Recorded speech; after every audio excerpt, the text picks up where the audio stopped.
Chapter 2596, Boom.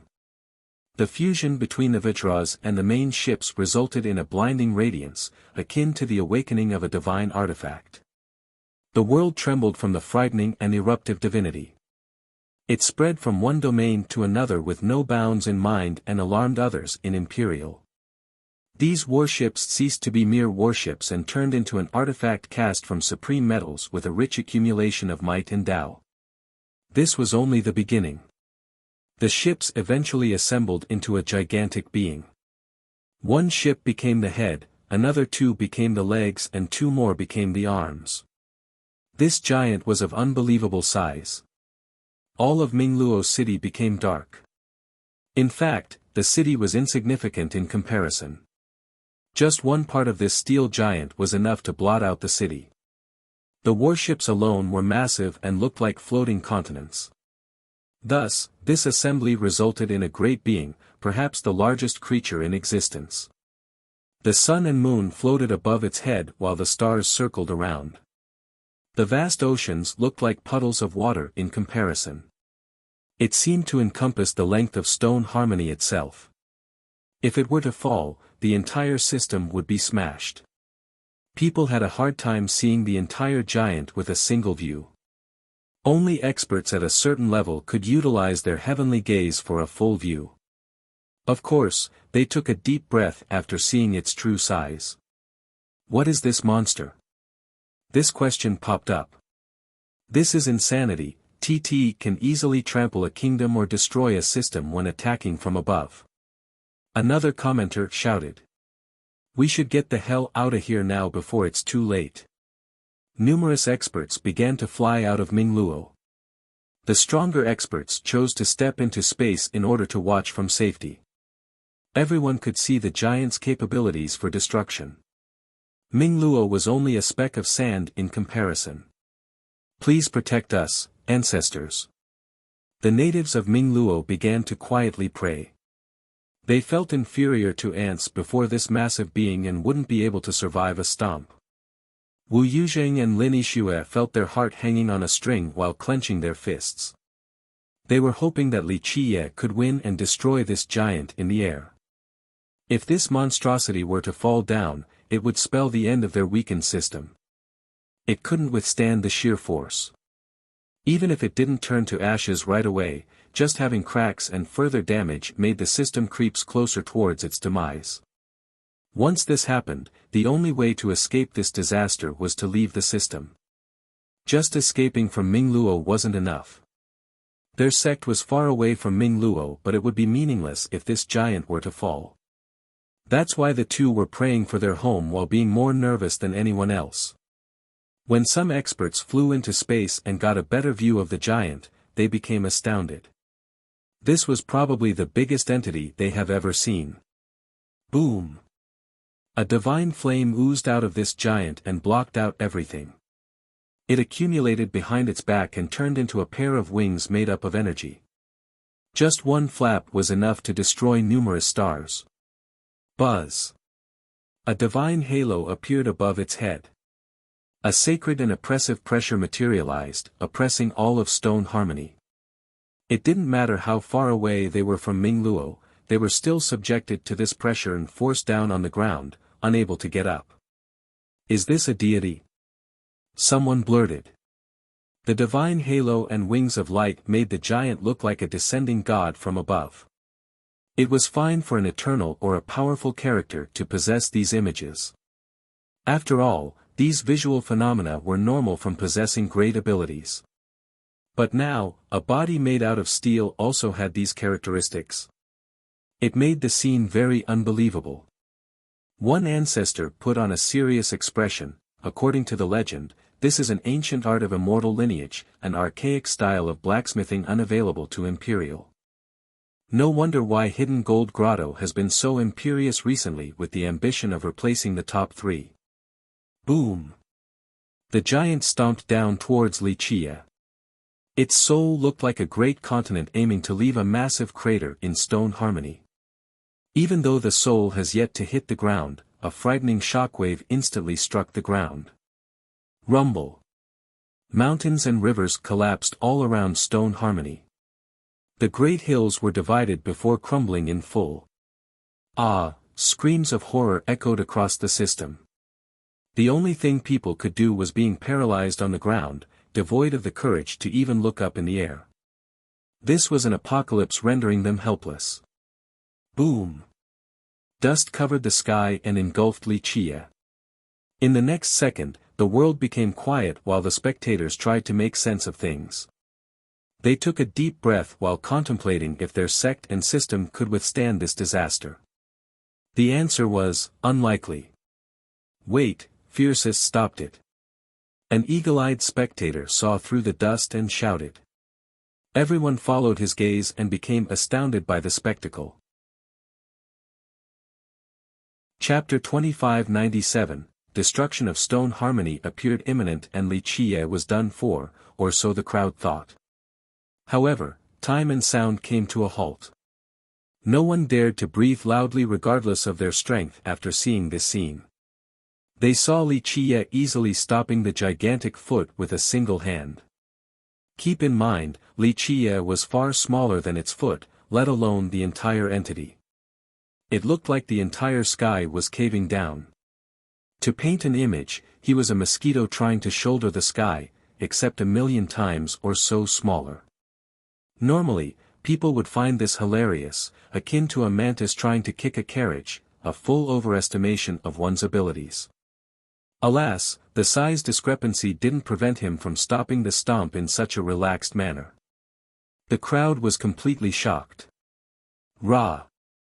The steel giant roared with a star-destroying intensity, causing continuous explosions. Its body quaked as it mustered more force down towards Wuxia. Rumble. Space was instantly crushed along with various Tao laws. Scram. Wuxia didn't bat an eye before the incoming devastation. He slightly lifted his hand and flipped his palm. Something unbelievable happened. The giant was instantly pushed off its feet by Wuxia's invincible power. It flew towards the starry horizon like a gargantuan planet. Boom! Boom! Boom! Stars were victimized and instantly exploded, resulting in many colorful explosions. The stunned crowd didn't know what to think and just stood there in a daze. They had no words to describe this unreal physical force. He's as strong as a true dragon. It was astonishing to see how normal his arms were, not muscular in the slightest. He could lift up the entire world if there was a suitable handle. An ancestor said, strong enough to flip back a toppling firmament. Truly invincible. Only a few is at this level in Imperial. Everyone became impressed. Die! The steel giant roared and rushed back, capable of traveling through one domain after another in just a short time. The wings behind its back came together to form a divine sword spanning for 10 million miles. Its pulsing glint illuminated the world. Boom! The slash instantly destroyed the stars along the path. Many Eternals wouldn't be able to stop it. Supreme divinity. The giant roared, its body surged with great divinity. This slash looked like the judgment of the high heaven. The area became engulfed in a terrible tribulation of lightning. Everyone turned pale, knowing that direct contact would end Stone Harmony. Oh Lord, is this a tribulation in the legends? Someone screamed and started running. It's not a tribulation but rather a full-blown heavenly punishment. It carries the power of the high heaven, one that surpasses the Eternals. How did it muster this much force? One ancestor bellowed. The slash buried everything. Numerous rivers of stars evaporated as if they had never existed in the first place. It's your doom today. Wuxia's eyes became serious. He became resplendent and made a fist. Just this slight movement made the world tremble. Break! He leaped into the sky and punched upward. His fist was naturally minuscule compared to the great sword. It shouldn't be a match at all. Is he insane going barehanded? Only an ancestral treasure can match this sword. An Eternal commented, feeling that Li Qie was being irrational. However, Li Qie's shiny punch represented annihilation, peerlessness, and unyielding tenacity. Blinding explosions detonated like the eruption of numerous suns up in space, temporarily blinding the capable spectators. Once they regained their vision, they saw the punch crushing the sword into pieces that eventually caught on fire. This wasn't the end. His punch continued in an unstoppable manner and unleashed a flame capable of incinerating 3,000 worlds. It penetrated the giant's chest, leaving a black hole. Though its chest was thicker than the earth, it still wasn't enough to stop this power. Ah! The Vajras and numerous disciples from Hidden Gold screamed. They were crushed as a result, their blood started gushing out. Rumble. Crumbling noises echoed in the area. Li Qie went up to space and separated the giant into 8 pieces. Bang! He started by ripping out the skull. Bang! The legs were next. Bang! Then the hands. The steel giant that seemed to be unbeatable earlier has been torn apart in full. Remnant pieces began floating around in space. The crowd became frozen as if their mind has left their body. You can do that? An Eternal stammered. He has never seen this level of dismantlement before. Chapter 2598, Boom. Li Qie swung his hand again to further divide the giant. The dissembling was finally completed. Like I said, just scrap metals. He patted his hands and casually said. Meanwhile, the crowd wasn't as relaxed as him. This powerful steel giant was done for. The 10 Vajras and 10 warships have been utterly destroyed. Their past prestige and battle records seemed meaningless now. They have been winning recently, allowing their sect to become the 4th strongest in Imperial. Wherever their fleet appeared, so would the flames of war and the destruction of a sect. Countless cultivators were sure to fall. Thus, their sect carried a notorious reputation in recent years. People would shudder after seeing their great fleet, aware that someone was going to suffer a big misfortune. Alas, this arrogant group has turned to ashes thanks to Li Qie. 10 Vajras, 10 warships, and more than 100 guardian ships along with several 100,000 disciples were taken down. The scariest part was that he didn't use a weapon from start to finish, only punches and kicks. Most wouldn't take this news seriously if they were to hear it, attributing it to mere exaggeration. Even the ones here found it astonishing. They wouldn't believe it if they didn't see it in person. That's more than half of Hidden Gold Grotto's firepower gone. An expert commented while looking at the broken giant. Remember, this armada consisted of the elites in the system. They had numerous meritorious achievements in the past, so their destruction came as a shock to everyone. He's strong enough to destroy a lineage alone, not many can replicate this feat in Imperial. An Eternal praised. A rival has appeared for the 2 emperors. Another speculated, it looks like the 2 aren't the only ones who can reach the realm of a progenitor in this generation. Fiercest is qualified too. Not just that, I'm sure he'll surpass the other 2 to become the #1 expert among the young generation. One ancestor viewed Li Qie very highly.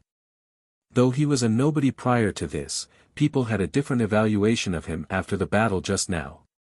Even those who were annoyed with him before felt admiration and fear while staring at him. This was the world of cultivation.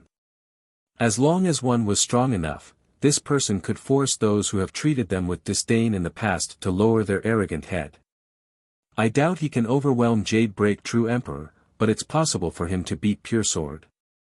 An expert compared the 3. Pure Sword True Emperor isn't weaker than any of them. Someone refuted instantly.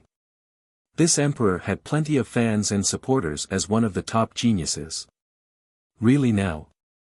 Of course, plenty of people didn't like him and sneered. Where was he when Jade Break True Emperor broke into his clan and made Mu Shaochen flee like a rat? I'm pretty sure he's afraid of Jade Break True Emperor.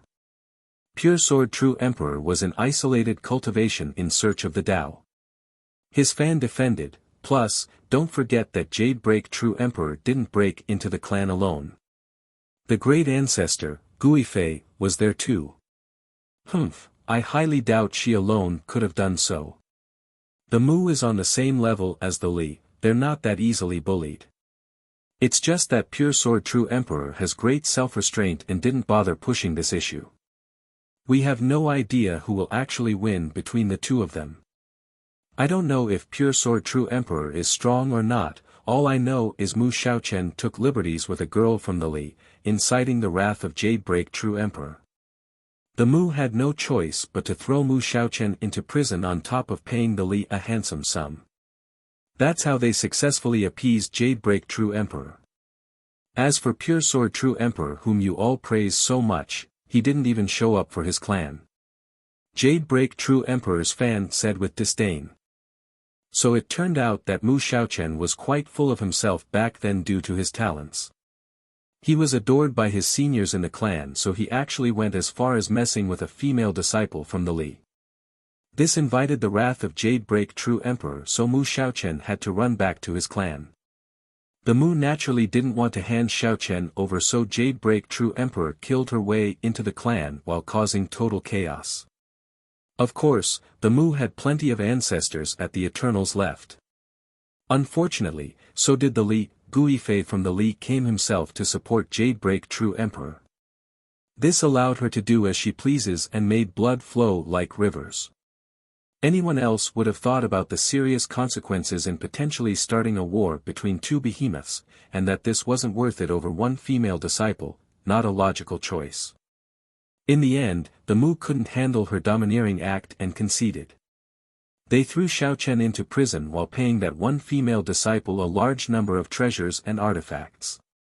This successfully appeased Jade Break True Emperor and she triumphantly returned to her clan. This feat made her world-renowned and elevated her already impeccable status. After this, people would always back off at her sight. Who would want to provoke someone who dares to break into the Mu? It is because Pure Sword True Emperor is a benevolent and forgiving person. He doesn't want to cause a war over a personal feud. He's thinking for the people. Pure Sword's fan retaliated. The antagonism between the fans of these two emperors has been long-running. Recently, Jade Break True Emperor seemed to have the upper hand.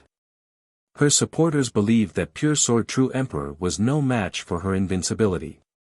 On the other hand, the fans of the Emperor praised him for his magnanimity and merciful vision, and that he wasn't weaker than her. Both sides wouldn't relent on this issue, so arguments always ensued. No one can take on Jade Break True Emperor, not even Pure Sword. One group sneered. Don't be so sure now, we won't know who will be the last man standing. The other side barked back. This conversation no longer involved fiercest due to these fanatical fans. The older cultivators only chuckled and shook their head after hearing this. Up in the sky, Li Qiye smiled while looking at the disassembled giant. This is enough crap to build a palace. He spread his palms and moved them to the center, creating a flowing flame in the middle. Crack! Crack! The pieces of the giant were actually being pushed together into a circular sphere by Li Qiye. It can range from just mild sexual assault or even disrespectful taunting to rape. Chapter 2599, The being became a large ball of steel in just a short time. His flame began flowing like water in a silent manner and seeped into the ball. The sphere has been compressed to the limit due to Li Qiye's power. Numerous impurities have been removed. There wasn't that much space left, but the flame still easily infiltrated like a fish entering the ocean. It burned the sphere, turning it red like molten metal. Nevertheless, the spherical shape remained. What an insane display of power, an Eternal shuddered. Why do you say that, Senior? His junior didn't understand the implication. This Eternal put on a serious expression. The ships of Hidden Grotto, especially the main ones, have been tested numerous times. All were built from precious metals and cast by Eternals or even True Emperor for several years or even longer. Thus, each of them is extremely tough with perfectly refined materials. Ordinary flames can't burn them down to molten iron. A powerful Eternal might be able to do it, but this process requires a very long time. But look, Fiercest's flame has done it in such a short time. It wouldn't be an exaggeration to say that one single spark from this type of flame could burn through a sect and the ground beneath in entirety. I know for a fact that very, very few people in Imperial can create a divine flame like this. A different alchemist added, the strength of his flame is one thing, but his fire mastery is incredible. In my opinion, he would make an amazing alchemist. Buzz. Li Qiye closed his palms and added more force to compress the sphere, further refining away the impurities. Impure essences of a red shade began to fall, resembling a heavy rain in outer space. The drops crossed through the sky before disappearing altogether. Just imagine the level of weapon he could make by using this method. He can just take everything out of a mine and directly refine them into a sword, for example. It would be perfect. An experienced blacksmith said emotionally. As the adage goes, temper 100 times to make great steel, but this is more than just that. The materials here have been refined numerous times already, now with this final step, they are very precious already even before taking form. The refinement process was a magnificent and enjoyable spectacle. Only the core essences were left while the liquid impurities were pushed out. The bright red sphere became smaller and smaller. Just imagine, the main ships were as big as continents, so the sphere was gigantic as well. Only 1/3 of it was left and Li Qiye wasn't done yet. Isn't this too wasteful though? Someone felt bad about all the wasted drops disappearing in space. Those molten metals are considered impurities. Just the abandoned drops alone were viewed as priceless to many sects, given their origin. But now, Li Qiye was throwing the majority away. One could consider this to be very prodigal. Alas, all they could do was watch him throw away tons and tons of molten iron. The expert blacksmiths were more affected than anyone else and started to feel physical discomfort. They murmured, just give me those drops. I can build full armaments for every single disciple in the sect. Eventually, the sphere became 1/10 of its original size. Buzz, the molten iron seemed to have its own life and started an automatic process to form a large palace. After the outline was completed, he removed the flame and the molten iron began to cool. Just like that, a palace appeared before the world. It had a holy glow with extraordinary splendor despite being quite simple. This glow was there even before any blessing and augmentation. People were in awe at this sight. It slowly descended and eventually landed in the ruins. Boom! The ground couldn't handle its massive weight. Nevertheless, its glow started to spread across the ruins. The mud and soil here had colorful particles embedded within them. Just like that, the Tao power returned to this area. The crowd became astonished since the ruins became lively and bright again, brimming with the Tao. How the hell? It just turned this abandoned place into Tao land. Can something be so magical? A youth couldn't believe it. This palace isn't normal since it's made out of incredible metals. One can even call them immortal metals after the refinements, so that's why its divinity is spreading to the ground beneath. An Eternal said, these materials don't need further augmentation and blessing since they already have enough divinity and innate power. Not many systems in our world can come up with this level of material, especially not in this great quantity. One blacksmith master salivated, you can definitely create around 10 of the finest weapons with them, it's such a waste using them to make a palace. Knowledgeable spectators understood the worth of the materials. They coveted them but were smart enough to not have any idea. The 10 Vajras were prime examples, who would want to follow their footsteps? Forget that immortal stone or whatever, we just need to take that palace to be rich. One naive junior said. Shut up. You can go and die by yourself, don't drag the sect down with you. His senior immediately slapped him and scolded. The pale senior then turned towards Li Qiye, afraid of him misunderstanding. If he were to think that the people here coveted his palace, he could kill them all with just one finger. No one wanted to even talk since provoking fiercest was unwise and could lead to sect destruction. That's why the crowd could only stare at this glowing palace with bated breath.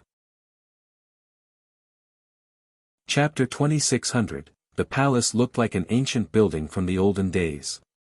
Its glow gave it an otherworldly appearance as if it came from the world of immortals. It was built with the purest divine metals, free from any impurity. In fact, it has probably exceeded this classification after being refined so many times. It didn't need empowerments and blessings to have its own divinity, similar to a holy fetus, blessed from the very inception. The sheer concentration of materials embedded in the palace made its divinity immensely oppressive. People couldn't help wanting to prostrate before this place. Its glow made hearts beat faster, especially the blacksmiths. The materials found here were too rare. Just one single piece could allow them to create the most powerful weapon. It's hot, so a place to hide from the sun like this is perfect. Li Qiye seemed quite pleased with himself and smiled. The crowd became speechless with a bitter smile on their face. Using such extravagant materials to build a palace was already wasteful enough, but doing so just to escape the sun. Numerous Eternals and true Emperors didn't have access to a palace of a similar level. If they did, it would become their clan's legacy and heirloom.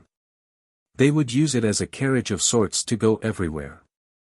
However, Li Qiye treated it as a summer home. This was indeed unimaginable. The level of ludicrousness found here exceeded all conventional limits. What else could people say now? Perhaps only fiercest would be insane enough to do this. Li Qiye slowly landed and was met by the ecstatic Wu Yuzheng and Lin Yixue. They prostrated on the ground. "Thank you, young noble. You are the savior of Mingluo, saving its inhabitants. This little one can only repay you by being your ox and horse for lives to come." Yuzheng was moved to tears. Their entire system could have turned to ashes if it wasn't for Li Qiye. His presence alone has guaranteed the system's safety. At the very least, people couldn't bully them anymore without thinking twice. There's no savior in this world. Others can say you today but not tomorrow. You can only rely on yourself. Li Qiye looked at the two and said flatly before entering his palace. Despite his harsh comment, Yuzheng still performed a full ceremonial kowtow before following him into the palace. "It's done," a spectator quietly said. Numerous masters that have come into space finally returned to Mingluo and heaved a sigh of relief. In fact, the fight earlier was quite short, only lasting the time it takes to drink a cup of tea. Strangely enough, this little period was more than enough for many shocking things to happen. The death of the 10 Vajras and the destruction of the Armada would take Imperial like a storm. The rowdiness didn't last in Mingluo for long despite the influx of visitors. A bizarre serenity pervaded the area. These visiting sects were arrogant and overbearing just a while ago. They strutted around the streets like a crab, doing whatever they wanted without hesitation. These experts didn't care about the inhabitants and cultivators here. Stone harmony has fallen and only ants were left here. Thus, the visitors would directly name a price for territories. Of course, they considered this to be quite civilized already. The more ruthless bunch would just take over and chase the natives away without any reparation. The natives were helpless and couldn't do anything. Protests could result in their death. Hidden Gold Grotto was the best example of this behavior. They immediately dropped down territorial markings the moment they arrived at the city, thinking that no one here would oppose them. Who knows if they would have done the same if any of the 3 behemoths were around. However, after Li Qiye dealt with Hidden Gold, the arrogant visitors played nice right away. No one dared to take over places like during the beginning of the event. In fact, some intruders quietly left and returned the houses and sects to the natives. Li Qiye's massacre has threatened these intruding systems. They became obedient and no longer acted in the same imperious manner. Li Qiye's place was especially left alone. Even the strongest systems and Eternals took the long path to avoid the ruins, not wanting to make the same mistake as Hidden Gold Grotto. The night was silent and so was Mingluo. Though bright lamps illuminated every nook and corner, people kept quiet. Rowdiness was nowhere to be found. Crack. The ground outside the city cracked during this tranquility and a person climbed out from the gap. No, it was a corpse covered in a grey miasma, seemingly derived from the darkness. The miasma blended with the night and was hard to see. This corpse started heading for Mingluo. Its movement seemed slow but its actual speed was far superior to that of an ordinary cultivator. It held a long saber and looked the same as a living person. No one noticed that it was a corpse. Too many guests have visited in recent days. This newcomer was rather inconspicuous. Plush. A hand reached out of a muddy field. Another corpse came out and also headed for Mingluo. Crash. One more armored corpse climbed out of rocky debris and walked towards Mingluo with a spear in its hand. This strange phenomenon wasn't only happening outside. Boom. Inside the city, one corpse made its way out of a wall. This repeated in some houses, especially the abandoned ones. Some broke out of the walls, the ground, and even the larger trees. Both the natives and visiting cultivators didn't notice these trespassing corpses during the quiet night. Chapter 2601, The corpses stealthily entered the city as if wanting to be part of this world. During this process, Li Qiye in his palace opened his eyes. They flashed up and illuminated the depth of the earth. He suddenly stood up and started heading out. Young noble. What's the matter? This woke up Wu Yuzheng and Lin Yixue who were sleeping near the gate. He didn't say anything and got out. He looked around the night and finally noticed a pile of debris. The other two were right behind him. Yuzheng saw his expression and knew that something big was happening. He quietly asked, "Young noble, what happened?" "Someone's here." Li Qiye chuckled and focused his vision, undeterred by the night curtains. "Someone's here." Yixue was surprised. No one dared to take half a step inside Heaven Sound recently. Everyone took a long way around out of fear. But now, there was an intruder so late at night. Who was actually so bold? Bam! The pile of rocks scattered everywhere. A muscular man crawled out while holding a spear and had a long blade of grass in his mouth. He started walking towards the palace. Who's that? Yixue felt that this man didn't have the friendliest intention. Not who but what. It's a corpse. Yuzheng stared intensely at him and found a lack of vitality before shouting. Yes, a corpse coming back to life. Li Qiye wasn't surprised at all. Yixue was shocked and took one step back. Though she was no stranger to corpses, one coming back to life and walking in front of them was a different story. Crack. More mud separated, giving way to another hand. It was an old man with grey hair, also walking towards the palace. Look, over there, it's another corpse. Yixue pointed at it, her finger trembling. She immediately hid behind Li Qiye, thinking that there was no safer place. That's Elder Lin of White Orchid. Yuzheng was shocked to see him. Master, are you sure? Didn't you say Elder Lin is the #1 expert of White Orchid? Why is he like this now? Yixue said in a daze. I don't know. We might not be considered close friends but I've drunk with him several times. I'm not mistaken. Yuzheng spoke with a solemn expression. Didn't White Orchid disappear?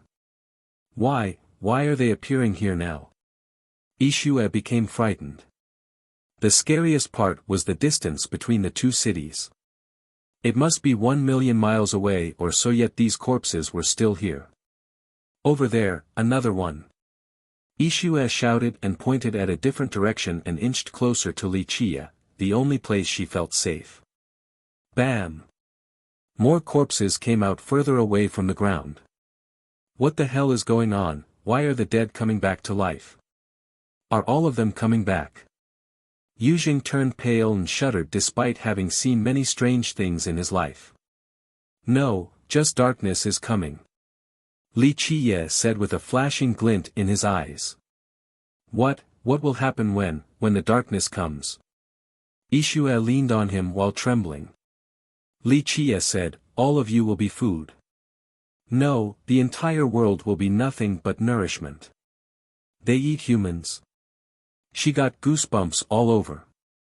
Yes. He nodded. Unfortunately, it still won't be enough to satiate the incoming monster's appetite. They're coming. Yujing said as the corpses drew closer to the palace.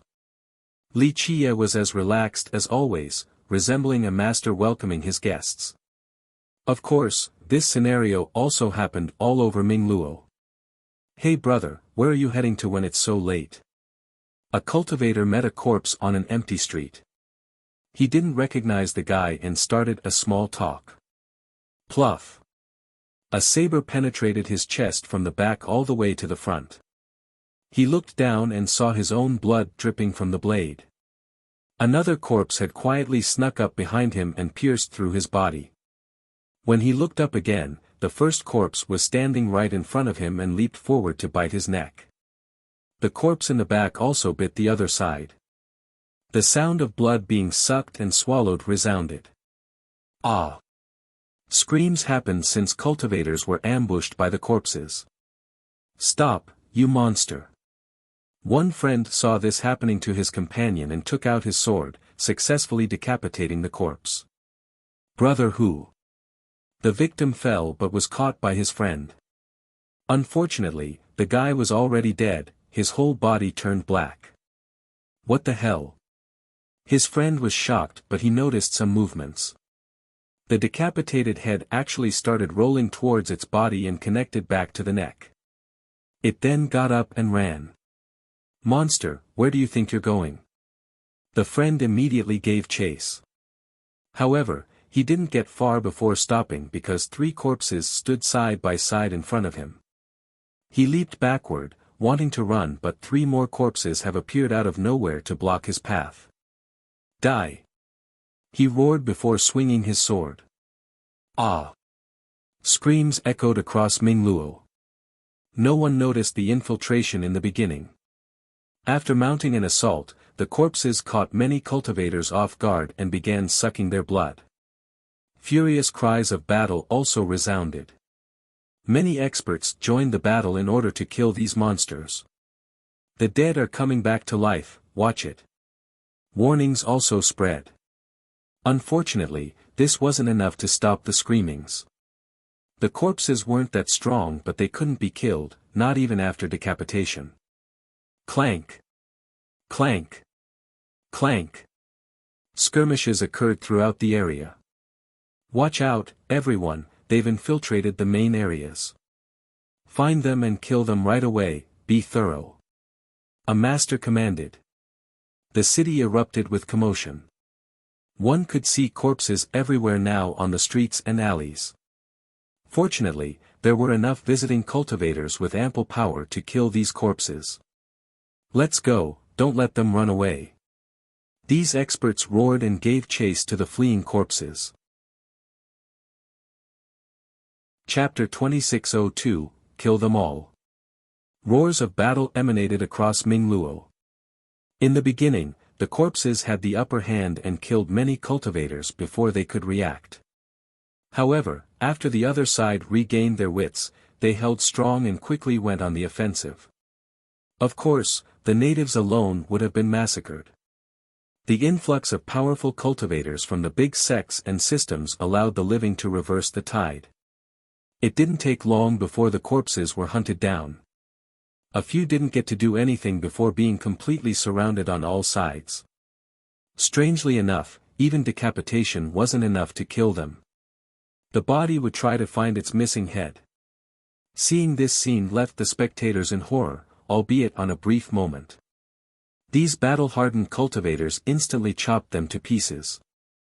Some corpses actually fled successfully by digging into the ground and disappearing down there.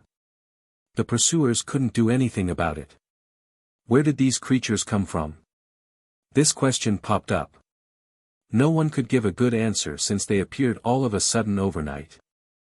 They're the missing natives of White Orchid. A local quietly said after recognizing some corpses. People exchanged glances after hearing this. One expert said, "Why are the missing citizens of White Orchid here on top of ambushing us?" No one had an answer for this either. "It's coming at last," one ancestor said with narrowed eyes. "Ancestor, what's coming?" His junior asked curiously. "The immortal stone of stone harmony. It seems to be coming out, I've waited long enough." His eyes pulsed with light. Immortal stone.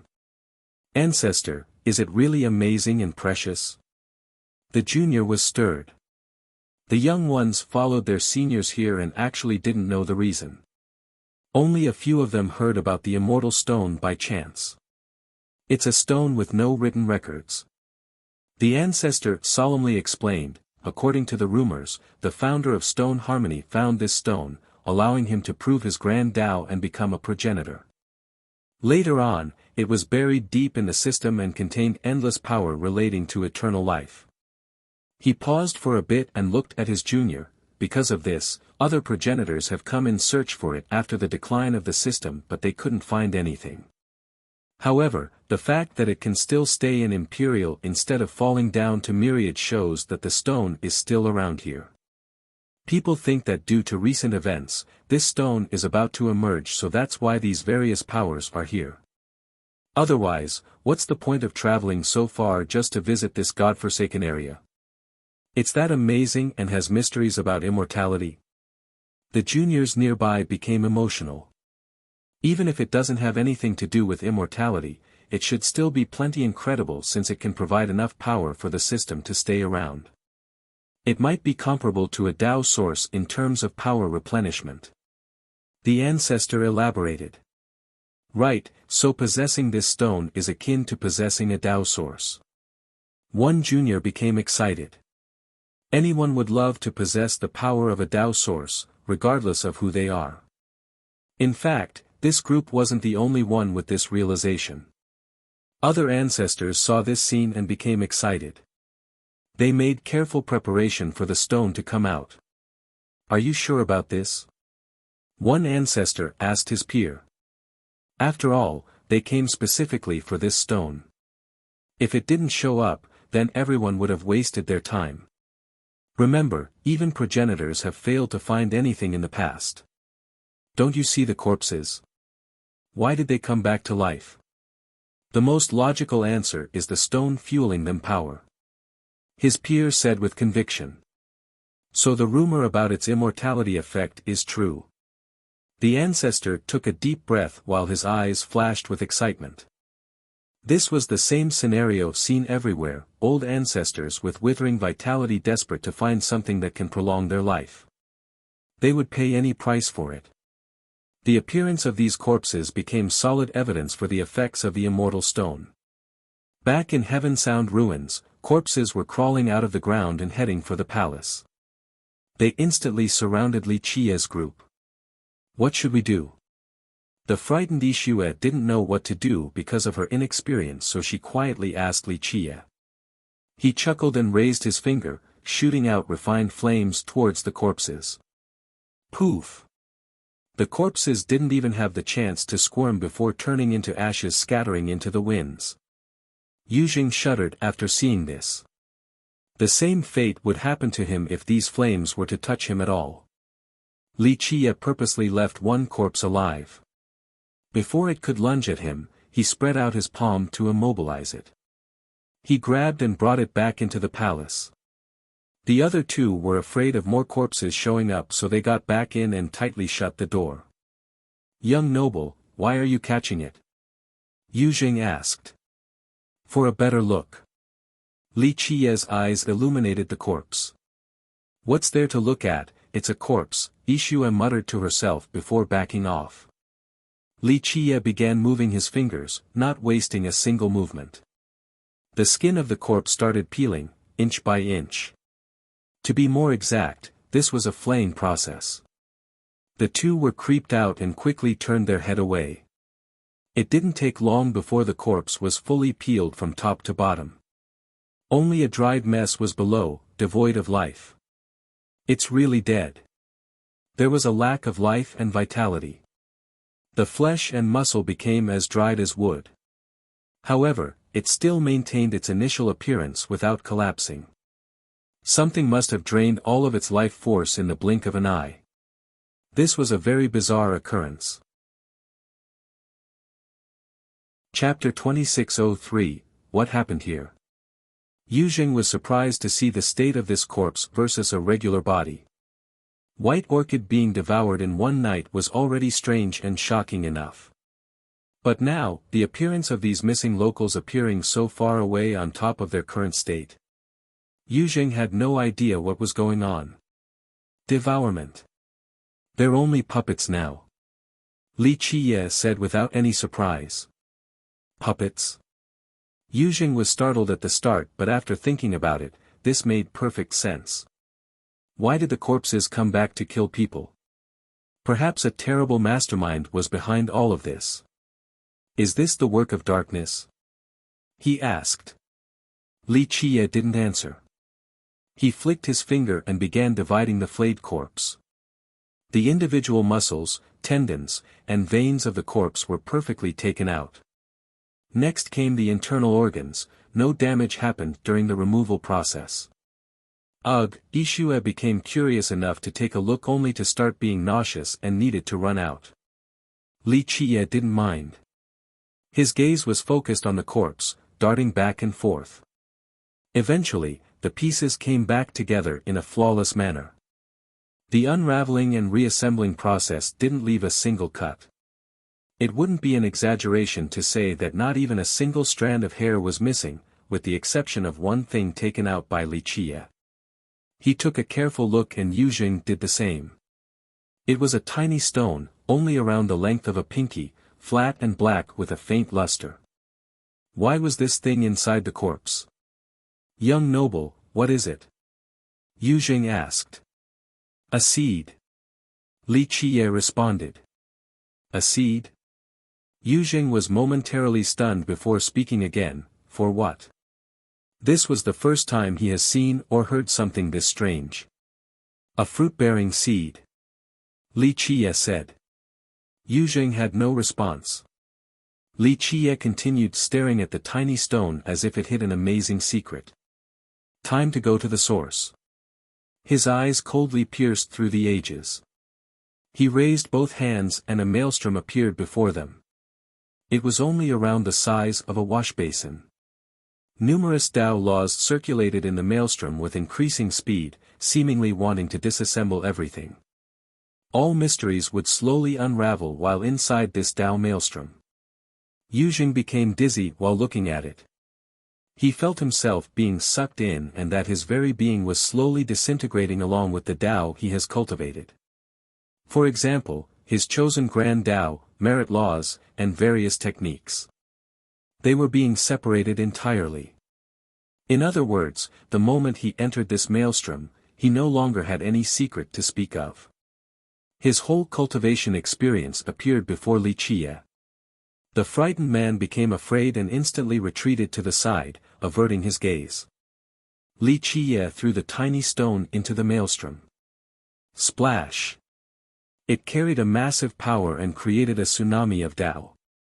It seemed to notice the danger looming in the maelstrom, so it tried to escape. Yujing was surprised again. This stone seemed to have its own consciousness and life. This thing is alive? Yujing asked in horror. Having something akin to a parasite planted in one's body was quite terrifying. Like Li Qiye had said, this was a seed purposely planted into the corpse. That's the reason why they came back to life and started ambushing other people.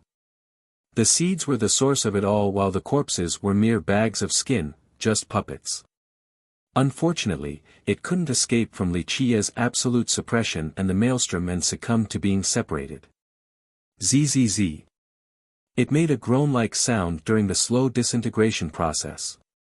It was being grinded down, inch by inch. Beneath the rock exterior were strands of black light.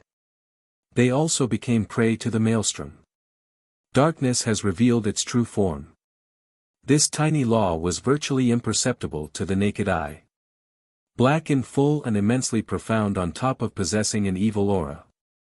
Not much was left of the stone now. The disintegrating specks of dust actually emitted a faint luster like grains of radiance on the verge of extinguishing. They were weak and few in number, yet there was an indescribable sense of sacredness, almost like an immortal energy. How strange! Yuzheng was surprised. A while ago, the removed parts were clearly evil, but now, these light grains were actually sacred in nature. This is the power of the famed immortal stone that people are talking about. Li Qie said. The stone exists. Yuzheng wondered. Li Qie didn't answer, still glaring at the maelstrom. Pop! Another force attacked the maelstrom after the process was finished, causing waves through the rotation. The black laws in the maelstrom came together to form a tiny, black monster. It was as big as a fist and looked similar to an octopus. However, its tentacles were full of barbs. What the hell is this now? Yuzheng felt an evil aura causing him to stagger backward out of fear. It's only a weak consciousness. Li Qie said insipidly. His eyes became divine lamps with all-penetrating rays locking on this monster. Chapter 2604, The Black Octopus might be humble in size, but its evil aura made Yuzheng cower in fear. He was a grand true god with decent abilities and has seen plenty of monsters and masters in the past. However, none of them could match this black octopus in terms of evil aura. It was particularly pure, seemingly born with darkness, and evil serves as its life force. Light would be devoured instantly. Zzz, zzz, the octopus continued making noises as if furious and ready to attack Li Qie. Alas, it was wasting its time because of Li Qie's pressure. Show me the source. Li Qie raised his hands and added more energy into the maelstrom. Boom! A large current surged in the maelstrom, increasing its rotation and separating process by 10 times. Zzz, the octopus bellowed and was divided into strands of dark energy. Pop! The maelstrom continued to crush this energy as if wanting to reach the very origin. Space slightly fluctuated as a black fog appeared with a particular image. There existed an unimaginably colossal octopus. Just one tentacle from it could easily destroy a mountain range. Its nefarious aura engulfed the world, the very start of the darkness. My goodness! Yuzheng was alarmed to see the gigantic octopus. Its frightening aura deterred people from looking at it. It's only an image. Li Qie said. Yuzheng took a closer look and saw that the octopus was only an image made from the feeble dark laws. This was also the case for the smaller one earlier. Yuzheng took a deep breath while trembling. Just an image alone has already unleashed such evil, what about the real thing? Could this octopus be the mastermind before these events? Li Qie eventually sent out a golden beam from his eyes while coldly uttering, "What I want aren't trivial details, only the true source. These things before me are meaningless." Buzz! He released a golden glow all around him with a fierce glare. The pulsing golden beam from his eyes was especially frightening, seemingly capable of refining everything just by looking at it.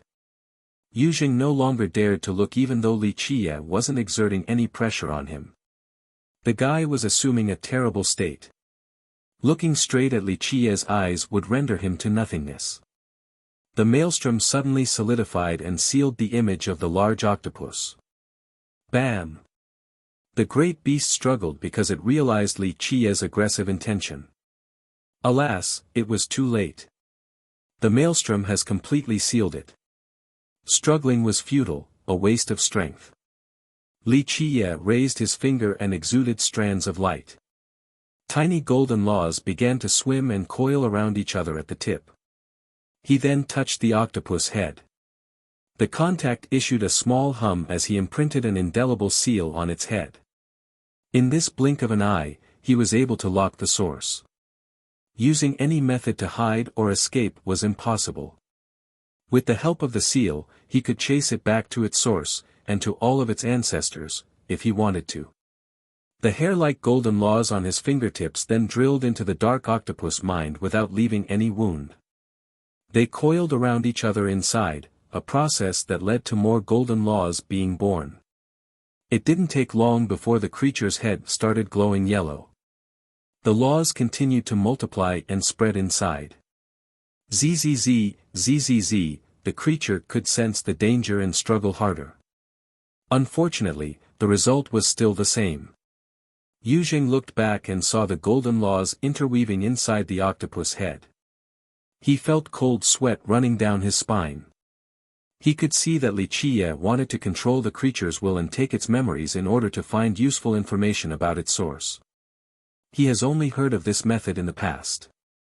Rumor has it that when people wanted another sect's supreme merit laws, they would use this forceful method against that sect's members. Of course, the success rate was pitifully low. The stronger the merit law, the harder it was to take over. There was a high chance of implosion. Pop! The creature's head was torn open by the golden laws from the center, a similar sight to a tangerine being peeled. Find the source. Li Qiye increased his concentration to control the Grand Tao and reverse the yin and yang. He went upstream in the river of time to look at the past. The most profound and mysterious technique was being performed right now. Buzz. The exposed head of the octopus had a maelstrom inside too, seemingly growing within its brain. This yellow maelstrom rotated with a speed allowing it to surpass the temporal confinements. Yuzheng felt the world spinning around him. He was crossing through one era after another to the past. The maelstrom suddenly stopped, revealing a faint figure inside, completely dark in nature. The purest darkness trapping all the light. It resembled a bottomless abyss with no end in sight. This figure walked out of the darkness and released a might capable of suppressing all gods and devils. Bam! Yuzheng instantly dropped to the ground, unable to move a finger. Just the faint image of this being alone was above all gods and emperors, no, even above progenitors. These masters would instantly turn to the darkness before its unmatched evil. The figure seemed to be waking up and immediately noticed Li Qiye's spying. Pop! The image popped like a water bubble. The maelstrom also crumbled along with the black octopus and turned into smoke. Li Qiye couldn't freeze this moment again in time even if he wanted to. Everything was annihilated. The only proof of this happening was the slight ripple in space. Li Qiye didn't say anything, only standing there looking quite cold. Yuzheng was still trembling on the ground, unable to stand up. He was completely drenched in sweat now. That terrible aura left a permanent shadow in his mind. Chapter 2605, Li Qiye slowly sat down on his chair with a serious expression. Impossible, this is 3 immortals, it doesn't make sense. He muttered to himself. After a while, he looked up at the sky. Villainous heaven, is this your doing? No. He shook his head and denied this conjecture. He wouldn't have waited until today to do so, no need for world destructions, and not in this troublesome manner either. His eyes became profound and frightening as he stared into the horizon. He began calculating about various possibilities. Each was a horrible scenario that could scare people to death.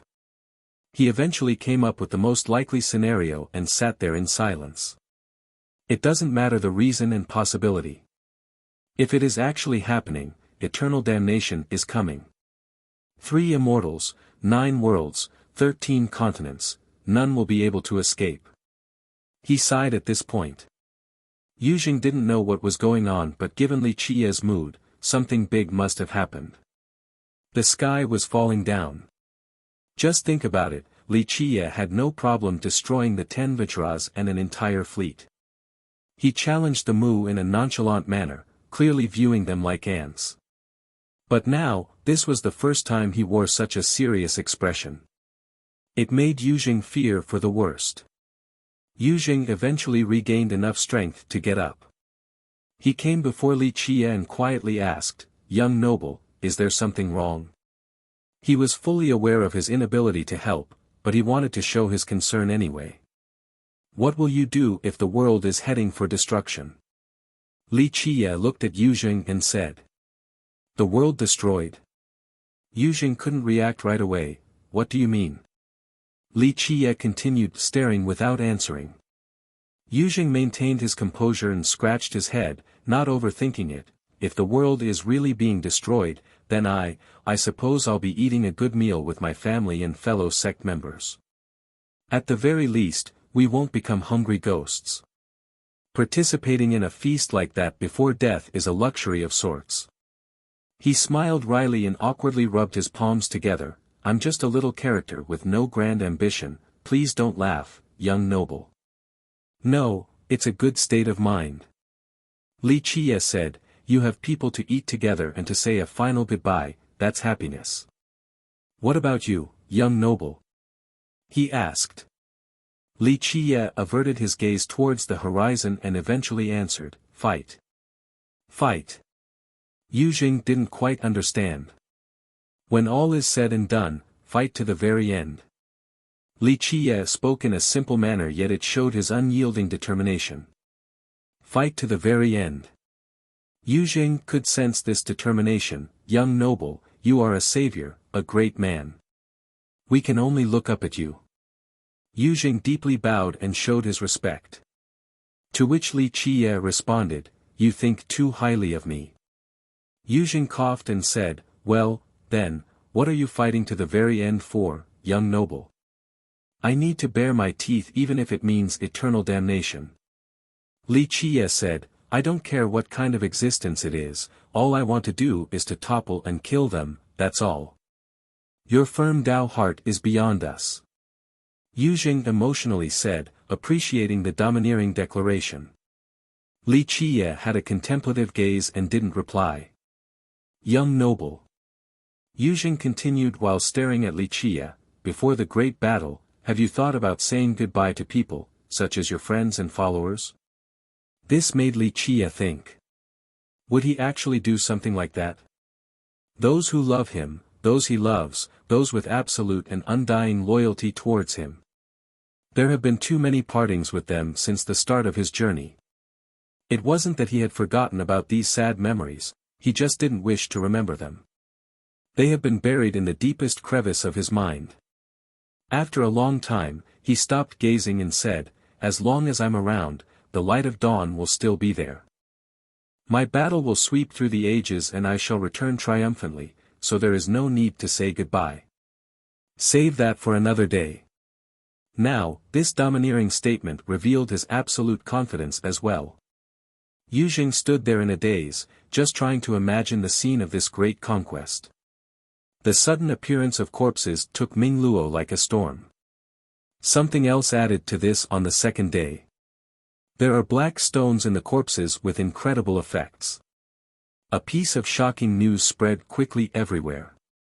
Black stones? What are the effects? Many were surprised. So during the previous night, an ancestor has captured a corpse, alive, for research on its rebirth. He managed to find some clues. In fact, other ancestors also did the same. This rebirth phenomenon was too alluring. They couldn't stop themselves from doing research. Grind the stone down to powders for a mixer can yield increased power. One cultivator from a big system revealed. Really? The crowd became ecstatic. Everyone in the world wanted to increase their power. It's true, but the effect is clearer for disciples with shallow cultivation. The yield is rather insignificant for an expert. The person said. His system clearly experimented with these stones and came up with these results. This disappointed many because the ones who came here were predominantly powerful. But many little things will add up to something great. Maybe it's an issue of quantity. Someone else speculated. The crowd found this to be a logical take. There are more corpses spotted in the northern area. Someone interrupted the conversation. Let's go kill them then. Numerous cultivators ran northward. The corpses that have just gotten out of the ground didn't have enough time to ambush anyone before being surrounded and captured. No need to kill it, just take its black stone and it will be finished anyway. It became a competition for the corpses. There are more in the southern streets. More information came out. Go go. The horde headed southward right away. The corpses became hot commodities. No one was afraid of them anymore. In fact, eyes lit up after hearing about their appearances. An ancestor is paying a lot for these black stones. It's a very good price. That ancestor is very strong already, so the stones should be useless to him. Why are they paying so much for them? Someone questioned. Immortality. An expert elaborated, look, these corpses are coming back to life, so there should be an incredible secret behind it all, maybe hints towards immortality. Which ancestor doesn't want immortality? That makes sense. People got the point right away. Chapter 2606, a clear shift happened overnight where the corpses were no longer frightening and scream-inducing. Actually, people were still screaming, but out of excitement instead of fear. The appearance of these corpses meant a fortune was coming their way. Because of this, people's eyes lit up after hearing about potential spotting and they ran there like addicts. Initially, these corpses still weren't that precious even when their black stone's power-boosting potential was known. It had a negligible effect on masters, so the demand remained low. However, the paradigm shifted when systems started paying a high price for them. The black stones became a hot commodity with increasing prices. Some eager masters actually paid a ludicrous amount for them. I heard these black stones have a strong connection with the rumored immortal stone. This piece of information quietly traveled across Mingluo. The black stones inside the corpses are broken pieces from the immortal stone. Somehow these corpses had these stones inside them, managing to come back alive. Rumor has it that the original stone was left behind by an immortal and it can grant everlasting life. The city became crazier after hearing these rumors. Even the spectating ancestors joined the hunt for corpses. The influx of these old men only exacerbated the demand and price for the black stones. It had reached an unreasonable amount. Competition always followed right after a clear benefit. Thus, conflicts were inevitable as people hunt for the black stones. Another rumor came out, using a large number of black stones can have a life-prolonging effect. All in all, people went crazy and hunted the corpses like crazy in Mingluo City. Meanwhile, Li Qiye didn't pay attention to anything back in his palace. He closed his eyes and meditated, only to crack a smile after hearing about the black stone's effect. Ignorant fools, they'll come to find how helpless they are soon enough. Do you mean those stones are poisonous? Yujing found this plausible after seeing the nefarious nature of the stones. We'll find out soon. However, the positive properties are indeed true. Li Qiye said. So what are the side effects? Yujing wondered due to the high price the stones are fetching right now. Do you need baits to fish? Li Qiye looked at him and answered. Yujing took a second before understanding Li Qiye. He blurted out, you mean, these black stones are. Li Qiye closed his eyes again, seemingly asleep. There weren't enough black stones to go around. Whenever a corpse appeared, masters would head there right away. The weak couldn't find anything. For some unknown reasons, perhaps too many have been killed and that the corpses have fled, it became harder to find corpses in Mingluo. Even one or two became a rare sight in just 2 days. Looks like we've killed them all. One person sighed in disappointment after wasting half a day searching. All they could do was lament the situation. It's not like more corpses would spawn. Just when everyone thought that this was the end of this story, a command was issued inside the city. Seal the city off, bring all the natives here. A powerful Eternal commanded. The native citizens and cultivators from Mingluo were herded together by stronger experts. What are you doing? How lawless! It didn't take long before the natives were imprisoned. It was too late to escape. Resistance was futile because they were simply too weak. What's going on? The neutral outsiders found this strange. Hey, you all are being unreasonable here. One outsider spoke on the side of justice. After all, they were only guests at Mingluo. Suddenly capturing the natives was too extreme. Humph, what are you going to do about it? The jailers didn't play nice and barked back at the protester, don't mess with the Trade Federation's business. You. The protester became angry but his friend immediately pulled him back. After the group of experts left, his friend quietly reminded him, it's best not to mess with the Trade Federation to avoid being killed. They aren't as imperious as Hidden Gold Grotto, but once they choose to do something, they'll move with lightning speed and great destruction. Though the kind-hearted protester felt indignant, he really couldn't afford to mess with the Trade Federation. Even the strongest sect in his system couldn't do so either. Another message eventually spread across the city, that the Trade Federation will execute people by the city gate. Execution. Why are they doing that to the natives who are too weak to provoke them in the first place? People became confused. Using them as bait, of course. The corpses want to suck blood, so the Federation wants to use the natives' blood to lead them out. One expert immediately realized what was going on. His expression soured. I see, it's another type of blood offering. Many took a deep breath and muttered, unhappy about the development. The words, blood offering, made people uneasy. This was a taboo considered to be part of the heretical and evil Tao. But now, the Trade Alliance was resorting to this method. How can they do this? One visiting cultivator shouted with indignation.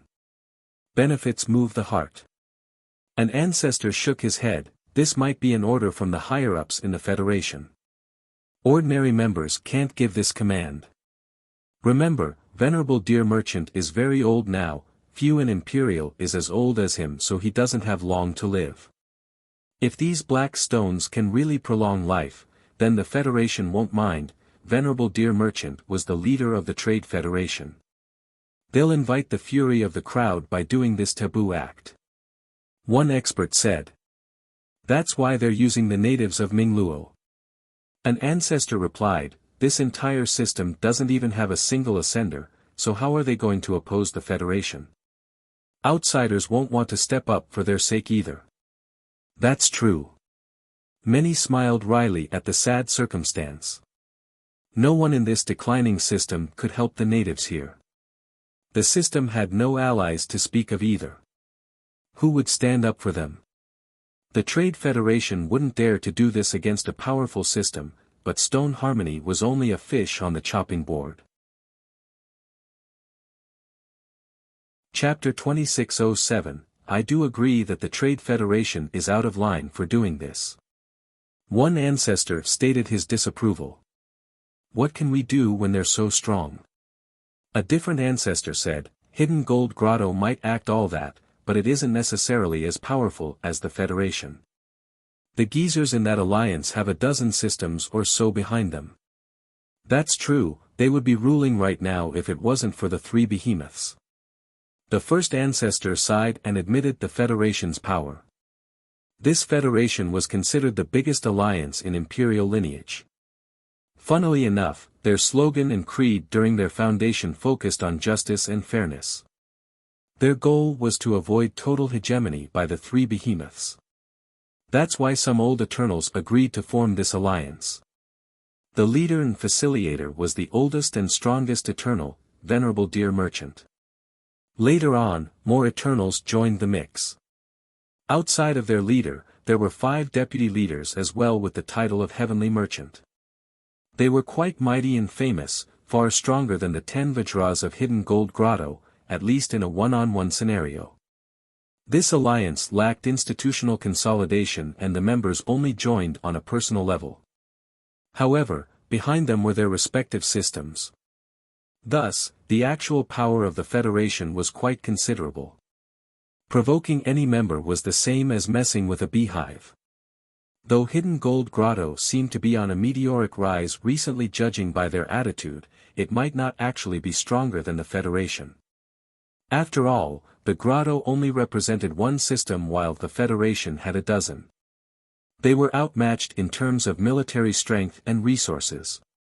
That's why people usually refrained from provoking the Federation, the three behemoths not included. No one dared to say anything to stop this blood offering. They disliked this extreme measure and wanted to stand up for justice. Alas, the disparity was too great. Standing up for strangers and antagonizing the Federation would be unwise. On the next day, the sealed gate of the city slowly opened. It's happening. The spectators came out of the city in order to watch the development. They saw platforms erected with grooves on the ground to lead blood everywhere as bait for the corpses. The entrance and walls were filled with visiting experts.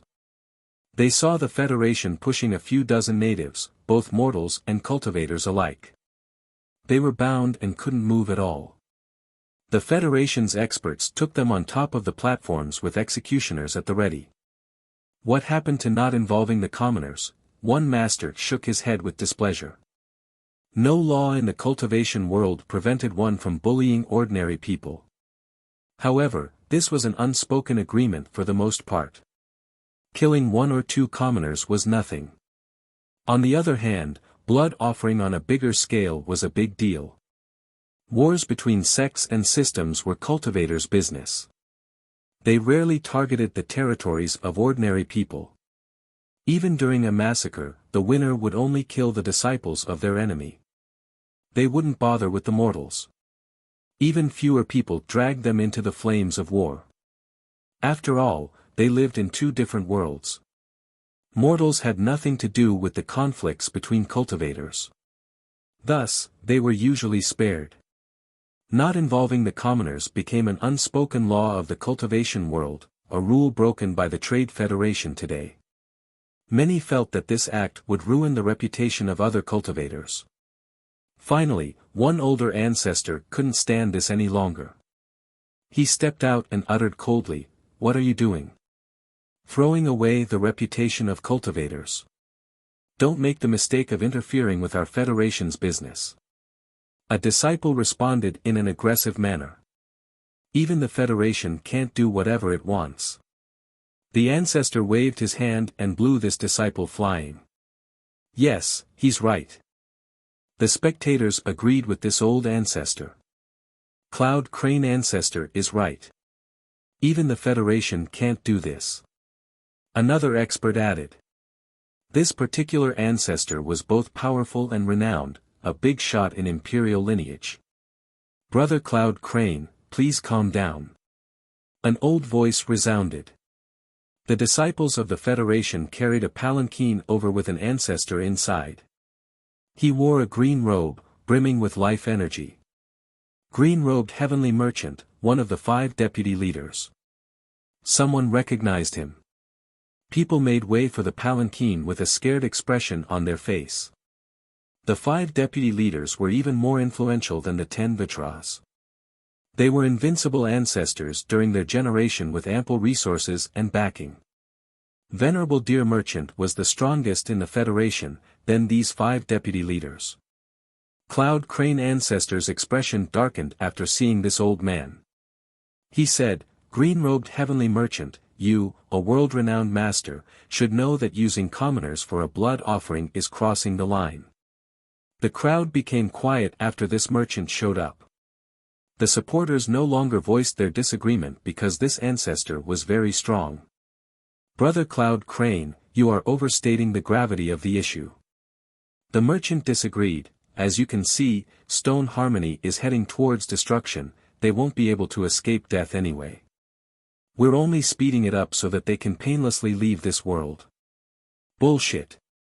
Cloud Crane snorted, "Destruction or not, that's Stone Harmony's business. Don't speak as if you're saving them with this move." Brother Cloud Crane, I do not wish to debate the rights and wrongs in this world with you. I have made this decision after a meeting with the other 4 merchants. They're all here right now too and will be more than happy to speak with you." This surprised the crowd. One person quietly whispered, "All 5 heavenly merchants are here, what about Venerable Dear Merchant?" They didn't expect all 5 merchants to be here in Mingluo already. Green-robed heavenly merchant hid a threat beneath the guise of civility, telling him to go speak with his peers. This ancestor was strong but not enough to deal with 4 merchants at the same time. In fact, few in Imperial actually had this ability. Plus, green-robed heavenly merchant was here too. "Fine, your mercilessness wins today, but don't forget, your action today will invoke retribution and judgment, for it is against the will of the heaven." Cloud Crane stomped his foot and said, "Will of the heaven?" Green-robed heavenly merchant started laughing. "Such a thing has never existed. This is a world of the strong, the will of the heaven is only a lie weak people tell themselves to feel better. So what if we perform the blood offering right now? You think this will of the heaven is going to stop me?" Cloud Crane turned and left with an ugly expression. There was nothing he could do. Lu Kuan could be a title, but I need more context to change it too. An interesting way to justify decapitation. Chapter 2608, The departure of this ancestor silenced the scene. Dissenters could only keep their mouths shut before the might of the Federation. This blood offering would stain the reputation of cultivators and break the unspoken law of not hurting mortals. Alas, they were powerless despite wanting to help. Cloud Crane was quite powerful and came from a strong system. Unfortunately, all 5 heavenly merchants were present in Mingluo. The Federation's strongest fighting force was here with the exception of their leader. Anyone would need to weigh themselves before interfering with this injustice. Losing would mean death on top of implicating their own sect and system. That's why this ancestor had no choice but to begrudgingly leave. The only ones that could pressure the Federation were the 3 behemoths. Anyone else would just be courting death. Do it. Green-robed heavenly merchant wore a cold expression and raised his hand, personally presiding over this event. Everyone felt a suppression in his presence because of his ever-present aura as an eternal. People felt out of breath as a result and didn't dare to act recklessly. The executioners raised their blade after receiving the command. "No," the chained captives cried out, but it was too late. Whoosh! The blade glinted before coming down. Blood gushed out and heads fell to the ground. The blood poured into the grooves and stained the ground. People held their breath at this sight. Some were curious whether this method would work or not. Rustles happened underground and the soil became loose. Finally, hands started reaching out of the ground and several corpses got up. "It's them, this method does work." People became surprised. Everyone forgot about the blood offering and the decapitated natives. All eyes were on the corpses. Some even thought that the Federation's choice wasn't a waste of time, truly effective. The reality was that for many of these experts, regular people were only ants. Their hearts started beating faster at this development. Of course, some didn't appreciate the injustice, but since there were benefits in tempting things up for grabs, justice and morals became worthless. With this new knowledge, someone else would have carried out the blood offering even if the Trade Federation didn't do so. Some might be spewing justice from their mouth, but they would secretly carry out this measure. Rumble. The disciples from the Federation were prepared. They instantly defeated the corpses that got out of the ground and pinned them down. They took the black stones from the corpses. After losing this essence, the corpses squirmed for a bit before dying for real. These disciples were fast and skilled to the astonishment of the crowd. Perhaps this wasn't the first time the Trade Federation has used this blood offering method. They just chose to be blatant this time around. Another group. Unfortunately, no more corpses came out of the ground, so green-robed heavenly merchant gave an order without batting an eye. The second group of natives were brought over, paled with trembling legs. Several more were decapitated, which yielded a few more corpses. Green-robed heavenly merchant finally said, "That's it for today. We'll continue tomorrow." He then left along with the experts from the Federation. A stench of blood permeated the air and the soil. The spectators had different thoughts. Some had fiery eyes, seemingly wanting to try the same thing for the black stones. After all, they were selling for a sky-high price. Just one could make many risk their lives over it. If they could harvest more with a single attempt, why not resort to a blood offering? The creed of not involving mortals was thrown out the window right away. However, all the natives were captured by the Federation right now. No more baits were available even if they wanted to try. Li Qiye was still meditating inside his palace, looking just like a statue. "Young noble, please show mercy and save the citizens of Mingluo, they are being used as blood offerings right now." Lin Yixue beseeched. Li Qiye didn't bother opening his eyes. After a while, he said, "Only the strong can control their fate." Bang! Bang! Bang! She was on her knees and repeatedly slammed her forehead on the floor without holding back. Blood began to drip down. "Please show mercy, young noble." Yuzheng performed the same act. Yixue continued this process until blood spilled all over the floor, eventually staining her dress. Li Qiye finally opened his eyes and saw her bloody face. He sighed and waved his sleeve to concede, "Fine, I shall save them out of consideration for you." "Thank you, young noble." She bowed her head again as tears flowed out. The bloodied Yuzheng did the same. "Go put bandages on," he said. "I can't save them forever. You need to rely on yourself in the future. The system needs you to grow stronger, or it will always be bullied by others. We will do our best." She clenched her fists. She has always found herself blessed with happiness, adored by the entire sect. Moreover, Mingluo City enjoyed peace as well. Being weak didn't deter them from enjoying life. But now, this feeling of helplessness during a time of crisis overwhelmed her. She couldn't protect her home and her loved ones. If it wasn't for Li Qiye, their sect would be gone right now. They wouldn't be here to talk about protecting the city and its natives. The path towards the Tao is arduous. I hope you will strive unremittingly with your head held high. Become strong to protect the ones you wish to protect and uphold your ideals. Li Qiye said. "I will always bear this in mind, young noble." She trembled, feeling all kinds of emotions. Li Qiye was the only one in the entire world who would stand up for them at this moment.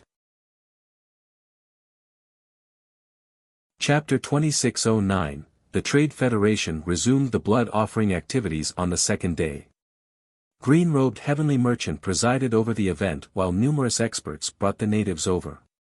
More spectators joined today, lining up along the walls or floating in the air. Some conjugated into big groups. The merchant had a cold expression as always, thinking that these natives were utterly insignificant lifeforms.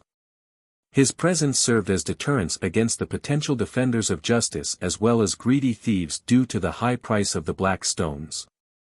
The Trade Federation is doing it again, it looks like it'll be a big harvest for them. One spectator quietly said. No wonder why they're so ruthless, I think they'll corner the market and have a monopoly after this. One older expert said. I think there are around 60 to 70,000 natives under captivity right now. One expert calculated, after the offerings are over, the Federation might be able to get 1,000 or more black stones, quite a handsome return. The stones in high quantity can prolong life too, no wonder why the 5 merchants resorted to this method. Venerable Deer Merchant most likely gave them the go-ahead so they went all out. One ancestor said. People were quite envious of the Federation's success. No one really cared about the well-being of these natives, only about the number of black stones harvested. As for the natives, there was nothing they could do. Struggling was futile since to be perfectly frank, One expert from there could kill them all with a single finger strike. They accepted their fate and lowered their head, quietly awaiting death. "Get ready!" the merchant shouted after another group of natives was brought on stage. The executioners raised their blades again with flashing glints. "A bunch of idiots, daring to disturb my serenity." A lazy voice came about. The disdainful comment surprised everyone.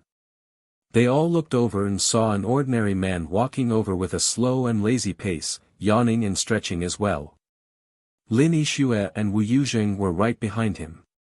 The natives' desperate eyes flashed with hope after seeing these two. "Fiercest!" people shouted after seeing him.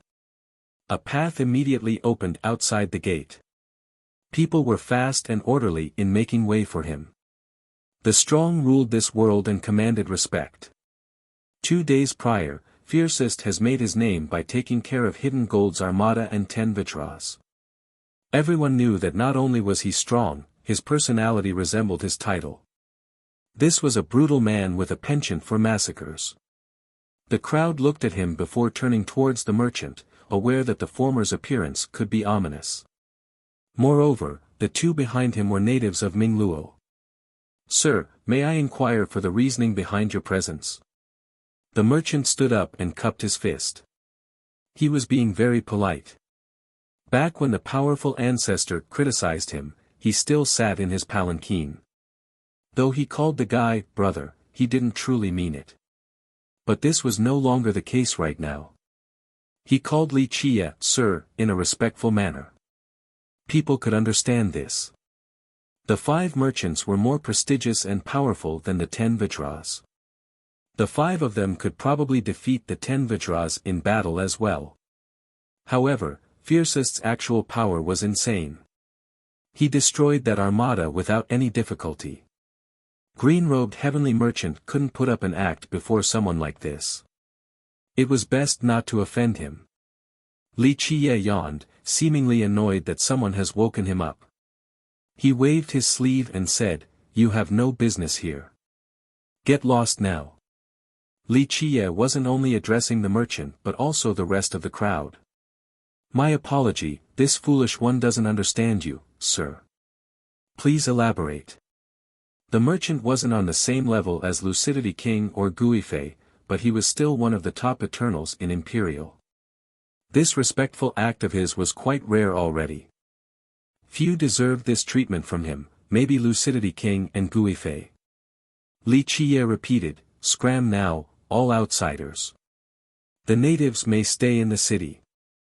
If I see any more blood offering, I will massacre your entire clan." People understood that he was here to address the injustice right away. The merchant's expression slightly changed.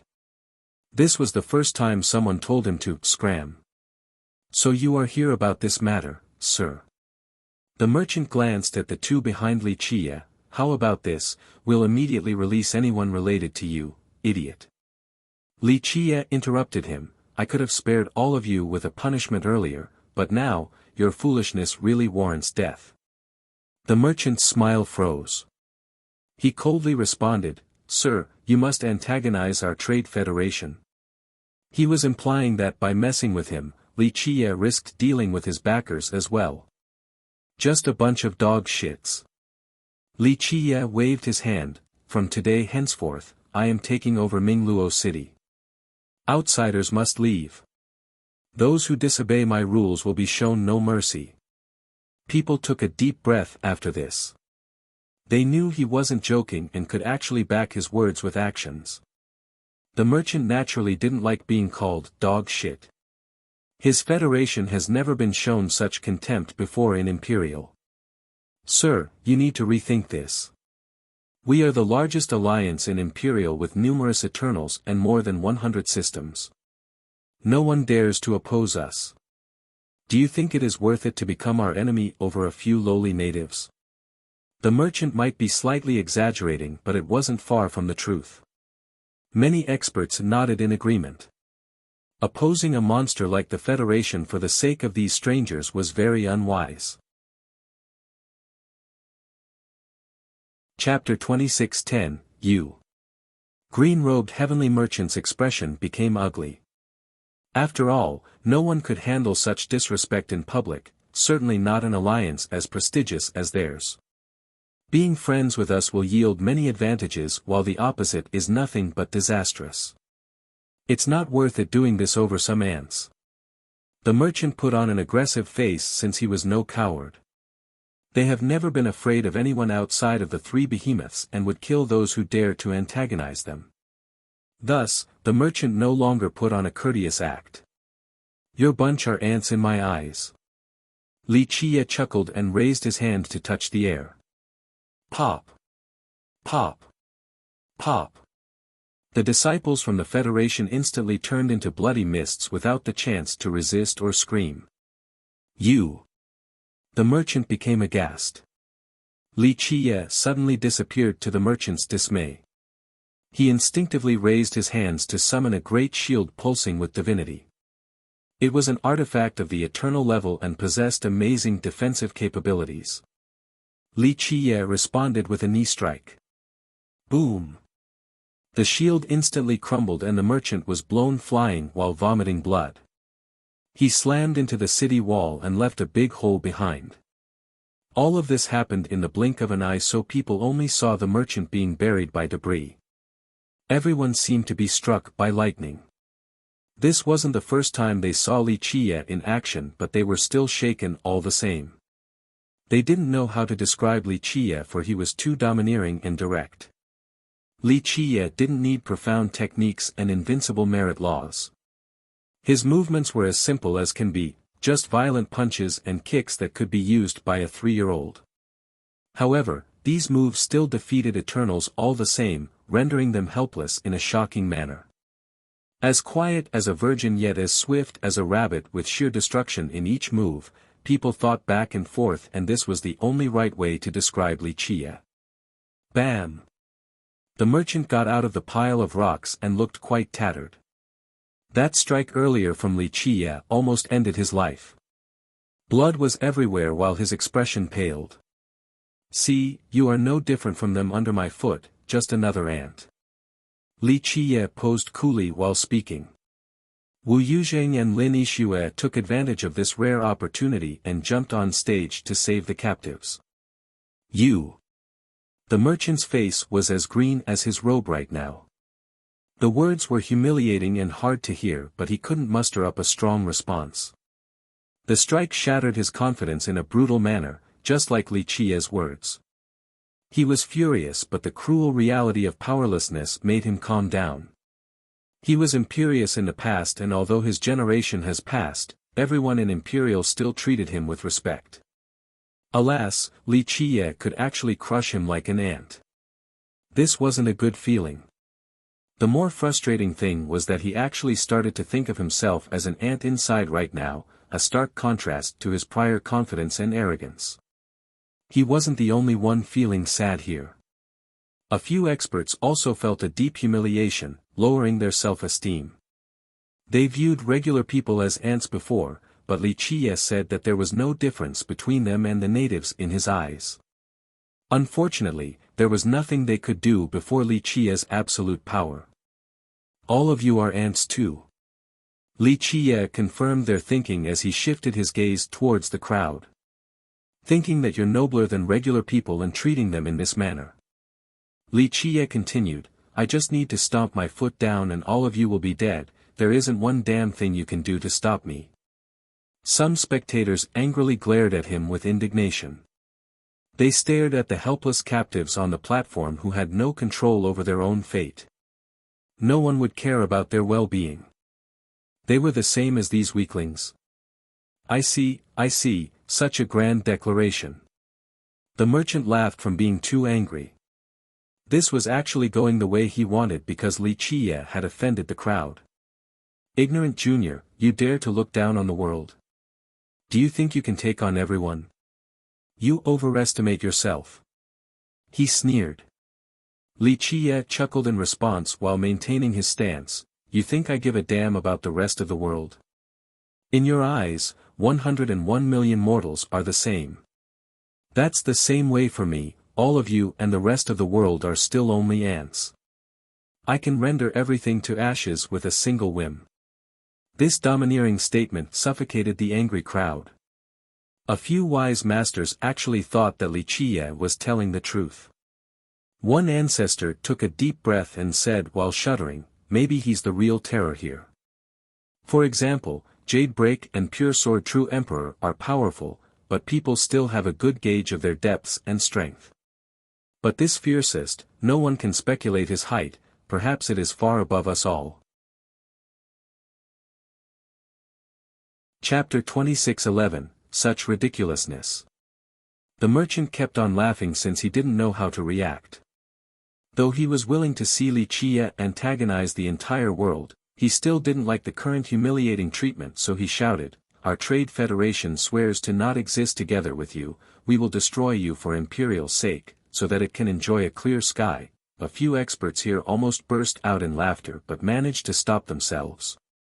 Just a few moments ago, he was blood-sacrificing mortals. Though he wasn't a devil, he was just as cruel as one. But now, he shifted to the side of justice. Acting as the defender of Imperial. Such hilarious irony, almost like a butcher suddenly becoming a vegetarian. I'm about to puke. Shut your mouth now, don't spew that nauseating crap here.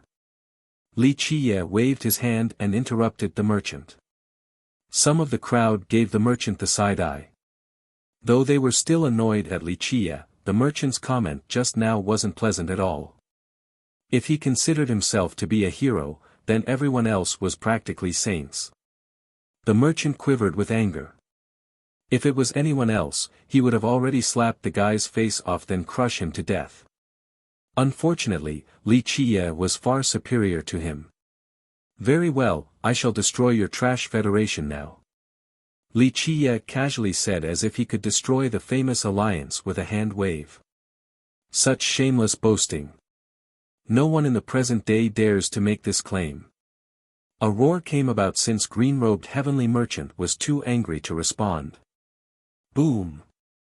For beams of aura shot out of Mingluo. For old men leaped into the sky and came to the scene. It was as if four primal beasts were awakening. They instantly suppressed the area. Each step of theirs stomped on the heart. Boom! People found it hard to breathe in their presence. They carried an oceanic momentum and looked quite unbeatable. One was gray all over, another had a golden horn. Whitebeard heavenly merchant, golden horn heavenly merchant. Someone shouted after seeing them. All 5 heavenly merchants were present, quite a rare and magnificent scene. After all, they came from different systems and usually presided over their own areas.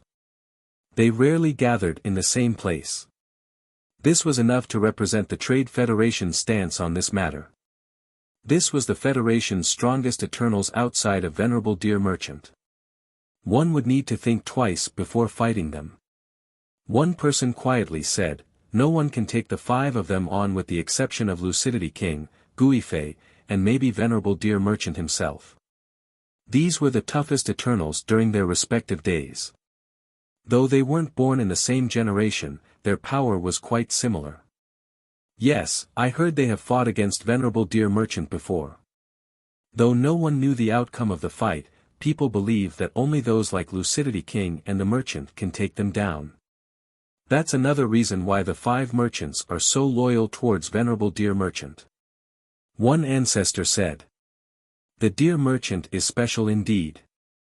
Aged and weakened yet he's still at the top of Imperial. People felt respectful towards him. Rumor has it that he was the oldest Eternal in Imperial. One rumor stated that during his prime, Lucidity King lost to him by a single move. Later on, his vitality withered but he could still take on Lucidity King. In the present, most believed that these two were on the same level but during their prime, the merchant was most likely stronger. Of course, one needed to bring Guifei in as well. This person might be the strongest in Imperial, even above the other two. I wonder if Jade Break and Pure Sword True Emperor can handle these 5. Another added. Jade Break True Emperor can for sure, but I don't know about Pure Sword True Emperor. Her supporters were present in the crowd. Utter rubbish. Fans of Pure Sword True Emperor immediately disagreed. The two sides started going at it. Humph. The four merchants released their auras straight at Li Chia, wanting to take him down. Their scowl in union erupted thunderously. What an arrogant junior, daring to look down on the alliance on top of opposing the entire world. An old man with a golden horn said. Perfect, all of you are here now. Li Chia said, this will save me some time from looking for you one at a time. The four merchants' expression became ugly. We'll cut you to pieces today. The gray-haired man furiously declared. Li Chia's body suddenly flashed. In the blink of an eye, there were 5 of him in the sky. 4 of them stood in front of the 4 merchants while the last one remained in the same spot. This last one might be Li Chia's true body. Watch it. Green-robed heavenly merchant warned his friends right away. He had experienced Li Chia's power already, so prudence was the right choice. In fact, his friends felt the same way and instantly seized the initiative. Break. They had an unspoken understanding and combined their powers, resulting in a divine seal crashing down towards Li Chia. Boom. The world quaked before their might. Everyone felt as if the ground was sinking. Numerous cracks appeared all over the city. The spectators shuddered at this impressive first move. It looked like this wasn't their first time working together.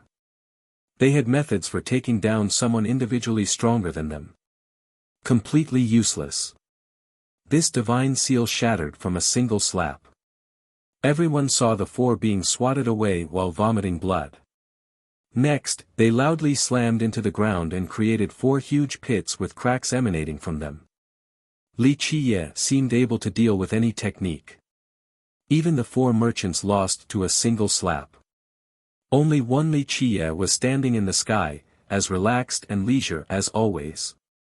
In fact, there weren't 5 Li Chia earlier. His speed was unbelievably fast, so his remnant images remained in the air and confused the crowd. The crowd gazed at the 4 pits and became empty-headed. Chapter 26:12. People quivered and gasped for breath after seeing Li Chia swatting away the 4 merchants. They were stronger than the 10 Vajras by quite a bit, yet they still couldn't stop one move from Li Chia. Green-robed heavenly merchant was stunned. Not being able to stop a single move from Li Chia himself was already humiliating, but his group together couldn't do so either. This result struck him to the core. It was one thing for the 10 Vajras to lose since they weren't the strongest group in imperial lineage. But it was another issue for the 5 merchants to lose. One would be hard-pressed to find a stronger group compared to them. Simply unfathomable, there is no limit to his height. An ancient ancestor murmured while becoming truly afraid, believing that no one else in Imperial could take Li Chia. No different from ants, the crowd was frozen. Some people started repeating this line. Prior to this, the Trade Federation viewed the natives as ants and did whatever they wanted. In fact, many experts here shared the same thoughts. The lives of the natives weren't worth a single coin in their mind. Alas, they suddenly had the realization that they were no different from the natives in Li Chia's eyes. Just a wave from him could push them off the edge. This self-realization was frustrating and left them with a primal fear. Boom! Debris went flying. The 4 merchants jumped out of the pits, looking just as battered as Green Heavenly Merchant earlier. This was the most embarrassing moment in their lives since they were used to dominating in the past and earning the worship and reverence of others. Losing to one strike was unbearable right now. Not bad, still alive, or people would become hopeless. For powerful Eternals, losing to a single strike. That's absurd. No one else in the young generation will have any ambition afterward. Many experts heaved a sigh of relief. The 4 merchants were bloodied and tattered, but at the very least, they were still alive. People would drown in despair otherwise because no one else in Imperial could kill them with a single move. A being capable of this would be truly unbeatable and could suppress all of imperial lineage. Others would never have the chance to shine at that point. Despite surviving the strike, the 4 merchants were pale. They exchanged glances with fear within. After all, they had a good idea of their own power. Though Green Heavenly Merchant didn't join in, that combination earlier was plenty strong. Yet, they still lost. They couldn't imagine anyone else in Imperial capable of defeating them in a single strike. In a one-on-one contest, doing so wasn't impossible, but not when the 4 of them were together. All 5 took one step backward while thinking the same thing: run. Venerable Deer Merchant wasn't here and the 5 of them couldn't take Wuxia. Running was the wisest move. They were experienced and have grown through conflicts and danger, no longer possessing youthful recklessness. However, they were the strongest ancestors of their respective sect, representing its reputation. Thus, they couldn't run or they would spend the rest of their lives being sneered at by others. "Sir, we have a misunderstanding. It's better to drop than make a feud. We weren't considerate this time, so we will obey you and leave Mingluo with haste," Green-robed Heavenly Merchant said. No one expected the 5 merchants to give up so easily. They were aggressive and imperious just a while ago but have now conceded in the time it takes to drink a cup of tea. These 5 have never been afraid of people, especially after the Federation establishment. This gave them quite a strong backing, allowing them to stand tall against the 3 behemoths. So now, his surrender came as a surprise. An old ginger is even hotter. An expert admitted, these 5 when to push and when to pull, such sly foxes, able to put their face aside. The 10 Vajras were the opposite, so look at them now, all dead. It's fine to give up anyway against such a powerful foe. What's the point of fighting to the death? It's not like there is an irreconcilable feud. One ancestor quietly said. Of course, this ancestor was also speaking on his own behalf. Since the 5 merchants have lost, it was understandable for them to be afraid of Fiercest as well. Isn't it too late to think about giving up now? Wuxia said insipidly. Green-robed Heavenly Merchant's expression was quite awkward. A public surrender was humiliating enough, but Wuxia was pressing on too. Not too late. He smiled wryly and put on a thick-skinned act. We get to know each other by fighting. To be in the presence of a character like you is an honor, sir. Your actions are admirable and put us to shame. This world already belongs to the young generation, haha. Some were caught off guard to see this ancestor flattering Wuxia in this manner and began to laugh at his shamelessness. Just a while ago, he was imperious and glorious, treating everyone else like dirt. Now, he had no choice but to become a sycophant. All eyes were on Wuxia now. In their opinion, he has achieved his goal, saving the natives on top of besting the 5 merchants. This earned him great fame. Such achievements were unreachable for most masters. There was no need to push it any further, might as well just accept the sentiment. Chapter 26:13. Unfortunately, there is no medicine for regrets. There is only one ending today, all of you will die. Wuxia didn't accept. The crowd clamored after hearing this while the 5 merchants became alarmed. Everyone thought Fiercest would let this go instead of killing them.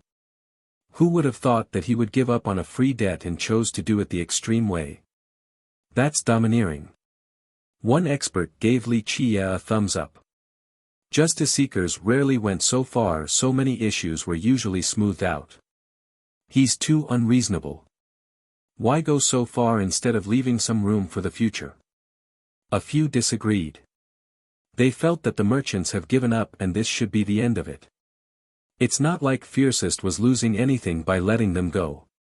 The 5 merchants were having a terrible time. Accepting defeat was already humiliating enough, but now, Fiercest still wasn't letting this go.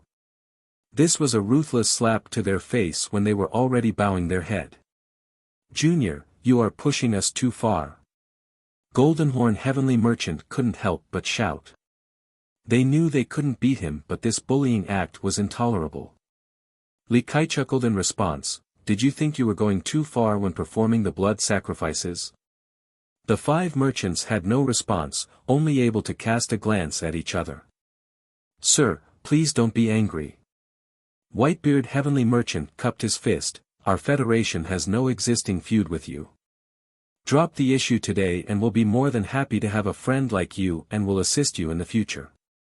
No need to escalate the issue over some ants. We'll pay for any damage and more." This proposal was more than enough for the crowd. The merchants were agreeing to pay Li Qie on top of surrendering.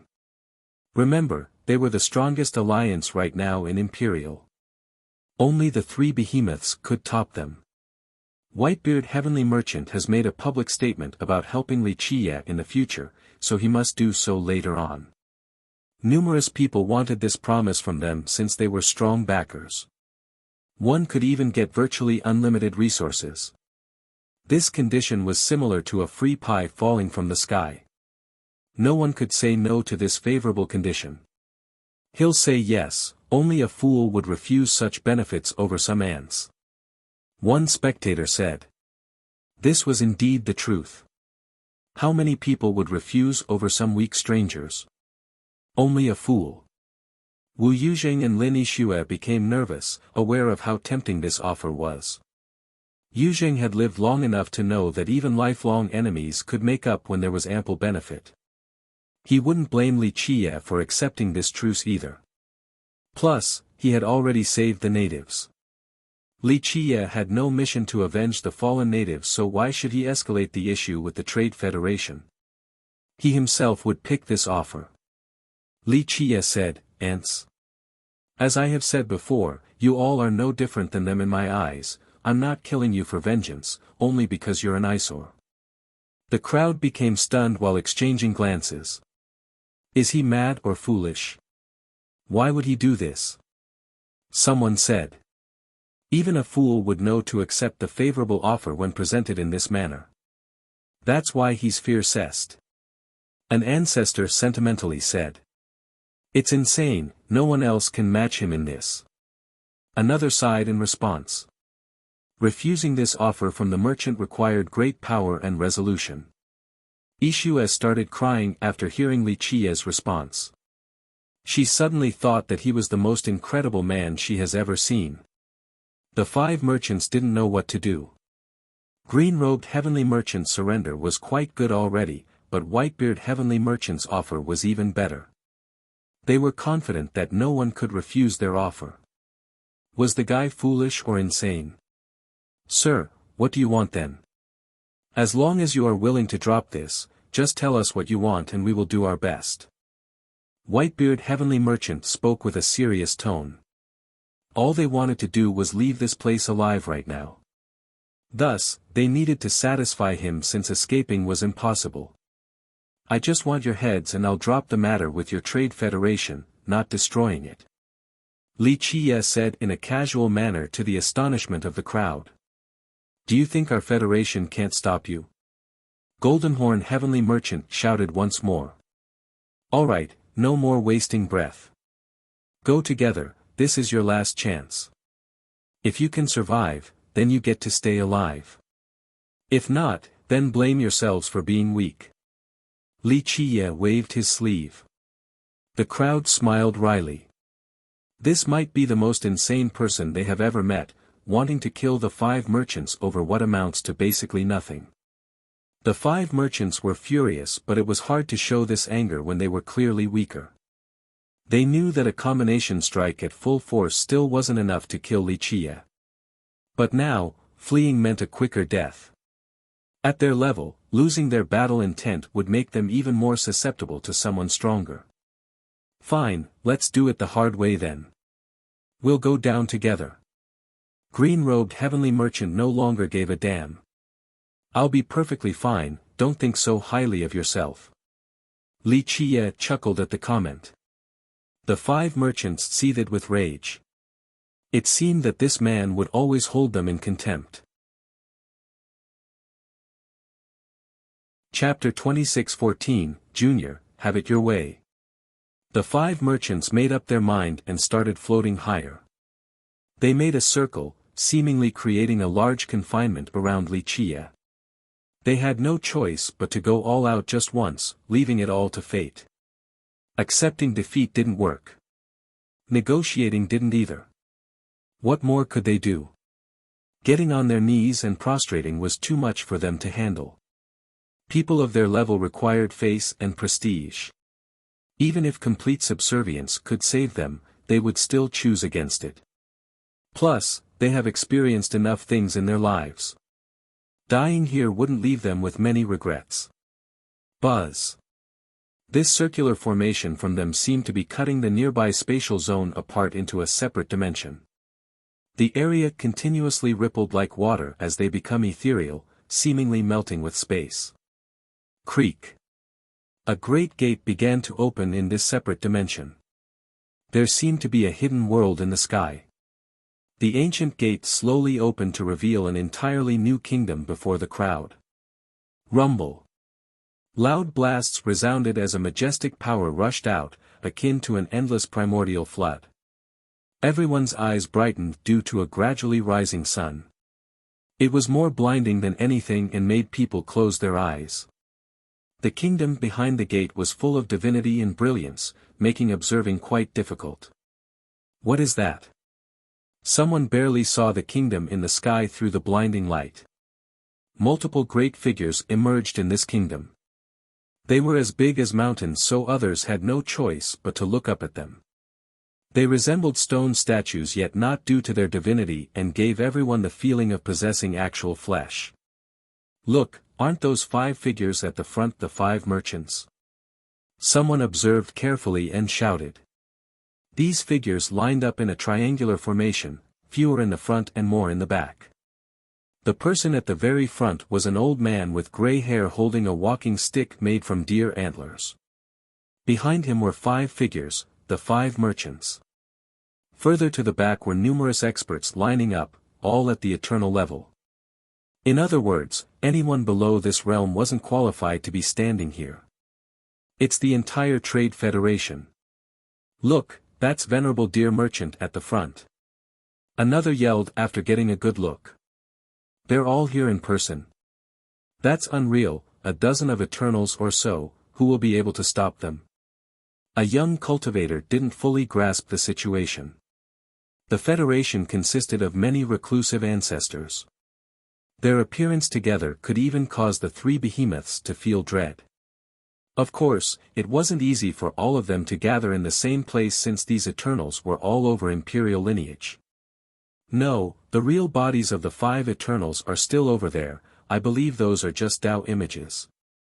Another youth disagreed, thinking that the figures in the kingdom weren't real. The rumor is true. One ancestor said. What rumor? An expert became curious. The kingdom of the gods. This ancestor elaborated. After starting the Federation, Venerable Deer Merchant summoned all the Eternals of the Federation and created a dimension emulating an immortal realm. These Eternals left behind their arts and avatars, forever coexisting with this dimension. An immortal realm?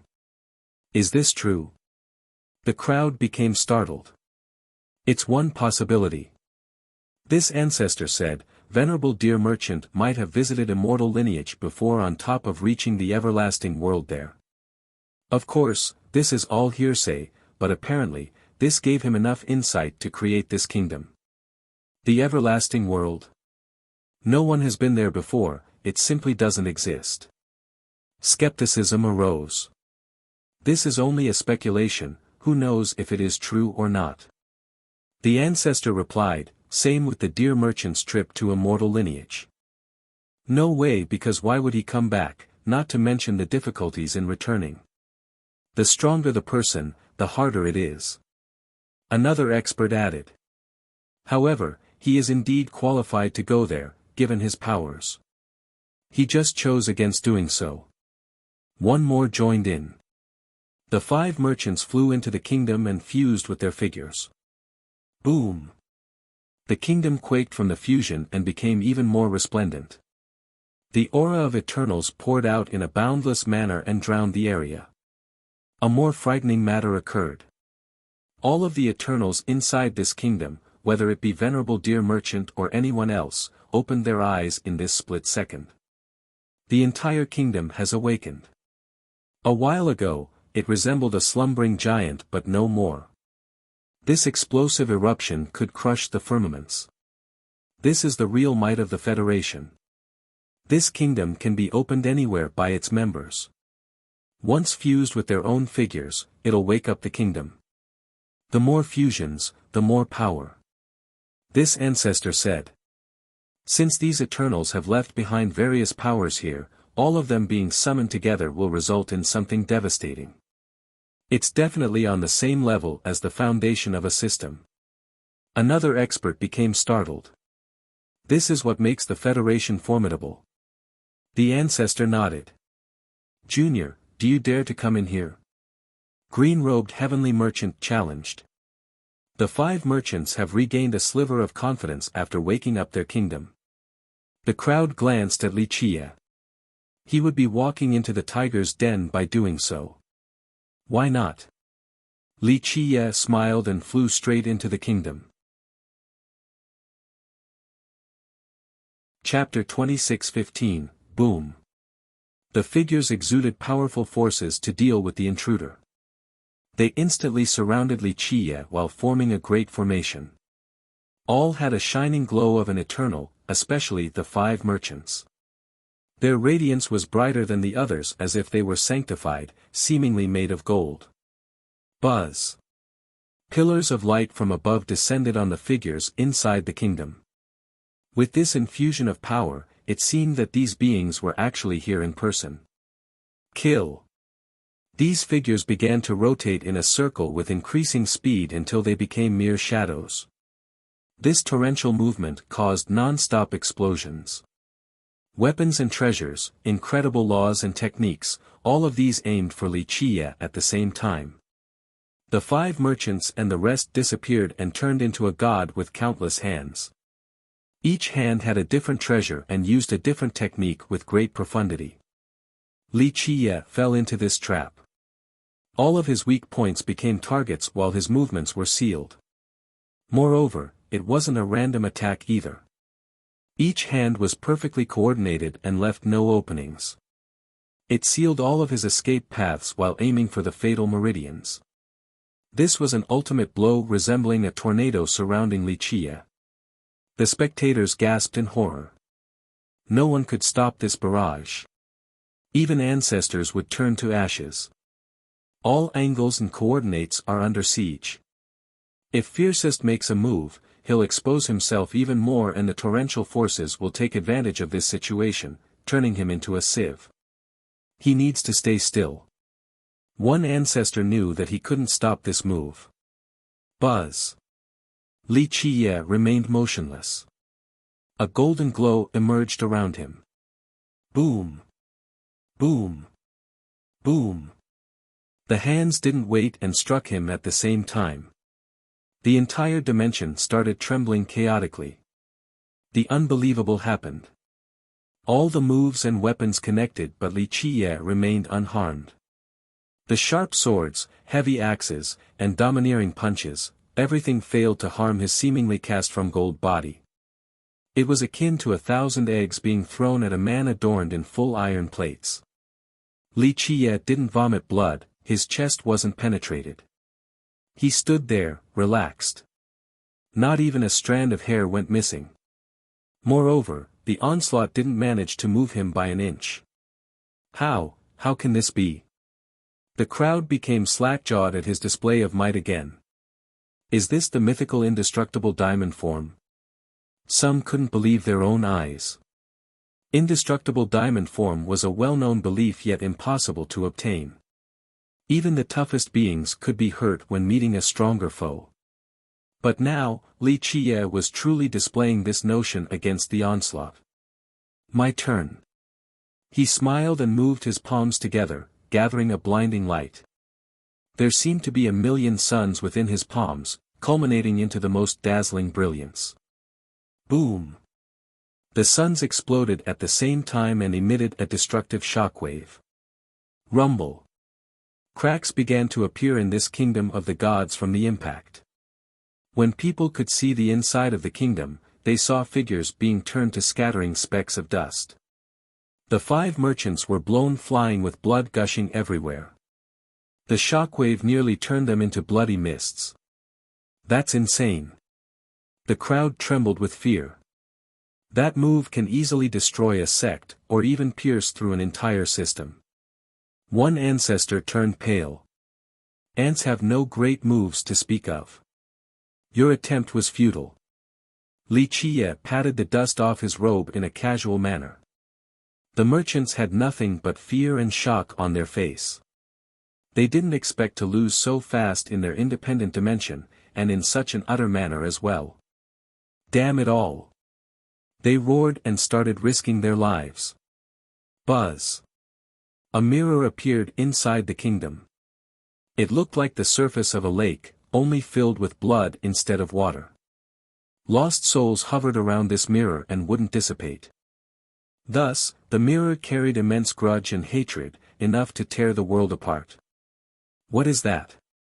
Many shuddered before this terrible mirror. So many lives must have been refined to create this monstrous, no, forbidden weapon. An ancestor saw the hint, his expression darkened. Your trade federation deserves death just for creating this mirror. Li Qiye coldly uttered. We'll see if you can survive to say that again. Green-robed heavenly merchant roared. Their vitality materialized into arcs streaming straight into the mirror. Zzz, their vitality naturally depleted, resulting in their body drying up. The mirror seemed to be sucking them dry. The merchants are using their lifespan now, gathering their longevity blood into the mirror. Looks like they won't live for long even if they manage to defeat Fiercest. An older master murmured. This group was determined to take Li Qiye down with them. Chapter 26:16. The bloody mirror shot out a crimson ray after undergoing a monumental change from receiving the longevity blood of the merchants. Buzz! It actually transformed into a rippling lake consisting of thick blood. In the beginning, the spectators thought that the lake and blood were only an image or a derivative form. The influx of vitality has changed it to the real thing. Perhaps this was no mirror in the first place, just a lake of blood refined into a little mirror by a great technique. A sanguine stench accompanied by deep hatred permeated the area. The lost souls began to lament and wail, seemingly chanting the most terrible curse in existence, aiming at all living beings. That's horrifying. The spectators trembled at this sight. A forbidden weapon refined from countless lives. A junior almost lost control of his legs. I believe it might be more than 1 million people. An ancestor said with a solemn expression. The crowd took a deep breath. 1 million to refine this forbidden weapon, quite a ruthless deed. They began to ponder. The Federation consisted of many Eternals with powerful systems behind them, a dozen or so. No one would really notice if they capture 100,000 from each system. After all, a powerful system was boundless. Some had 10,000 sects or more with billions and billions of living beings. 100,000 seemed like a tiny group in this sea of people. Maybe, just maybe, Venerable Deer Merchant started the Federation with this plan in mind. Maybe it's the whole purpose behind it. Someone murmured. This was a bold and frightening speculation. Using several million people for the sake of refining an artifact within one system would definitely be noticed and be barraged with criticism. However, spreading it over a dozen systems? This made it more discreet. More often than not, an all-out battle between sects would yield a higher number of casualties. This made it harder for anyone to learn about the Federation's weapon refinement attempt. Maybe this was only a test. One old ancestor with knowledge of this creation process mused, since this was successful, they might try a higher number later. There is a legend that when one refines an entire world into a weapon, it will result in something unbeatable. I don't know how legitimate it is. The crowd nearby shuddered after hearing this. If he was right, then this mirror was only an experiment. If successful, the Federation might try refining even stronger ones. At that point, they would require dozens or even hundreds of million lives, disguising it in one way or another within their systems. Wars were common in Imperial. The destruction of a kingdom or sect was neither a small event nor a big deal. It would only give birth to some conversations and gossips around the world. That's a terrible ambition. One ancestor shuddered at the thought. Buzz. While everyone was talking about the implication, the mirror exuded a bloody ray from the sky. It instantly engulfed Li Chia like a waterfall from above, pouring down in an unceasing manner. It looked more like a stream of liquid than a beam of light, seemingly inescapable once touched. It didn't take long before Li Chia was completely drowned out. The entire process was extremely vast, so even a fast cultivator couldn't dodge. Moreover, this was the kingdom of the gods. There was no running away from this dimension and the bloody mirror. He's finished. The 5 merchants became ecstatic. They worried the most about Li Chia leaving the kingdom before they could activate their mirror, or that he would use a heaven-defying method to dodge the light. We really did it. They didn't expect this to go so well, thinking that Li Chia wouldn't be able to escape from the light no matter how strong he is. The beam slowly receded like a lake slowly losing its water. People finally saw Li Chia, realizing that the missing light has infiltrated his body. Is this his counter? Someone thought Li Chia had devoured the bloody light. No. Another expert startlingly said, the light is the thing attacking him right now, crazily drilling into his body and bypassing his defense. What will happen then? Will it refine him? The first speaker said with astonishment. Boom! The dimension quaked as if an invincible force was pressing down on it.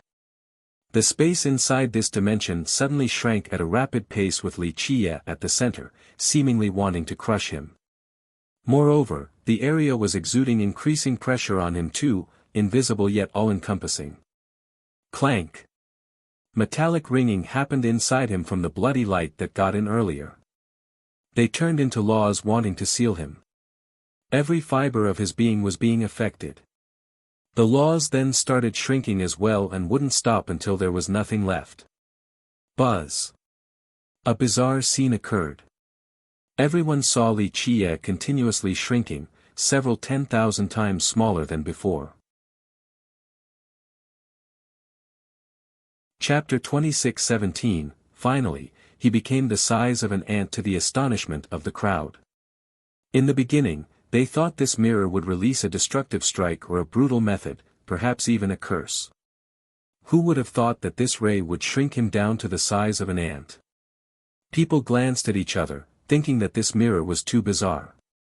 This bloody mirror is frightening indeed. It looks like a curse, a sure kill move.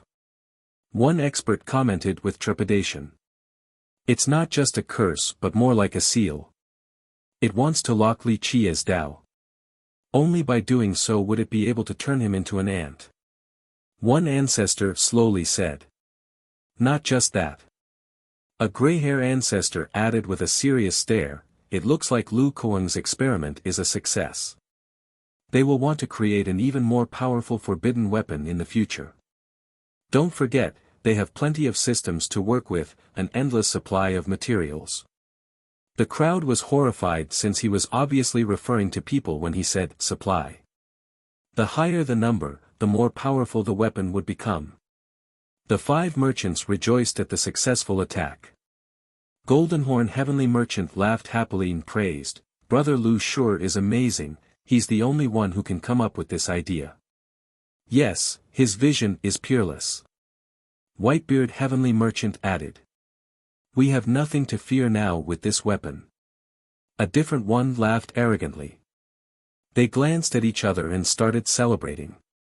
An even bolder thought appeared in their mind. Li Chia was very strong and could easily take down the 5 of them together. However, he was still sealed by this forbidden weapon. However, they could even create a stronger one. People were right, they used several million lives to refine this particular one. Many members among them protested this idea because it was a big deal. Plus, the product might not be that powerful. People at their level already had plenty of weapons. Now, this success fueled their ambition even more. Not to mention the other systems, even the three behemoths would fear them if they could create something greater. At that point it was fine to use 100 million people or so. After all, they were mere ants. Ha ha ha. All ants. The group viewed the world with disdain after realizing the future potential. Green-robed heavenly merchant sneered while looking at the miniature Wuxia. Who's the ant now? You are.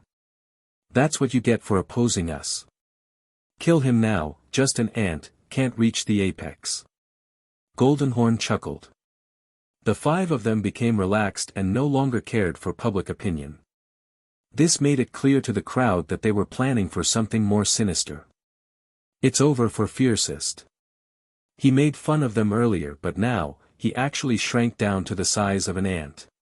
One spectator said. Some people didn't like him at all. One sneered, that's what he gets for being so arrogant, not understanding the unfathomable power of the Federation. He can't oppose such a monster alone, so suicidal. Boom!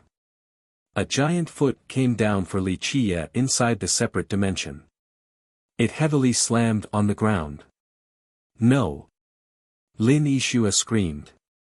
There was no need to look, one could imagine his fate right now, just a lump of flesh. Tears flowed out but there was nothing she could do. That's the end of a great genius. Some felt sorry for him while looking at the foot. He was too stubborn and aggressive. One expert shook his head. He was being unreasonable, the five merchants yielded already yet he kept on pushing them towards the edge. He deserved being crushed like an ant. One fella scoffed. Rumble.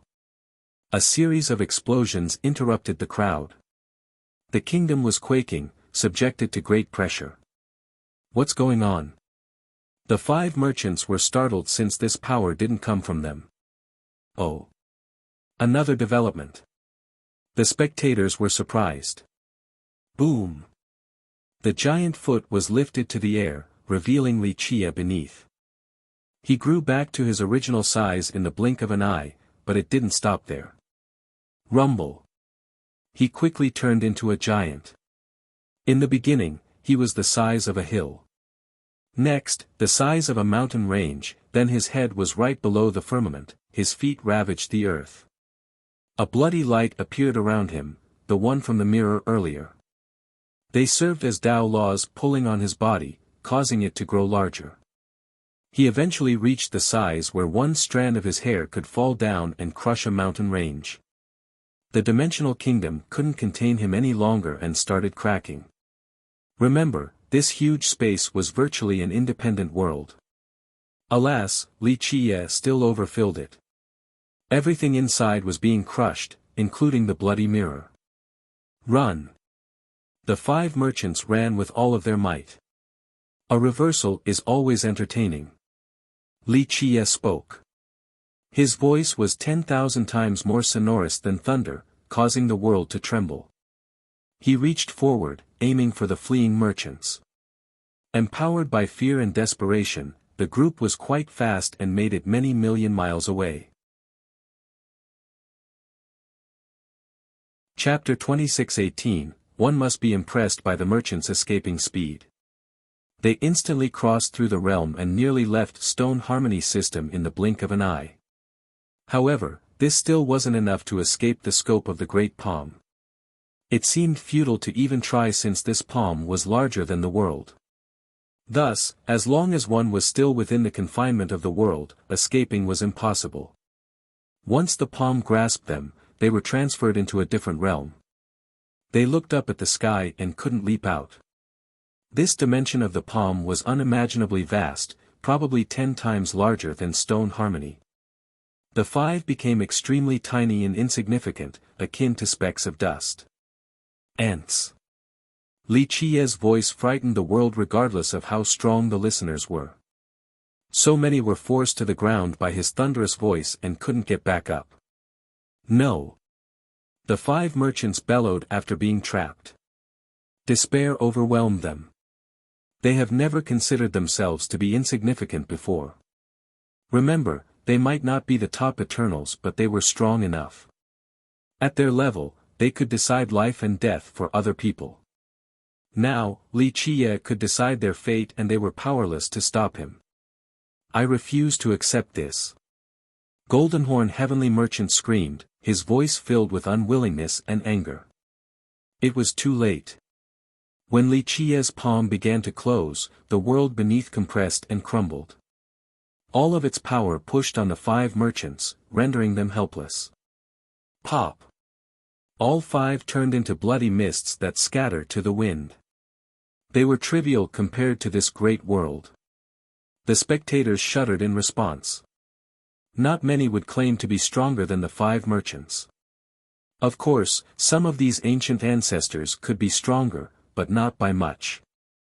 These 5 were crushed so easily by Li Qiye, truly a shocking spectacle. This was even more stirring than the death of the 10 Vitras. Li Qiye did it with such ease as well, not resorting to using any weapon from start to finish. One could only imagine the destruction once he actually uses one. Li Qiye began shrinking down. It looked slow relative to his massive size, but this process was quite fast. He eventually regained his original appearance, looking as ordinary as ever, like another random person in a sea of people. No one would remember him at all. Alas, despite his misleading appearance, he had just taken care of the 5 merchants and an armada from Hidden Gold Grotto. Would anyone think that he was an ordinary person now?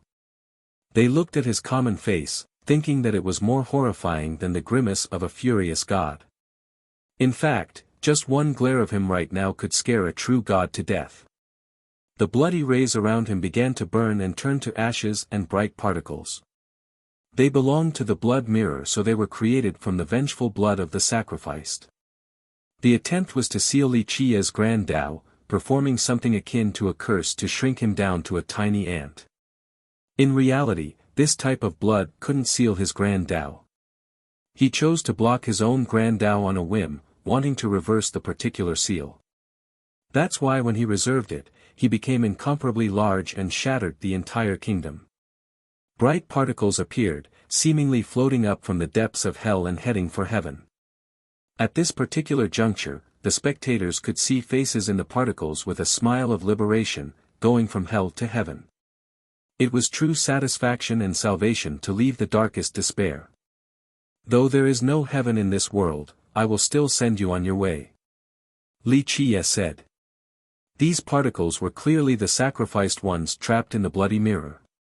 They had been crossed over by him, their hatred refined away, so they returned to the light. Everyone held their breath at this sight and didn't know what to say. The smiling faces actually left them speechless. For a few of them, light and kindness actually blossomed in their heart and mind. It was a sentimental moment. Several million lives have been refined by Lu Kuang's group, but Li Qiye had saved them now.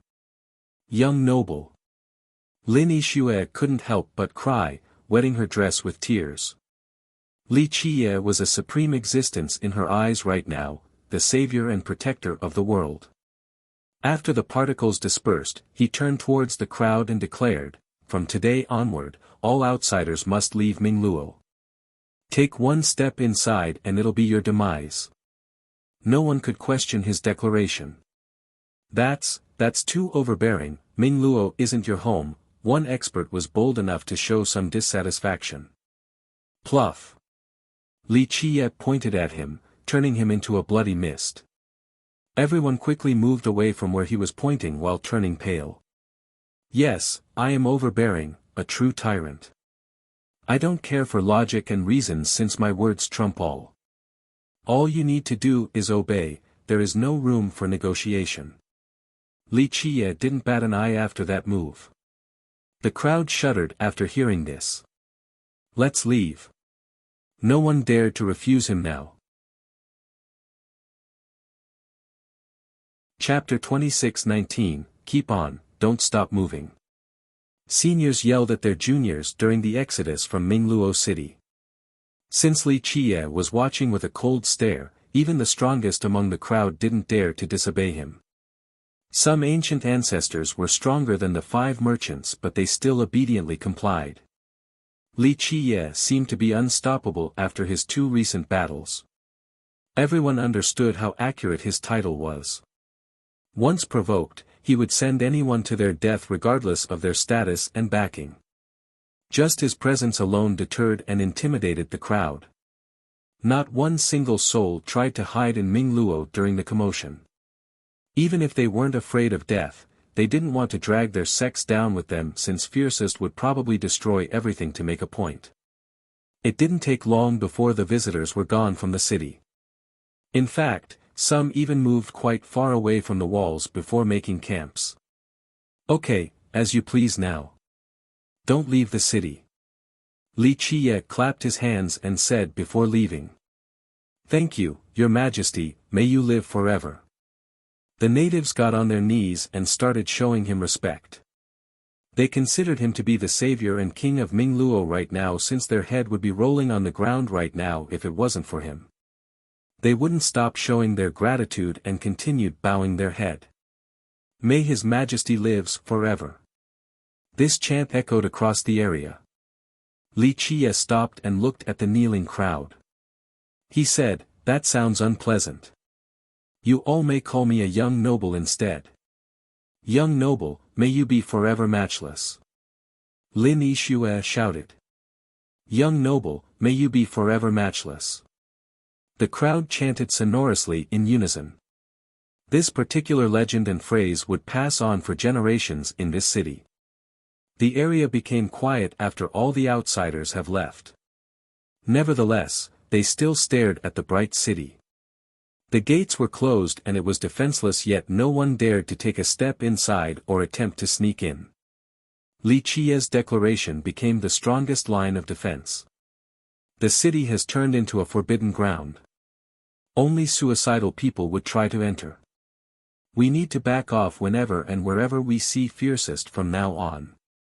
A senior coldly told his juniors, if anyone happens to offend him, then just kneel and offer your head to him, don't bring us down with you. The realization that fiercest usually took things to the extreme has convinced the rest of the world to obey. Looks like we'll have to give up on the immortal stone then. One expert sighed with disappointment. A few ancestors have speculated about its appearance in Mingluo City. Unfortunately, no one could take this stone unless they wanted to risk it all. No rush, there will be a chance. One ancestor calmly said, Mingluo will be very lively soon enough.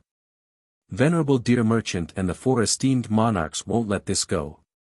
Both the Federation and the Grotto will have their revenge. Moreover, the 3 behemoths haven't joined yet.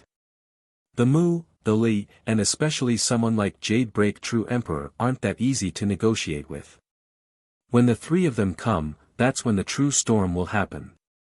His eyes became serious as if he could see this scene already. Okay, Fiercest is insanely strong and can take several masters on by himself, but what about the rest? He might be able to handle the Grotto and the Federation, how about the 3 behemoths? It's still a mystery whether he can be Guifei or not. Another ancestor agreed. We just need to be patient, this isn't over yet. Save our strength to fish in troubled water. The first ancestor said. Regardless of these schemes, no one has violated the declaration so far. The city became more serene and peaceful than ever. On this night, Yixue and Yuzheng have taken care of the natives in the city. They returned to the palace and prostrated before Li Qiye again, young noble, the city will always remember your kindness. Go now. A storm is coming, don't leave the city. Li Qiye opened his eyes to speak before closing them again. We'll never forget you, young noble. The 2 bowed their head again before slowly leaving. They were right about the city's gratitude. Li Qiye has given the natives another chance at life. He was like another parent to them. Thus, on the next days, the households here erected a longevity plaque to worship him. Some also created statues of him and began recording his great deed. At the same time, Wu Yuzheng has somehow summoned back the disciples from Stone Clearing School. No place was safer in Stone Harmony than Mingluo right now with Li Qia around. That's why he decided to call them back. These disciples were naturally happy to be back home. This peace didn't last long. With a wind-breaking sound, an imperial banner crossed through the air like a shooting star. Boom! It landed on a mound right outside the city. Someone's here. The experts camping outside took note of this. They looked over and saw the character, Jian. It pulsed with a frightening aura like an unsheathed sword. Pure sword, true emperor, he's coming here. Everyone knew its owner. The Mu clan is coming. This caused quite a stir since one of the three behemoths was coming here. Buzz. Imperial laws flowed around the banner like streams of water, filling up the area around the mound. Next, they pinned themselves on the ground and came together to create a portal. Chapter 2620, Buzz. The portal opened, revealing a pulsing light. However, no one has come out just yet. The runes intertwining inside the portal made its direct connection to the clan apparent. Rumble. The runes on the mound continued to spread until it covered the nearby mountain range. Next, pavilions and other buildings erected from the ground. They were made of runes and empowered by the strongest imperial blessings. This area quickly became the land befitting that of an emperor. The crowd shuddered in response. The emperor wasn't here yet. He could be located at the Mu clan or any remote region in imperial lineage. In the far reaches of space, he just needed to throw an imperial banner towards the vicinity of Mingluo City. This allowed him to open a portal connecting the clan to Stone Harmony system. Outside of possessing a great treasure, this also showed the emperor's power and might, causing many Eternals to feel dread. More importantly, he wasn't here in person yet, but his Grand Dao laws have already built a fully empowered Dao land here, allowing the Dao to spread without shackles. Anything below the realm of an emperor is only rotten wood. One Eternal lamented. Even the Eternals with similar battle prowess to Pure Sword True Emperor were shaken. This particular phrase made sense to a certain degree, since a true emperor should be stronger than an Eternal, provided that the gap between the two sides isn't overwhelming. After all, becoming an emperor meant opening 12 palaces, something above the reach of Ascenders and Eternals. When a Grand True God opened their third palace, they would become an Ascender, a first-level True God. A second-level Ascender would have 4 palaces, a fifth level would have 5, and so on and so forth. After becoming a ninth-level Ascender, they would have 11 palaces. At 12, they would turn into Eternals with a new world opened up for them.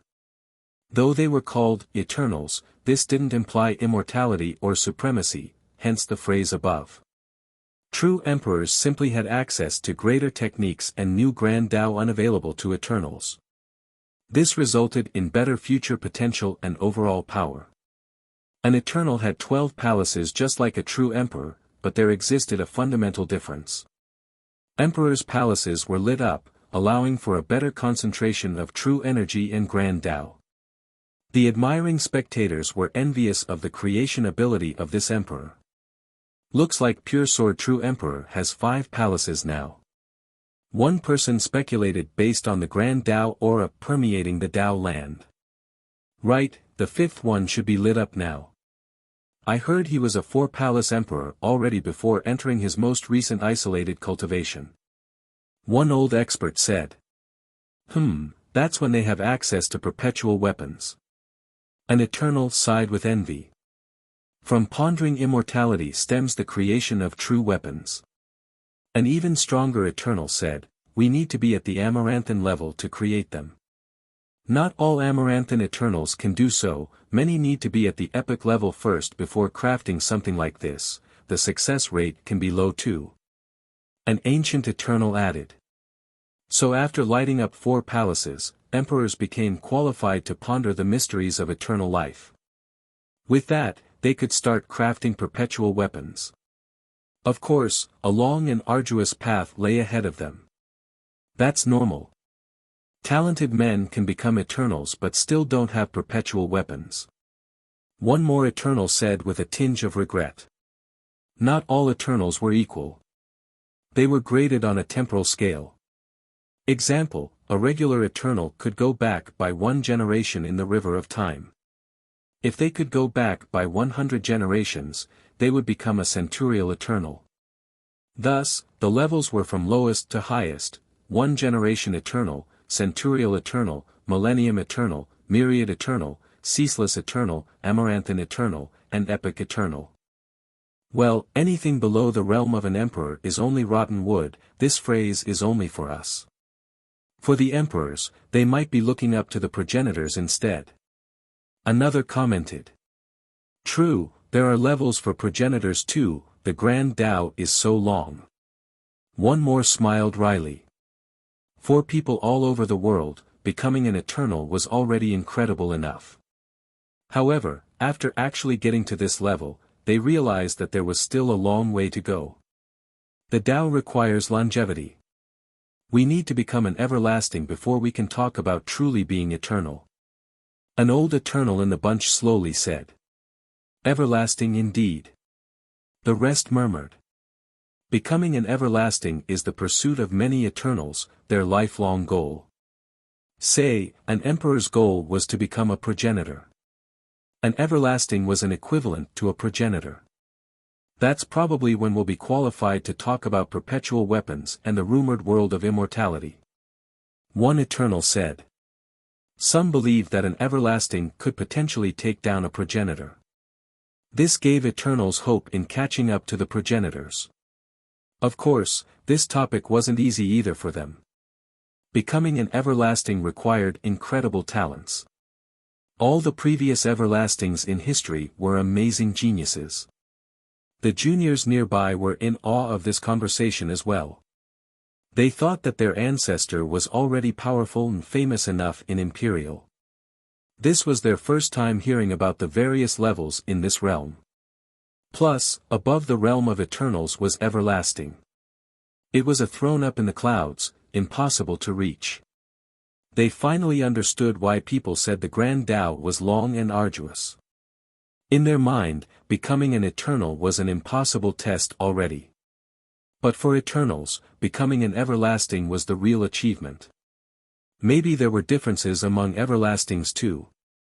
This was the case for progenitor as well. Their power level varied despite reaching the Grand Tao. Buzz.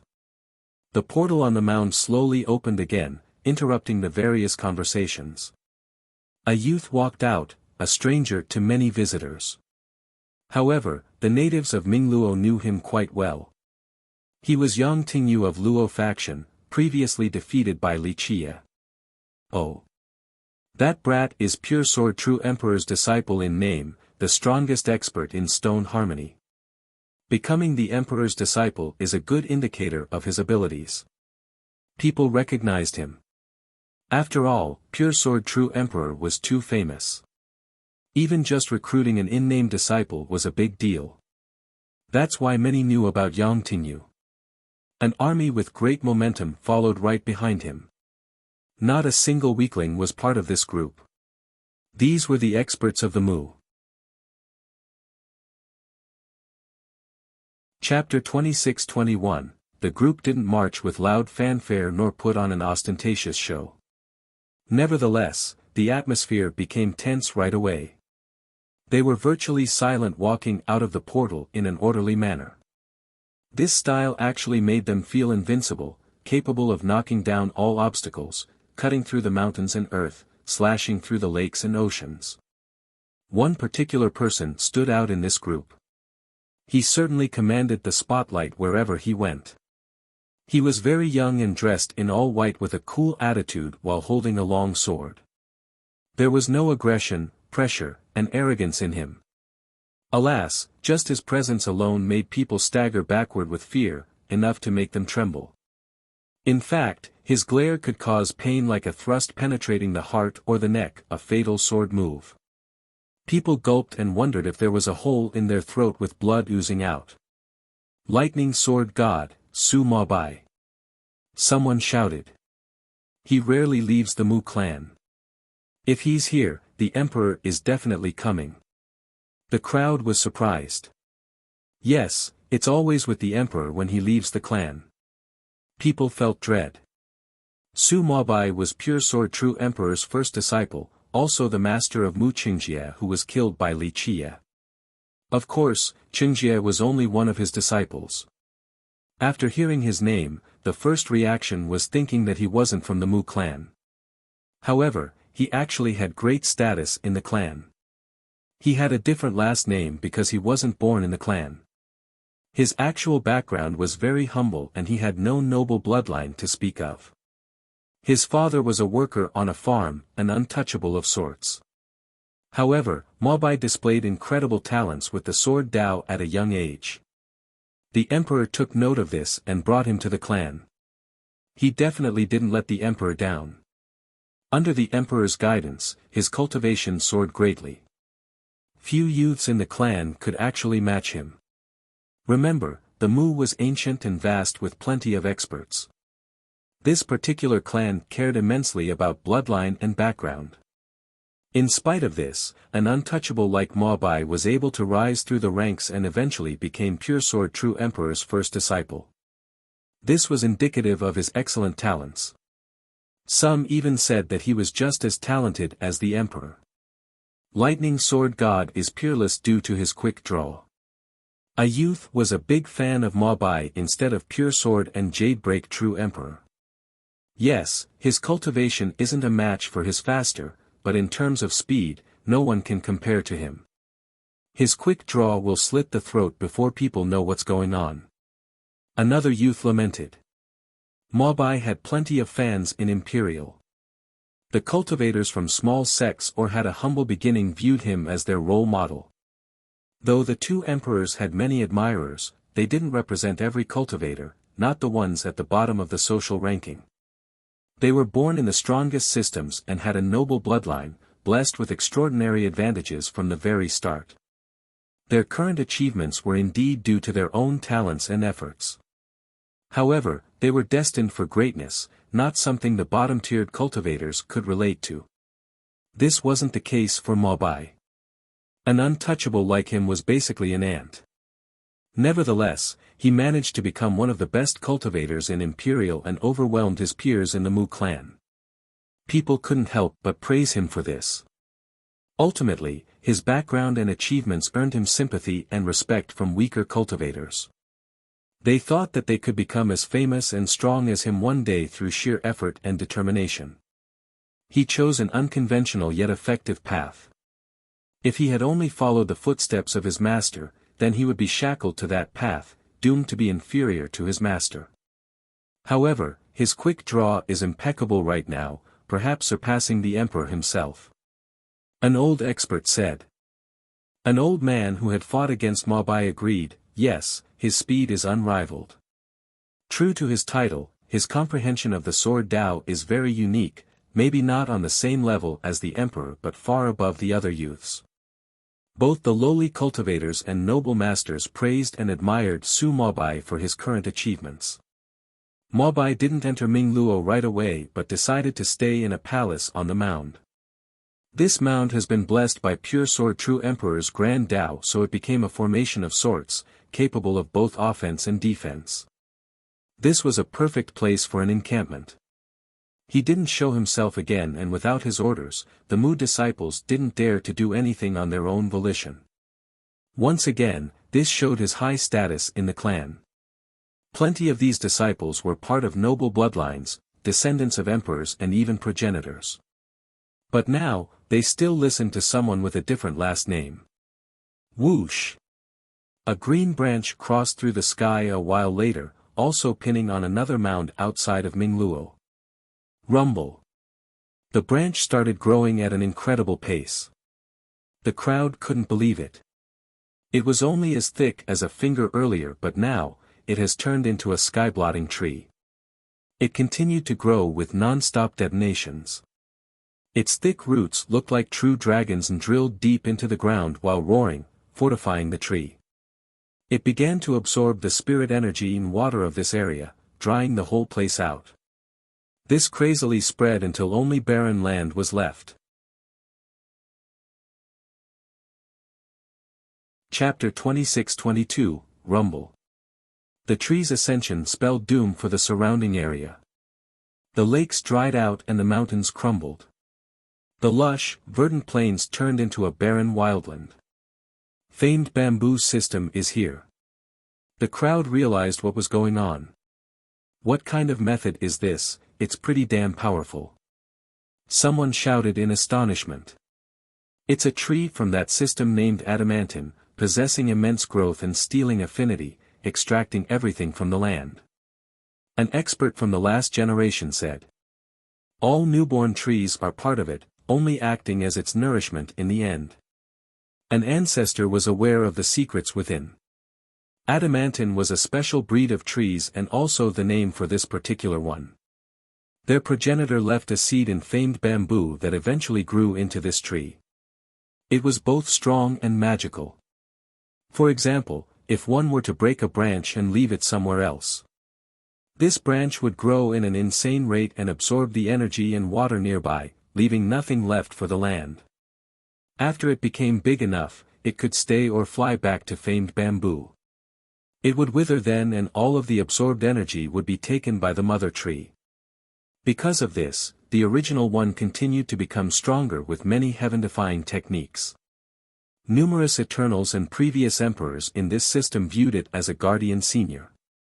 This was indeed the case for millions of years. The system grew under its protection. Many powerful intruders have come only to leave empty-handed before the might of the tree. This tree is so overbearing. An envious spectator could see the streams pouring down the sky-blotting tree. It was full of life taken from the nearby area. Famed bamboo is just as famous as hidden gold. They don't wage war as much as the latter, but they don't play that nice either. Plenty of sects have been destroyed by them. An old expert said flatly. One ancestor shook his head and said, normally, famed bamboo wouldn't willy-nilly use this tree. They're serious about this matter. He paused for a bit and smiled. There's a reason why they usually stay away from conflicts too. Just look, this tree is simply too much. If they keep on stealing the resources of the world, it is going against the heaven on top of creating enemies everywhere. They'll be courting death at that point. Buzz. The tree has grown to its maximum size. The branches morphed into pavilions and temples, looking quite beautiful. The doors to the buildings opened and revealed many people inside. At the highest point was a stately hall with an impressive figure sitting inside. It was as faint as a shadow, yet people could still sense its pressure all the same. Who is that? Everyone noticed this presence looming above everything else. I believe that's famed bamboo heavenly monarch, Sha Yucheng. An old expert murmured while looking up. Just one branch can travel across the world and create this amazing tree. It seems so safe too. Look, the disciples from this system travel more comfortably than anyone else. One youth said with envy. The quiet lightning sword god climbed up the tree and stood before the highest hall. He said, Junior Su Mabai respectfully visits you, heavenly monarch. Come in, virtuous nephew. How is brother Pure Sword doing? A young yet imposing voice came from inside. Thank you for asking, heavenly monarch. My master is doing well and has come out of his cultivation. He'll be here soon. Mabai bowed before entering the hall. It really is the monarch. One expert nodded after seeing this. The monarch is Pure Sword True Emperor's sworn brother. I suppose the Mu and famed bamboo will work together for this event. Another murmured. This made the crowd exchange glances with a strange expression on their face. The Mu was already strong enough, but adding another system on top of this? Who else could stop them? Remember, everyone was here for the immortal stone since all Eternals coveted immortality. Maybe it's time to find some allies. The Eternals present became serious. This was the only way to oppose these two powers. Boom! A loud blast detonated in the sky and made the world tremble. The sky suddenly turned dark. What is that? Everyone looked up and saw a massive monster. It was as big as a meteor and robbed the light from stone harmony due to its sheer size. Bam! It smashed onto a wide-open plain inside the system. Strangely enough, there was no major upheaval, betraying everyone's expectations. Only a deep trench was left in its path. People finally saw its true shape, a gigantic gourd with a golden glow. It seemed to have been taken off the vine not long ago since it was still full of life. Tao runes flowed on the surface in a profound manner, almost like a supreme melody filled with the Tao. It resembled a towering mountain with clouds blowing by the midsection. It became the tallest peak in this area. A treasure gourd from the sky. People instantly knew that it was an amazing item. Master, a gourd has just fallen from the sky.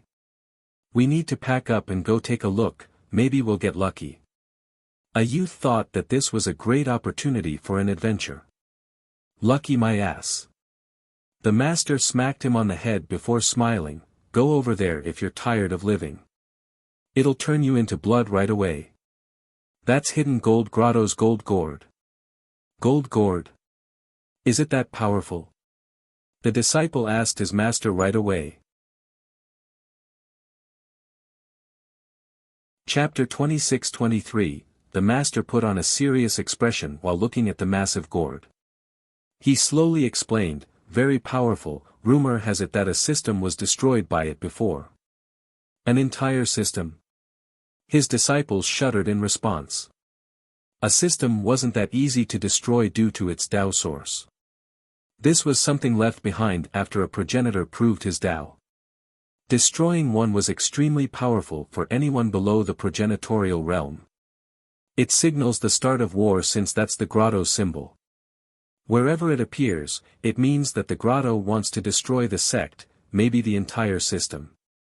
One ancestor understood the implication. Everyone naturally understood that hidden gold wasn't here for stone harmony system. It has declined already and wouldn't be able to withstand a single blow. Hidden gold didn't need to use its gourd for this reason. They instantly thought about Fiercest. This gourd obviously came for him. The destruction of their armada was a grave loss, perhaps their biggest one since their foundation. There was no way they would let this go, no way that they would let the 10 Vajras die in vain. I heard that only the 4 esteemed kings can use the gourd to its full potential. Looks like they're here too. An ancestor commented. At this point in time, everyone believed that Li Chia belonged to the highest order. Just one king wouldn't be enough to take him down. All 4 of them needed to be here just for a chance to kill him. Anything less would be suicidal. It probably has been a while since all 4 have appeared and worked together. Another person joined in. A knowledgeable ascender said, in recent years, people said that they are strong enough to challenge the 3 behemoths. Their fleets were flying all around Imperial with wanton regard for anything. However, one event changed that and they started acting with reservation, especially towards the Li clan. What does the Li have to do with this? One listener asked curiously. I was told that Guifei personally came to visit Hidden Gold Grotto. The 4 kings were all there to greet him. The ascender said. This attracted everyone's attention. Was it really only a normal visit from Guifei? Did all 4 kings need to be there for the reception? They must have fought, right? A big gossiper instantly asked. The details eluded me, but many speculated that the 4 kings fought together against Guifei. All in all, after this visit, Hidden Gold Grotto cooled down a bit and stopped blatantly challenging the 3 behemoths. So the 4 of them still aren't enough to take Guifei on. Another said. There's no shame in losing to Guifei. Everyone knows that he's the strongest in the Li, don't you know that some say that he is an everlasting?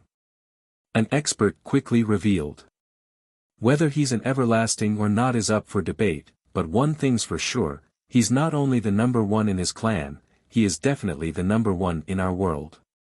He swept through the realms in the past and no one could stop him. I think this is still the case in the present.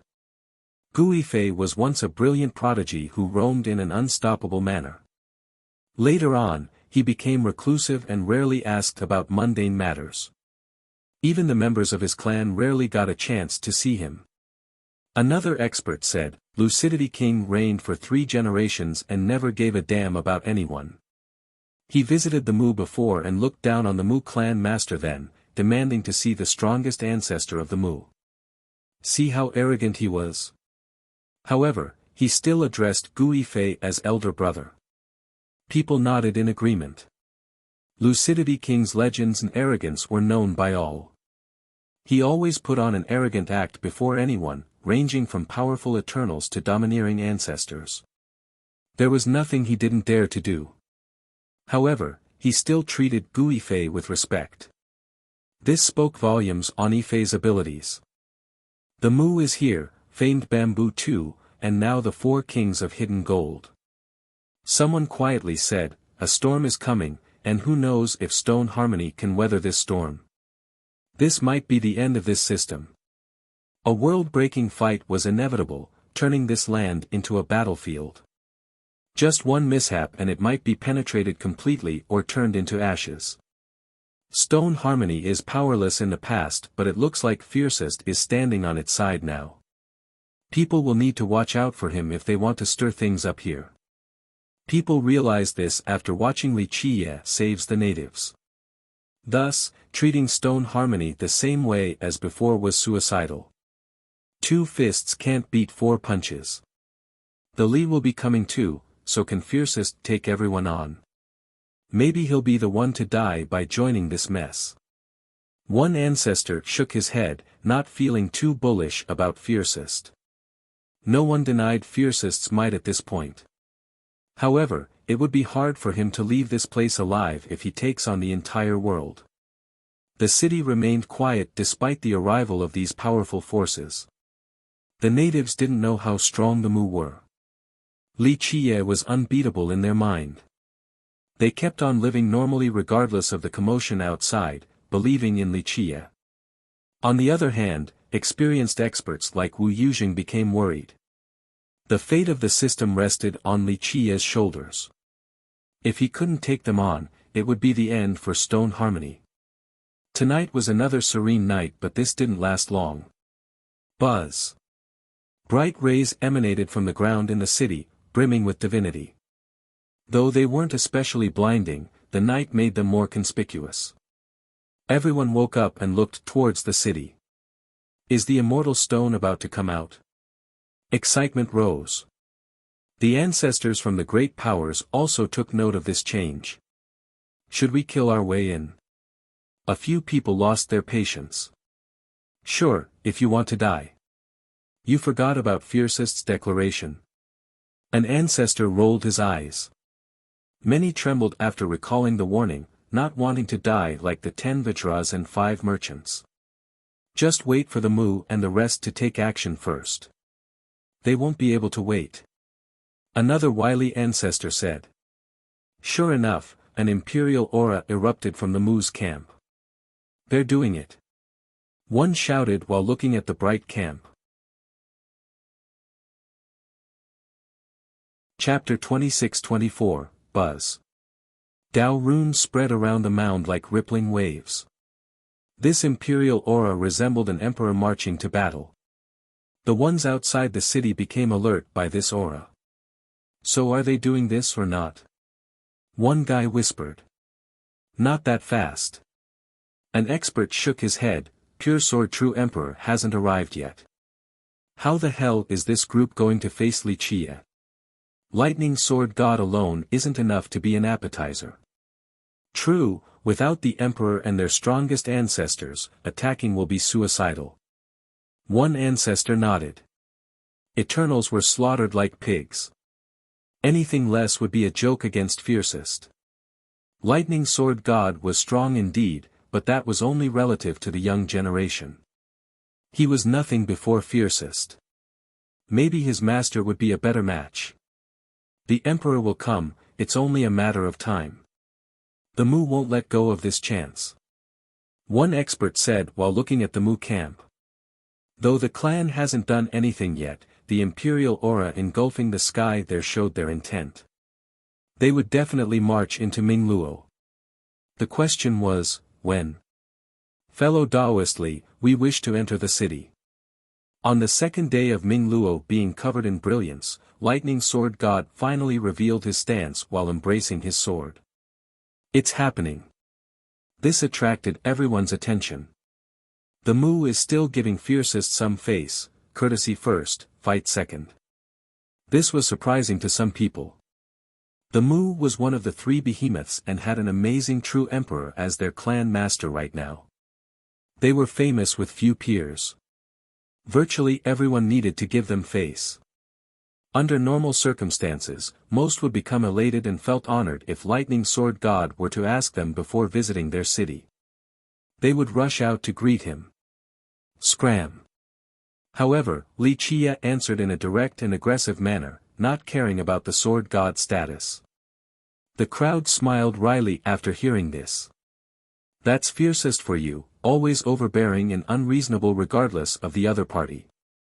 Fiercest seemed to not care about offending anyone in imperial lineage. He didn't mind going against the rest of the world. What a monster. Even those who didn't like him found some admiration. He wants to offend all the great powers in Imperial, the only one who would dare to do so.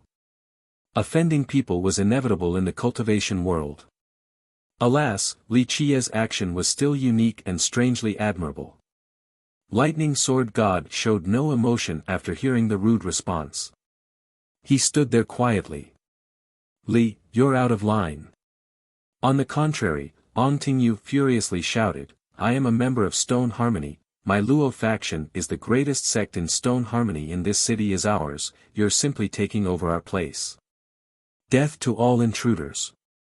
Li Chia didn't bother commenting on Tingyu's claim. His simple answer stopped all further justification. Tingyu said all of that just to prove that he was a disciple of Stone Harmony and the master of Mingluo. On the other hand, Li Chia was only an outsider, he didn't have authority over the city. Unfortunately, this failed because Li Chia didn't play along and stopped it right away. He had plenty of justifications ready but nothing could come out now, leaving his mouth awkwardly open before the crowd. One day, you will be tied up to a pillar and chastised by others for taking over someone else's system. Tingyu furiously said. Li Chia didn't respond to this. However, the Mu was in a difficult situation. Their clan and the sword god were certainly strong but dealing with Li Chia demanded extreme prudence. His few words weighed 1,000 pounds, he would absolutely kill any intruder. Humph, you are being very unreasonable. Someone scoffed with the intensity and outbreak of a sudden thunderstorm in spring. A great divinity exploded at the top of the adamantine tree and poured down the world like a flood. That's the heavenly monarch, Sha Yucheng. Someone whispered. The leader of famed bamboo has stated his stance, clearly standing on the side of the Mu. Of course, this wasn't surprising since he was the emperor's sworn brother. The world is full of hidden dragons and crouching tigers. Don't think of yourself as being invincible or you will die without a burial. His mighty eternal aura covered the land in an effort to intimidate and warn Li Chia. Is the monarch starting? Another spectator said. Boom! A palm strike suddenly emanated from the palace in the ruins of Mingluo, one as casual as someone swatting a fly. It crushed through the void and instantly arrived on top of the great tree. Rumble! The tree exuded a green light full of life. Laws appeared with boundless power. It has activated various barriers in order to stop Li Chia's strike. The strike rendered them effective and crushed these laws into smithereens, causing loud explosions. More deafening destruction ensued. Not good. The tree was drowned in chaos with people fleeing and shouting. Branches and leaves were scattering down. The buildings and numerous disciples also fell down along with the thick branches. The tree became a mess with damages everywhere, no longer as majestic as before. Chapter 26-25, the scene resembled the devastation left behind by a tornado. The entire tree didn't have a single part untouched and was nearly split in half as well. The system suffered heavy losses due to the falling buildings crashing into the ground and breaking into bits and pieces. The casualty wasn't bad, but the survivors had no home to return to now. They stared at the empty tree in a daze. The strike silenced the top part of the tree right away. The aggressive divinity coming from the heavenly monarch earlier was nowhere to be found now. "I can squash all of you like bugs, this is a warning. Feel free to come if you do not heed it." Li Qi's leisure voice came from his palace. He directly provoked everyone nearby after fully humiliating famed bamboo system. However, the tree had no response. The monarch himself also closed his mouth like an obedient child. Just one strike alone nearly annihilated the adamantine tree. Everyone was stunned because Li Qi's power seemed unfathomable. No one could have a good read of his true strength. The monarch hasn't seen Fiercest in action before, or he wouldn't have made that mistake. His power isn't comparable to the 5 merchants, yet he still dared to provoke Fiercest. He asked for this humiliation. Someone from the last generation shook his head. Sha Yucheng was a powerful master. He was considered one of the youngest Eternals in Imperial, being only a little older than Pure Sword True Emperor. This meant he had great potential in the future. However, he still couldn't match the Eternals from the previous generation, especially notorious ones like the 5 merchants. Thus, he obviously couldn't take on Li Qi. Everything else becomes meaningless after one reaches a certain power level. Background? Backing? Bloodline? All meaningless. An ancestor had a forceful smile on his face while reflecting. Sha Yucheng was strong on top of having the resourceful famed bamboo behind him. He actually didn't mind antagonizing people stronger than him because of this. His system had mighty ancestors and has never been afraid of anyone. In an actual all-out conflict, they could handle anyone in Imperial outside of the 3 behemoths. But now, after witnessing the destructive strike earlier, the monarch realized that he had kicked a steel door. What they had here right now wasn't enough to oppose Fiercest. Thus, keeping quiet was a wise move. Otherwise, all of their disciples might die here and now, along with further damage to the tree. So domineering. The spectators smiled wryly after seeing a lack of reaction from the monarch. Fiercest is causing trouble everywhere. One ancestor said, "Does he really want to fight against everyone? Maybe he wants the immortal stone all for himself." Another ancestor's eyes flashed brightly with greed. In fact, virtually everyone came from the immortal stone. Li Qi was just too big of a blockade.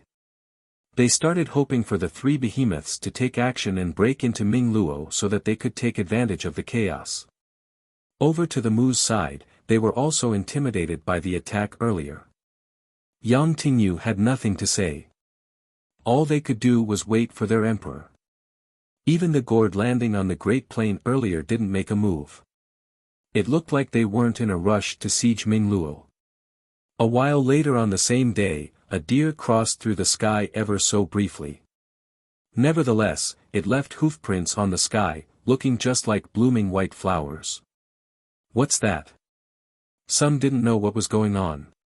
Venerable deer merchant. An ancestor became serious. Buzz.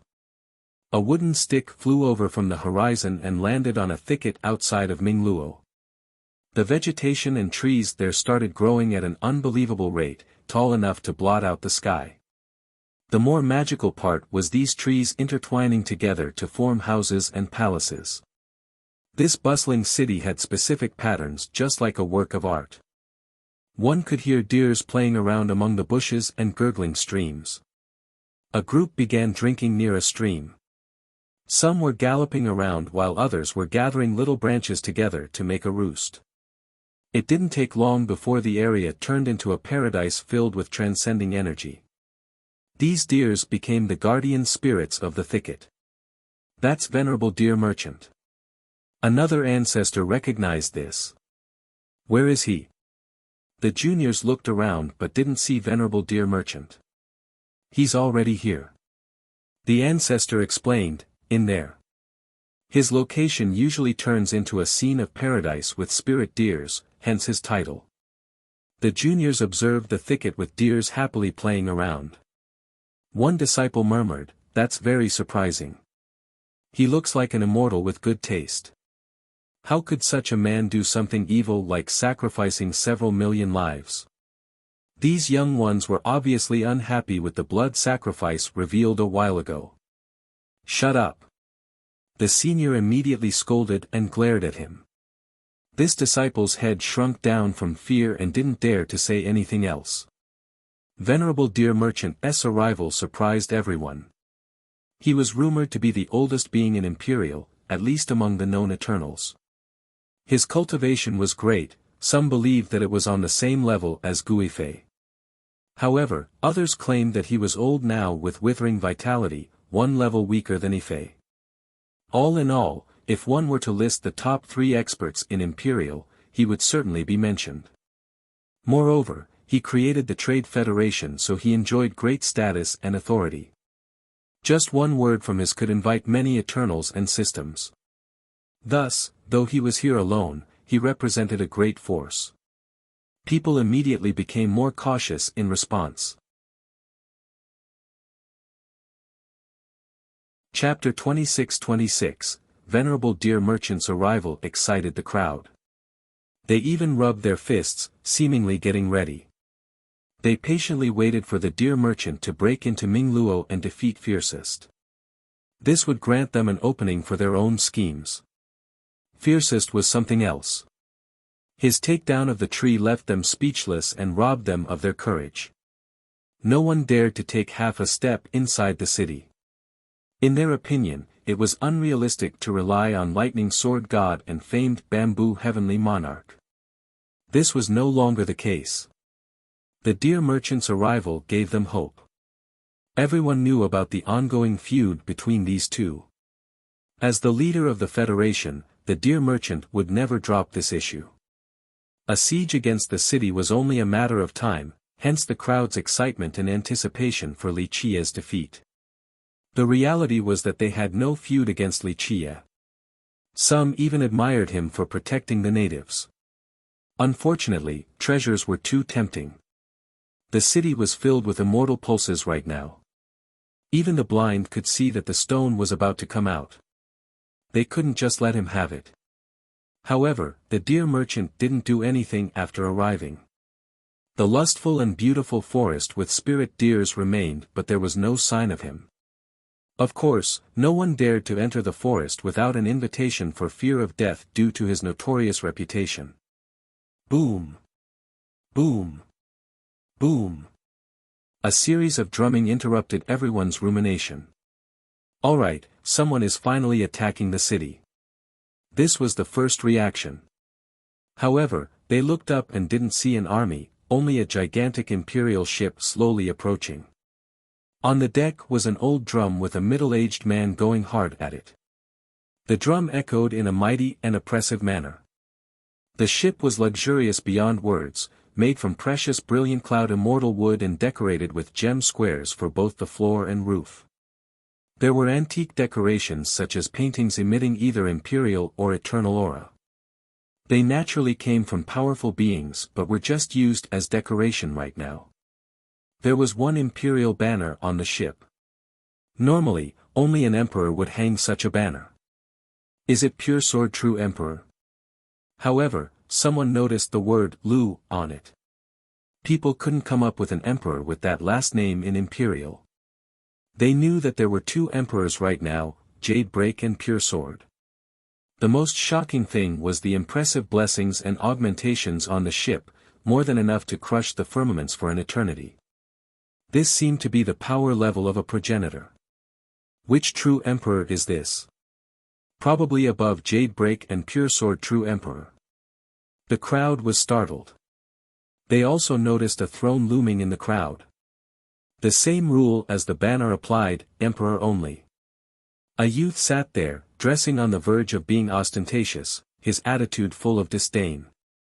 His eyes were up in the sky as if looking at other people would dirty them. Arrogance aside, one could see unyieldingness and ferocity in his appearance as well. 5 old men stood behind him, all incredible true gods acting as servants. This pointed to the youth being a heaven-defying existence. Even Jadebreak and Pure Sword True Emperor didn't have Eternals as servants. After all, Eternals were important and prestigious. One would need to be a progenitor to have this treatment. Many could see that this youth wasn't a true emperor. His aura was ferocious indeed, but it wasn't as strong as the ones coming from the Eternals behind him. This naturally stunned the crowd. Is there an unstoppable Lu clan in our world? This question popped up. Who is this youth? No one recognized the youth or knew his background. Boom! The ship landed on the ruins outside the city. Su Mabai, Sha Yucheng, come for a drink. The youth spoke, appearing very egotistical. People glanced at each other since he addressed Lightning Sword God and the Heavenly Monarch with their real names. Su Mabai had quite a reputation being the first disciple of Pure Sword True Emperor. The Heavenly Monarch was on the same seniority ranking as the True Emperor since they were sworn brothers. Many in Imperial assumed the role of a junior before him. But now, this youth called them by their given names as if his status far exceeded these two. Brother Lu, excuse us for a lack of reception. An awe-inspiring response came from the tree. A ray of light shot out. Next, the monarch landed on the great ship, pulsing with the glow of an eternal. One found it hard to actually see his face. It is an honor to see you, Brother Lu. I regret not spending more time together during our previous meeting at the Mu. Lightning Sword God also jumped on the ship and cupped his fist, acting appropriately to the occasion. The crowd took a deep breath and exchanged glances, still perplexed about the youth's identity. The two weren't angry at the lack of courtesy. In fact, they were so polite towards him. Let's enjoy ourselves today, I have brought plenty of good wines. The prideful youth said. Next, he looked over towards the forest and cupped his fist, Senior dear merchant, esteemed kings, I, Lu Weijun, greet you. Though this was a greeting, judging by his expression, he carried no respect for these 5. Remember, one would be hard-pressed to find an ancestor as strong as the dear merchant right now. Any junior would be full of reverence when talking to him. On the other hand, this youth remained casual as if it was no big deal. You're too polite, virtuous nephew Lu. How is Senior 100 Days doing? An ancient voice came from the reclusive merchant inside the forest. His reserved tone towards this junior shocked the crowd again, confirming the heaven-defying background of this youth named Lu Weijun. Chapter 26-27, Venerable Dear Merchant's attitude took the crowd like a storm. Who in Imperial was worthy of this polite act from him? They racked their brains and couldn't come up with anything. Senior, the ancestor is doing well. He has been relaxing at home and teaching us after leaving his isolated cultivation. Lu Weijun smiled. His expression became smugger as he arched out his chest after bringing up his ancestor. 100 Days. Last name Lu, an old eternal carefully pondered and finally recalled something, it can't be. 100 Days Daoist. He was alarmed because this was a legendary character. 100 Days Daoist. Who? It was surprising to see this old eternal acting so shocked. In fact, this title was unfamiliar to everyone. He's from several generations ago. The Eternal put on a solemn expression. When he was around, if we were to pick the strongest person in Imperial, it wouldn't be Guifei. 100 Days Daoist was invincible back then. The current Guifei might not be his match either. That's strong. This gave the crowd a jolt. Very, he was an epic eternal back then and swept through Imperial, unmatched. The Eternal said, several true emperors working together from 9 secrets still lost to him. He was from that period, so he became emotional while digging through his memories. An epic eternal from that long ago? The crowd was amazed since not many of them were around in Imperial. Gui Fei was one of these rare beings. Later on, his lifespan came to an end, so he sealed himself for a final cultivation, wishing to break through the limit to reach the apex. Alas, no news came later. Everyone thought that he died in this attempt. But for him to come out now? Did he come back to life? The old Eternal elaborated. We have nothing but admiration for Senior 100 Days achievement. A distant voice came from the gold gourd. This caught the crowd off guard. Everyone thought that it was only a treasure, but it turned out that there were people inside. His becoming an everlasting is wondrous, far beyond what we can do. It's a shame we couldn't congratulate him back then.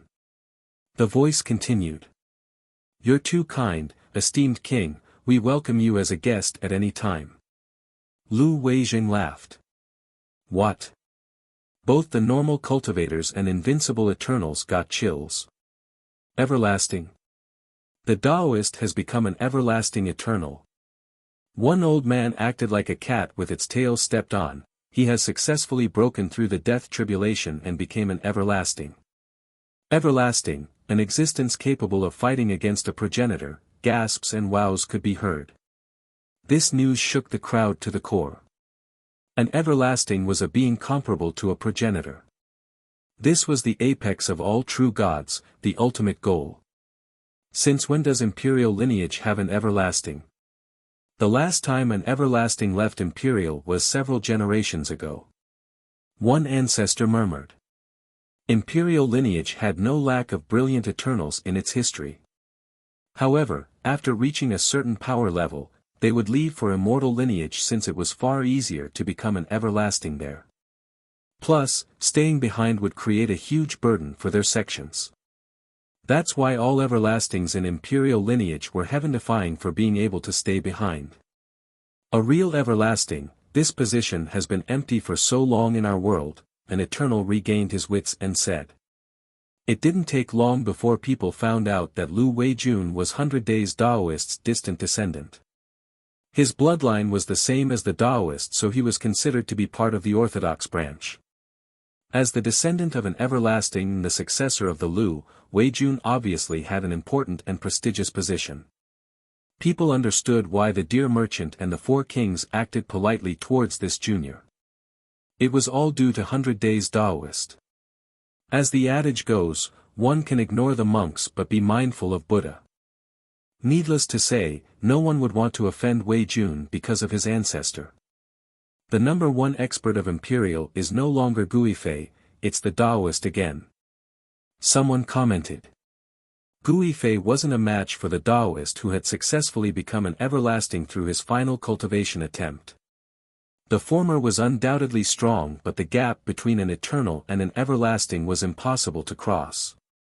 The power disparity couldn't be overcome. The area outside the city became lively. Everyone wanted to make connections with him. Of course, the guy was too arrogant. Even tributes and gifts were looked down upon. Nevertheless, his ship was as busy as a marketplace with visitors coming non-stop. Remember, befriending or making connections with an everlasting was very important for any individual or sect. It would greatly affect their future. Buzz. A boundless imperial aura rushed out of the Mu camp and illuminated the sky. Rumble. A true emperor has arrived, evident by the surge of majestic power. Pure sword true emperor is here. Someone shouted. All eyes turned towards the camp. Though they couldn't see him, they knew he was there. An emperor is finally about to show his stuff. Another commenter said. Everyone knew the famous emperor since he was a brilliant genius. They couldn't wait to see him in action. Who's stronger between the emperor and fiercest? Someone said softly. The crowd pondered. Fiercest came to their mind first because he was simply unfathomable even now. However, the famous emperor wasn't a weakling either. No one could be sure. Boom! Violet radiance emitted from the gourd. This artifact seemingly wanted to suppress the firmaments. Are the four esteemed kings joining too? People shuddered at the gourd's destructive power. The deer merchant's forest also started glowing green like an endless ocean. Waves of green light drowned the world after loud explosions. Same with venerable deer merchant. Another became startled. Rumble. The adamantine tree's branches swayed back and forth, sending out a resonating force. Mingluo City belongs to the world, any attempt at monopoly will be swiftly met with retribution. Lu Weijun announced, clearly aiming at Li Qie. His stance represented the intent of 100 Days Daoist. Everyone stared nervously at Mingluo, waiting for Fiercest to show himself. Chapter 26-28, Lu Weijun was simply no match for Fiercest in terms of personal power level. The latter was simply insane and only the two emperors could have a shot against him among the young generation. Lu Weijun would be courting death in a one-on-one fight. However, people were afraid of his backer, 100 Days Daoist.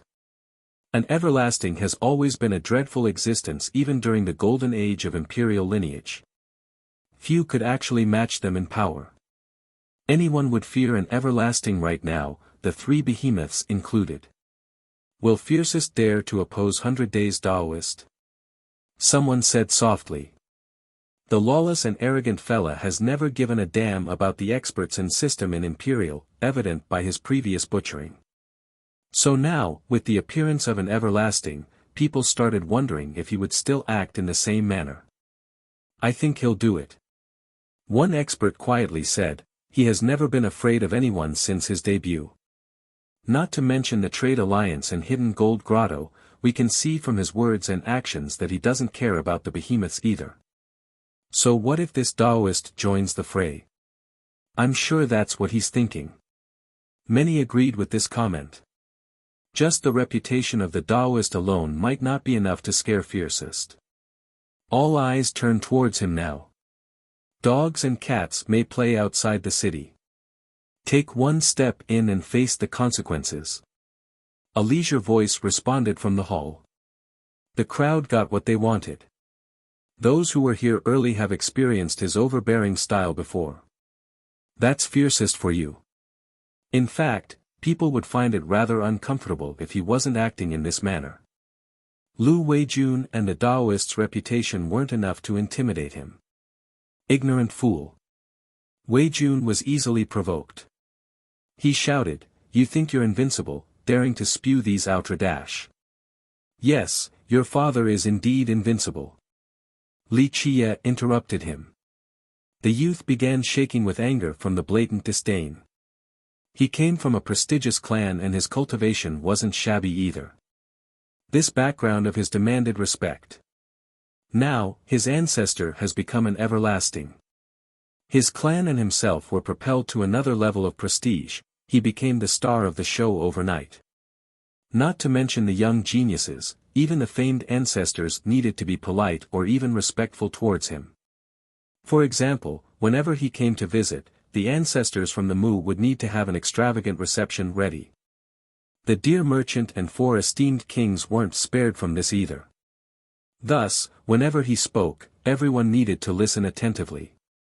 No one has ever shown disrespect by interrupting him. Fury spewed out of his eyes along with murderous intent. He would need to show Li Qie the consequences of his transgression. Just a junior like you claims invincibility? Don't you know that there are plenty of hidden masters in Imperial? Numerous beings stronger than you. Countless characters that would be memorialized in history. Stop the meaningless adulation. You are just praising your ancestor, that 100 Days Daoist or whatever. Li Qie interrupted him again. That's right, my ancestor is the strongest being right now, an everlasting unmatched by all in Imperial. An arrogant junior like you is nothing before him, he could crush you without any difficulty. Wei Jun directly brought up his ancestor. No one dared to refute this arrogant and unpleasant claim since they actually agreed with him. An everlasting was indeed untouchable in Imperial right now. 100 days or 100 legs, whatever, I'll hang his head on the gate if he dares to come here. Li Qie didn't care at all. You. Wei Jun was shocked because this was the first time he heard such a fierce retort against his ancestor.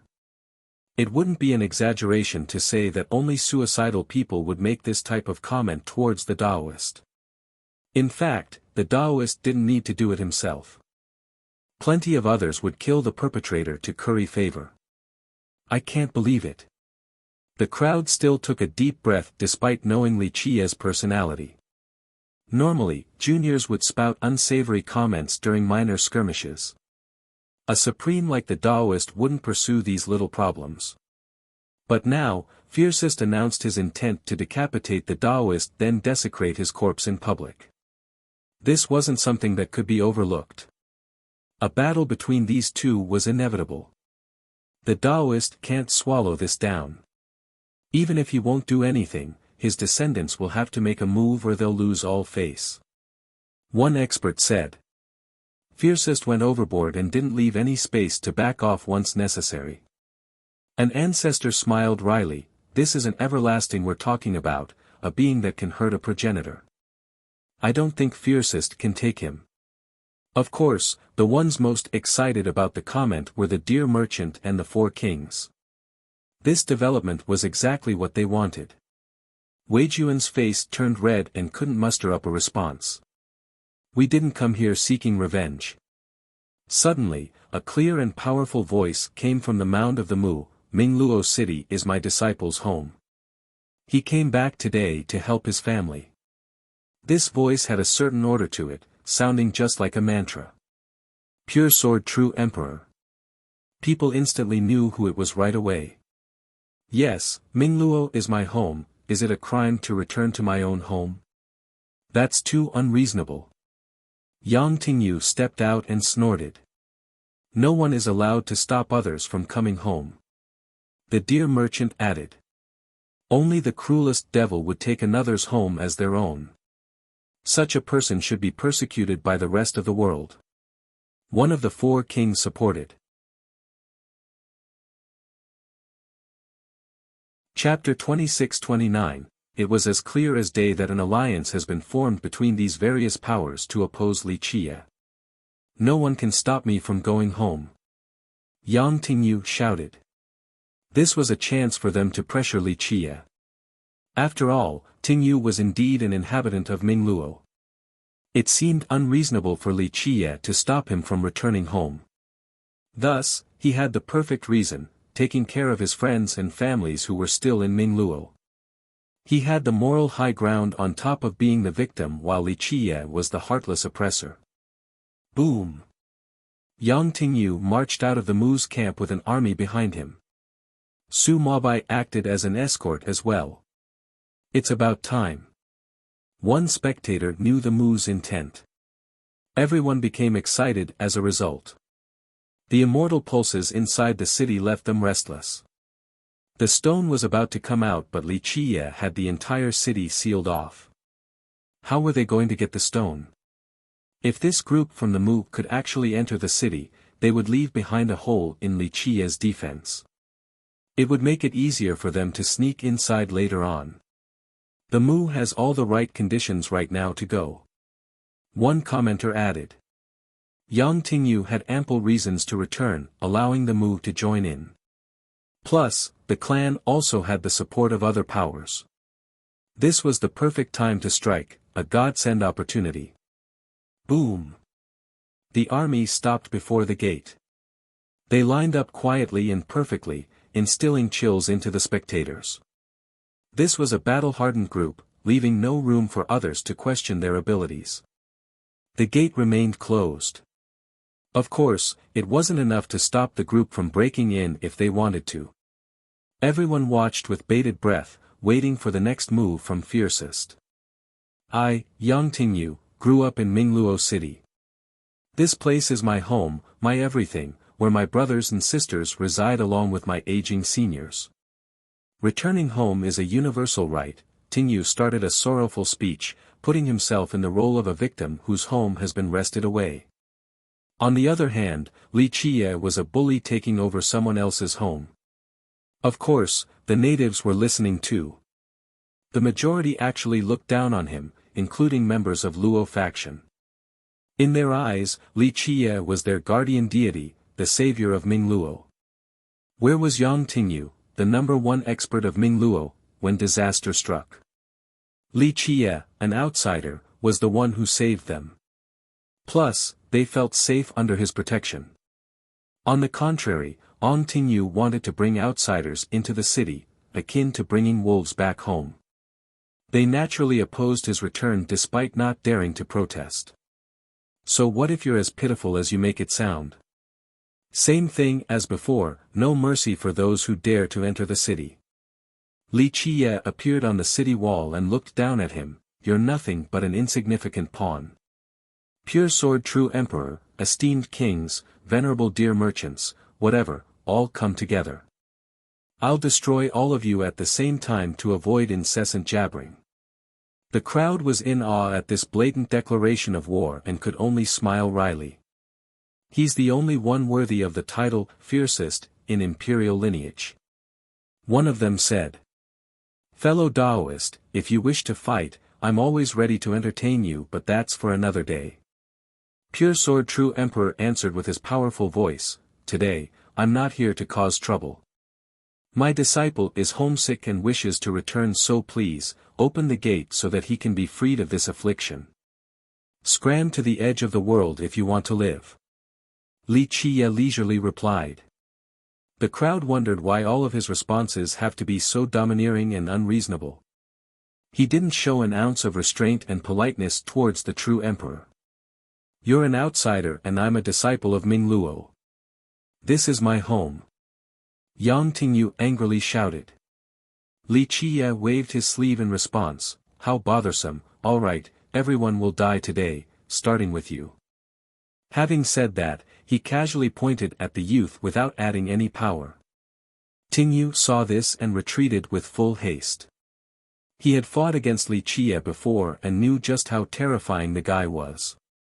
Without his master around, he wouldn't dare to stand in this place and challenge Li Qiye right now. Unfortunately, though he mustered all of his efforts, the finger strike continued to head for him. Just looking at the raising finger scared Tingyu to the core. First brother, save me. He couldn't help but cry out during this crucial moment. A sword flashed right away. Lightning Sword God's unsheathing speed was incredible. People could only see its flash and not his actual action. When people could see again, they noticed the sword's flat stopping Li Qiye's finger. Li Qiye didn't seem to mind the gentle parry at all. Clank! The sound of unsheathing finally came. One could imagine the immense speed necessary for this phenomenon to happen. You're the best, first brother. Yang Tingyu heaved a sigh of relief and excitedly said. Unfortunately, the sword god himself couldn't celebrate.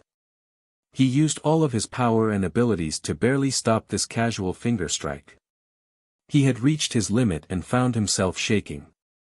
There seemed to be countless mountains pressing down on his blade. Just holding the hilt became a struggle. Li, see, plenty of people in the world are stronger than. Yang Tingyu gloatingly added. Li Qiye responded by adding more strength to his fingertip and the sword failed to hold. Pop! Yang Tingyu turned into a mist of blood before he could finish his taunting. Chapter 2630, Li Qiye's finger was still on the flat side of the blade, yet Tingyu was turned into blood before having a chance to scream. He probably never expected that death would come so swiftly for him, not allowing him the privilege of struggling. Even his backer, Pure Sword True Emperor, didn't have the chance to try and help him. In the beginning, he dared to come here because of the Emperor's presence granting him both confidence and power. He believed that regardless of Li Qiye's strength, the guy wouldn't be able to harm him under the Emperor's protection at all. Who would have thought that destruction and death came so quickly? In the final second, he felt nothing but regret for being so suicidal. Boom! Su Mobai's sword crumbled as well into a million pieces. The sword god was astounded at the sheer disparity between the two. He instantly retreated with lightning speed back towards the camp, realizing that only someone as strong as his master could take on Li Qie. Isn't it too late to leave now? Li Qie chuckled and started walking forward. The sword god's speed was brilliant, but Li Qie only needed one step to block his path. Whoosh! The sword god instantly took action and unleashed a sharp slash. Though he didn't have a sword, his heart certainly had one.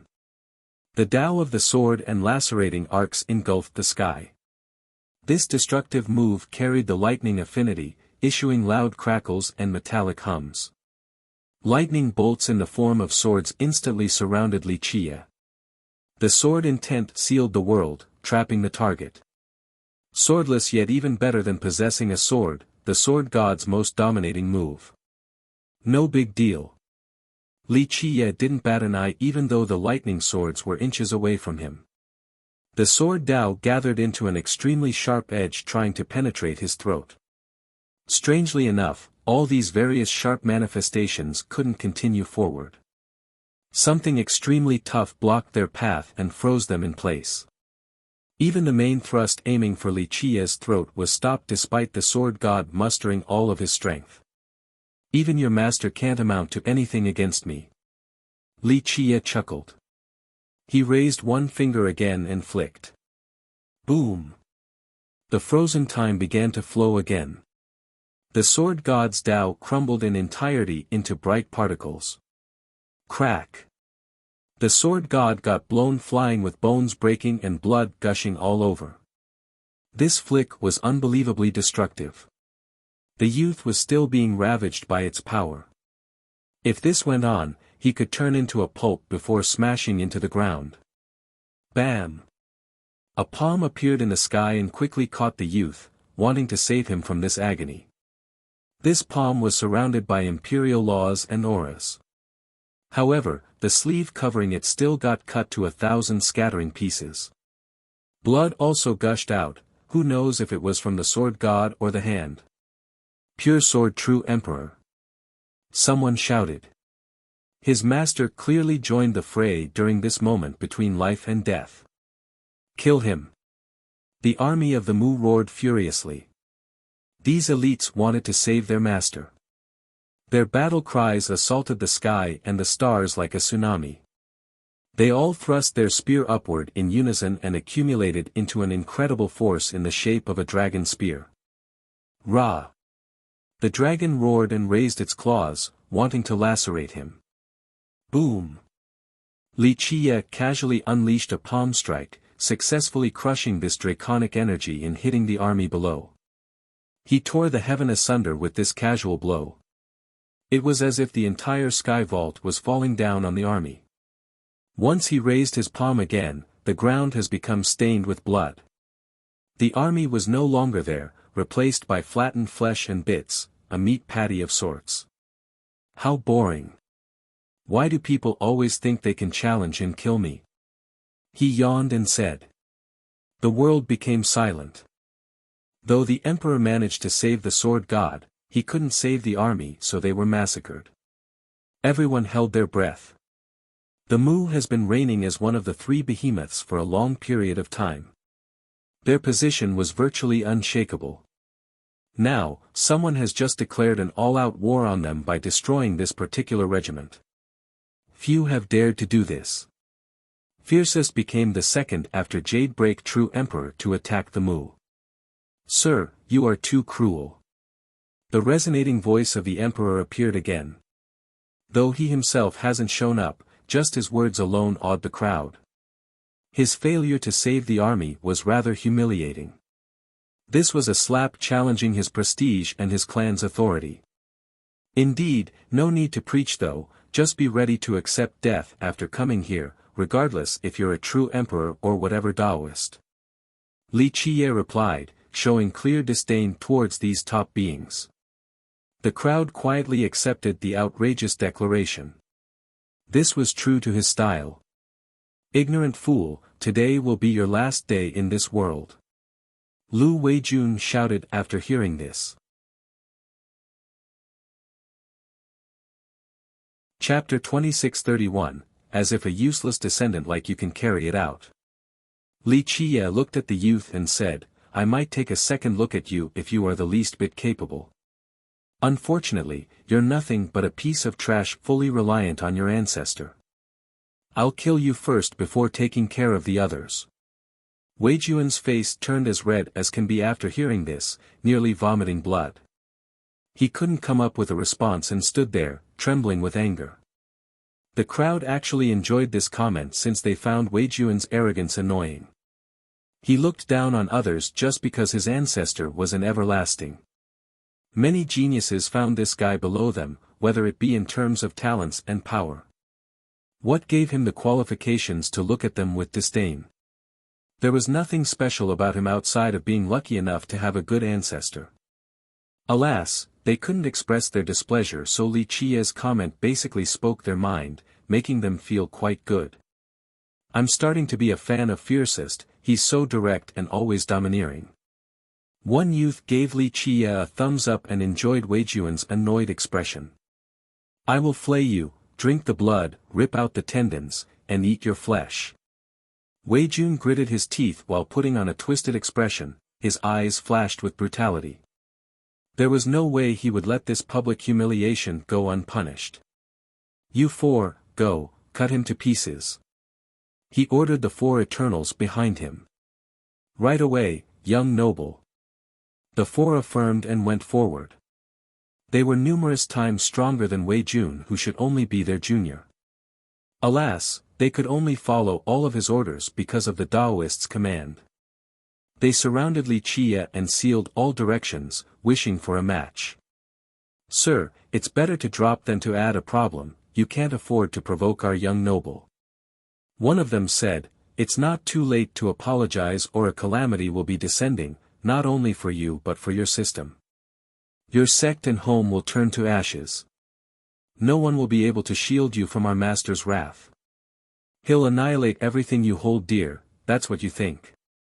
Li Qiye waved his sleeve, "Only an everlasting, not a progenitor at the immortal level, just another worm that can't reach the apex. It's not too late to run or I'll kill all of you." Hearing Fiercest referring to the Daoist as a worm rendered the crowd speechless. They didn't know what to think. Not even Guifei could handle this everlasting right now, but Li Qiye still didn't care. Was he arrogant or was he truly this powerful? People carefully thought about this question and found that it wasn't within the realm of possibility.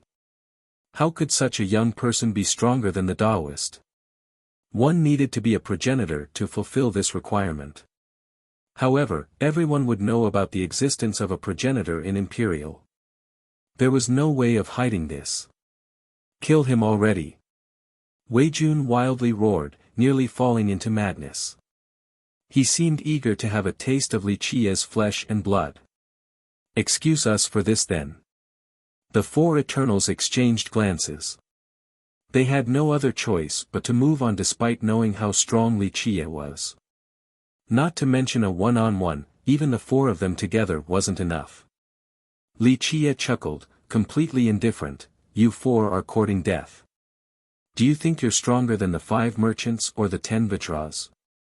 They felt suffocated. In terms of personal power, they believed that they were on the same level as any of the 10 Vitras. However, they were certainly inferior to the 5 merchants. These beings were famous far before their time and were stronger than them. These 5 together still died to Li Qiye. How could they do anything to Li Qiye? It was already optimistic to try and stay alive. What are you waiting for? Use the move the ancestor gave you. He gave it to you not only to protect me but to also kill my enemies. Wei Jun lost his patience. He was used to acting imperiously towards Eternals by this point. The 4 Eternals wanted to slap the boy while quietly thinking that he was an idiot. Alas, they owed the everlasting a debt and needed to be loyal by carrying out orders. They put on a serious expression and each took out a cauldron. The 4 bronze cauldrons had a metallic shimmer, seemingly passed on from an ancient era. Buzz. They opened at the same time and started pulsing with a bright red glow. A visual phenomenon instantly appeared in the sky. Flower petals scattered everywhere like the opening of a paradise. A rather pleasant musky fragrance permeated the world, causing others to take a deep breath. That smells great. They felt something incredible as if they have just been washed. The red light continued to pulse. Tiny laws came out from the cauldron resembling the stars in the sky. They were gestating multiple worlds. People became tense at this sight, feeling an oppressive pressure from a peerless existence. That's true blood, the true blood of an everlasting. An ancestor murmured in a daze. 100 Days Taoist's blood, people were shaken to hear this. This blood was a priceless treasure due to the Taoist's power level. Obtaining this blood would grant a lifetime of benefits.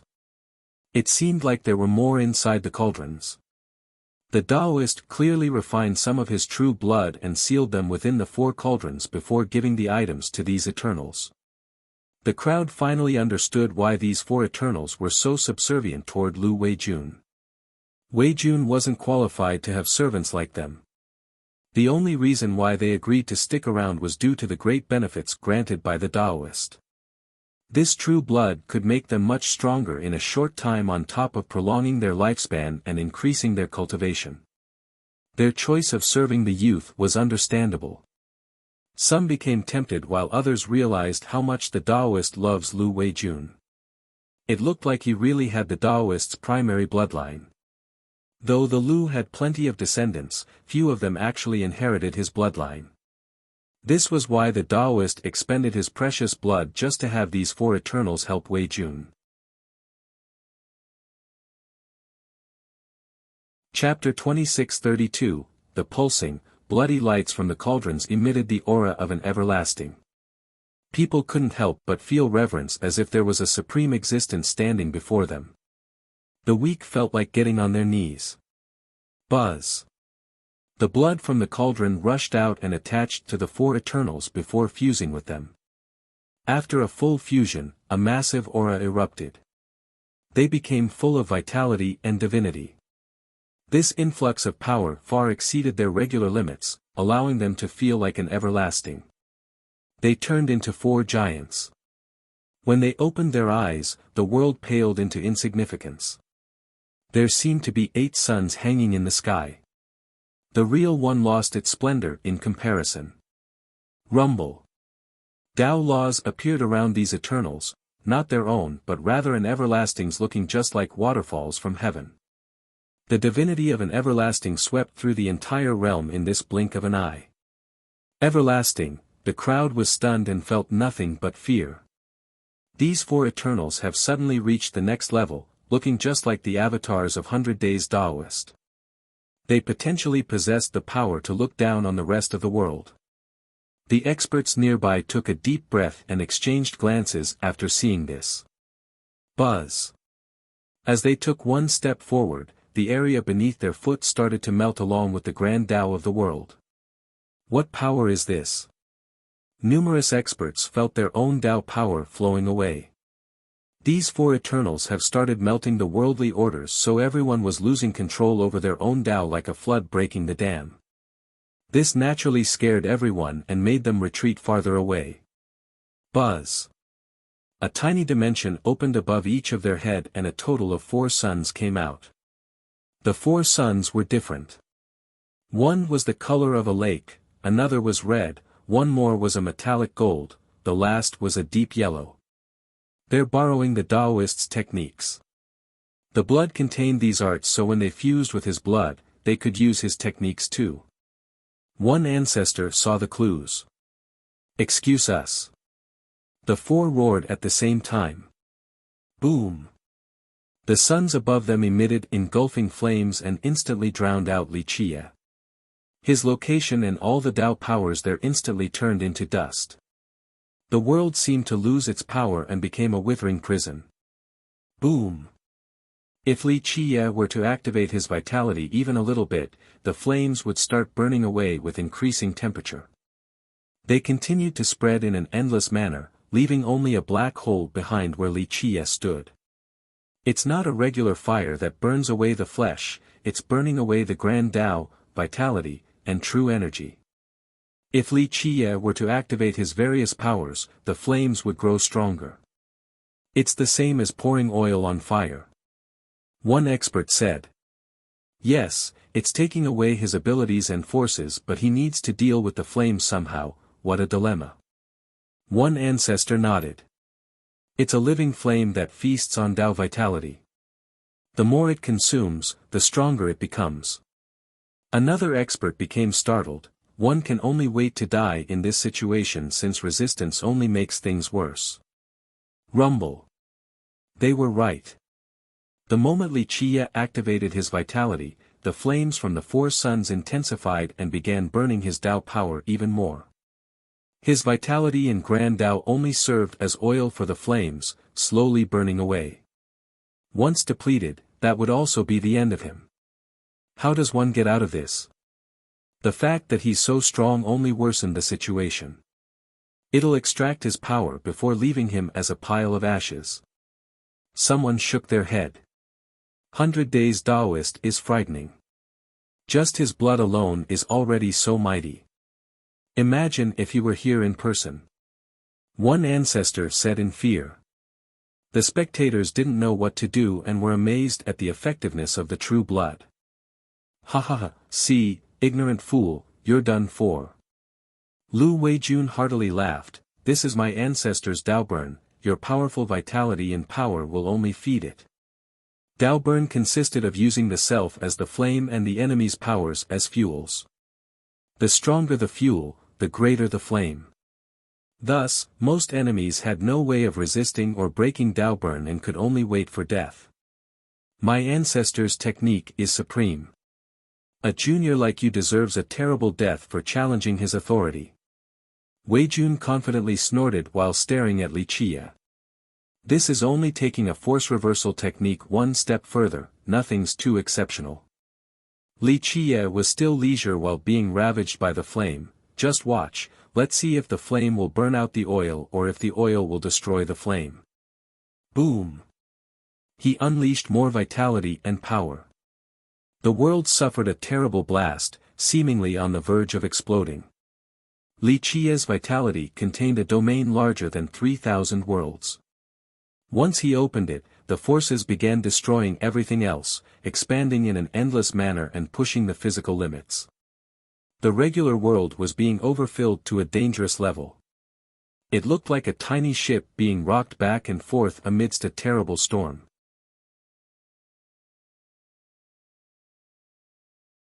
Chapter 2633, Boom. Everything seemed insignificant compared to his vitality and power, akin to adding salt to the ocean. Boom.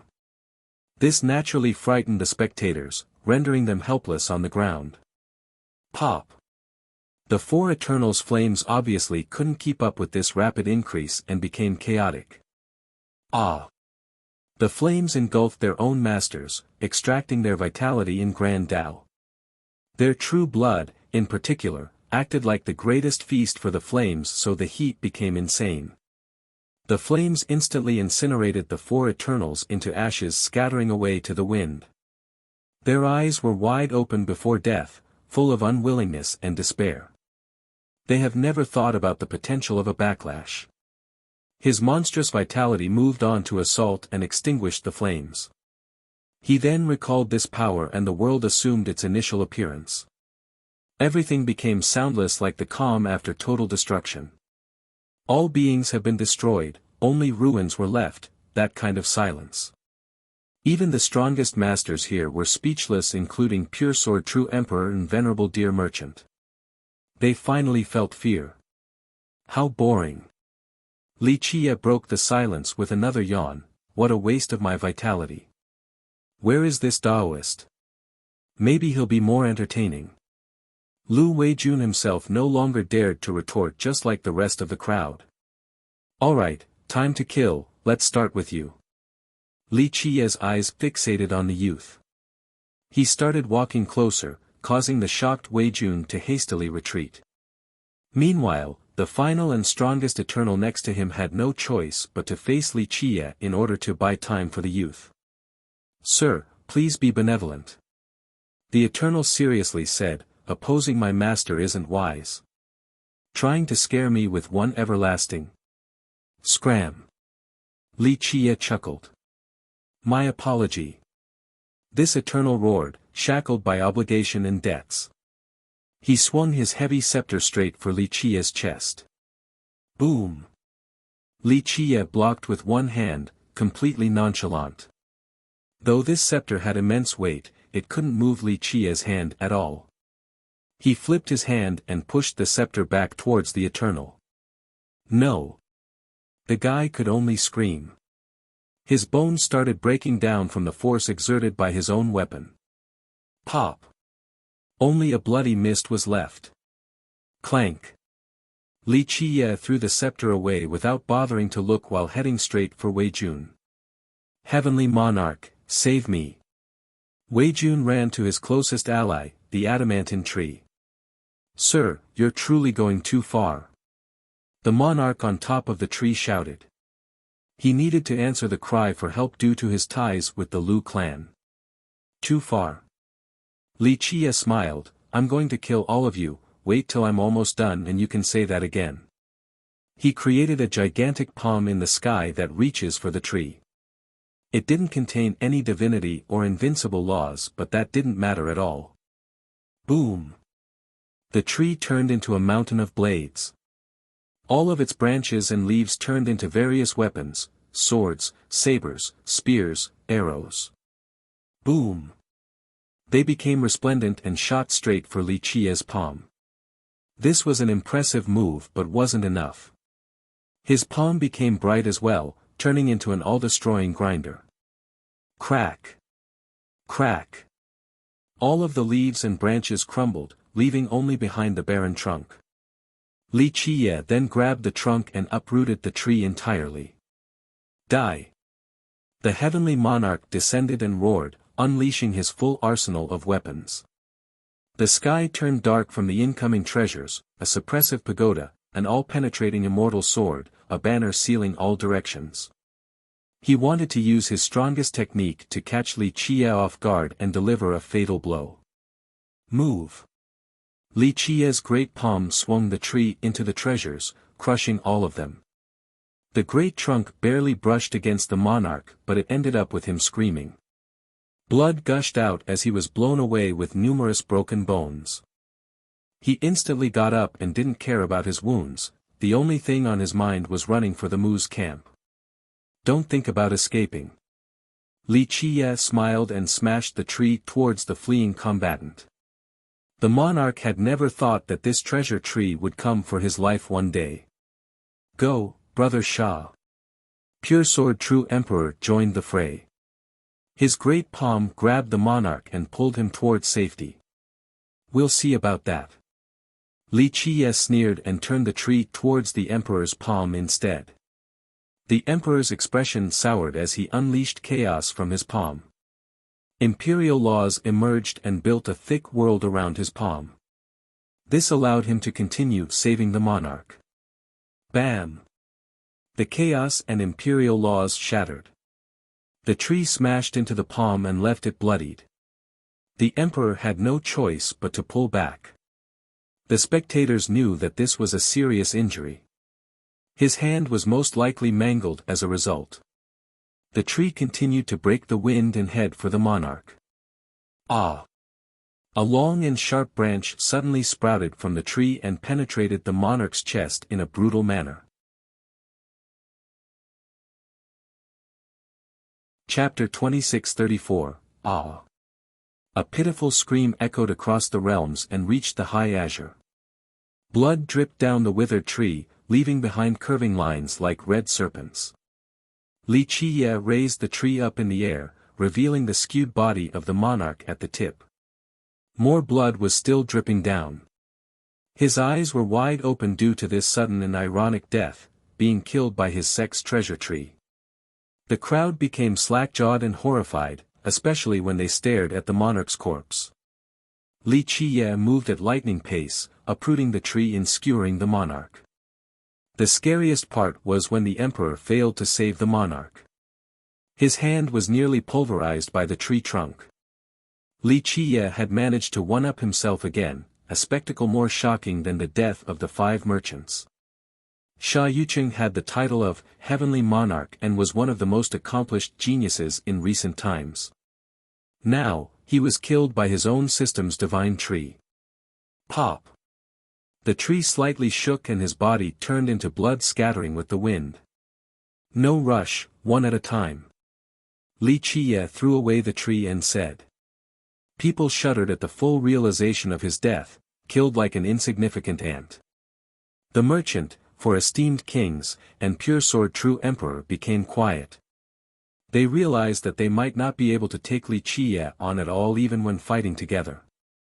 Taking him down required planning.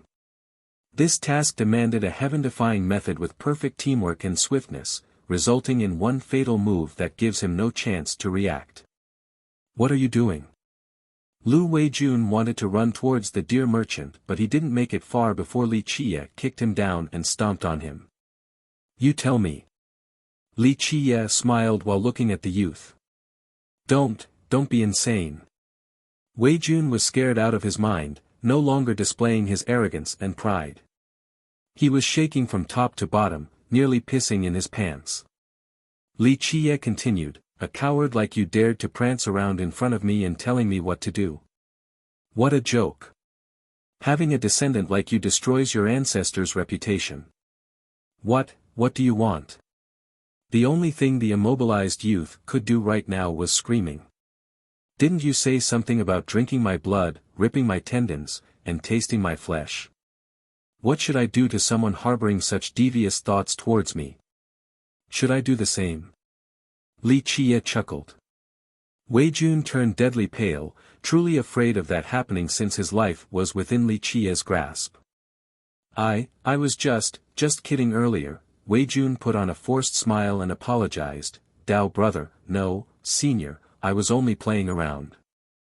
A great character like you is naturally benevolent and forgiven, not bothering to deal with a lowly one like me.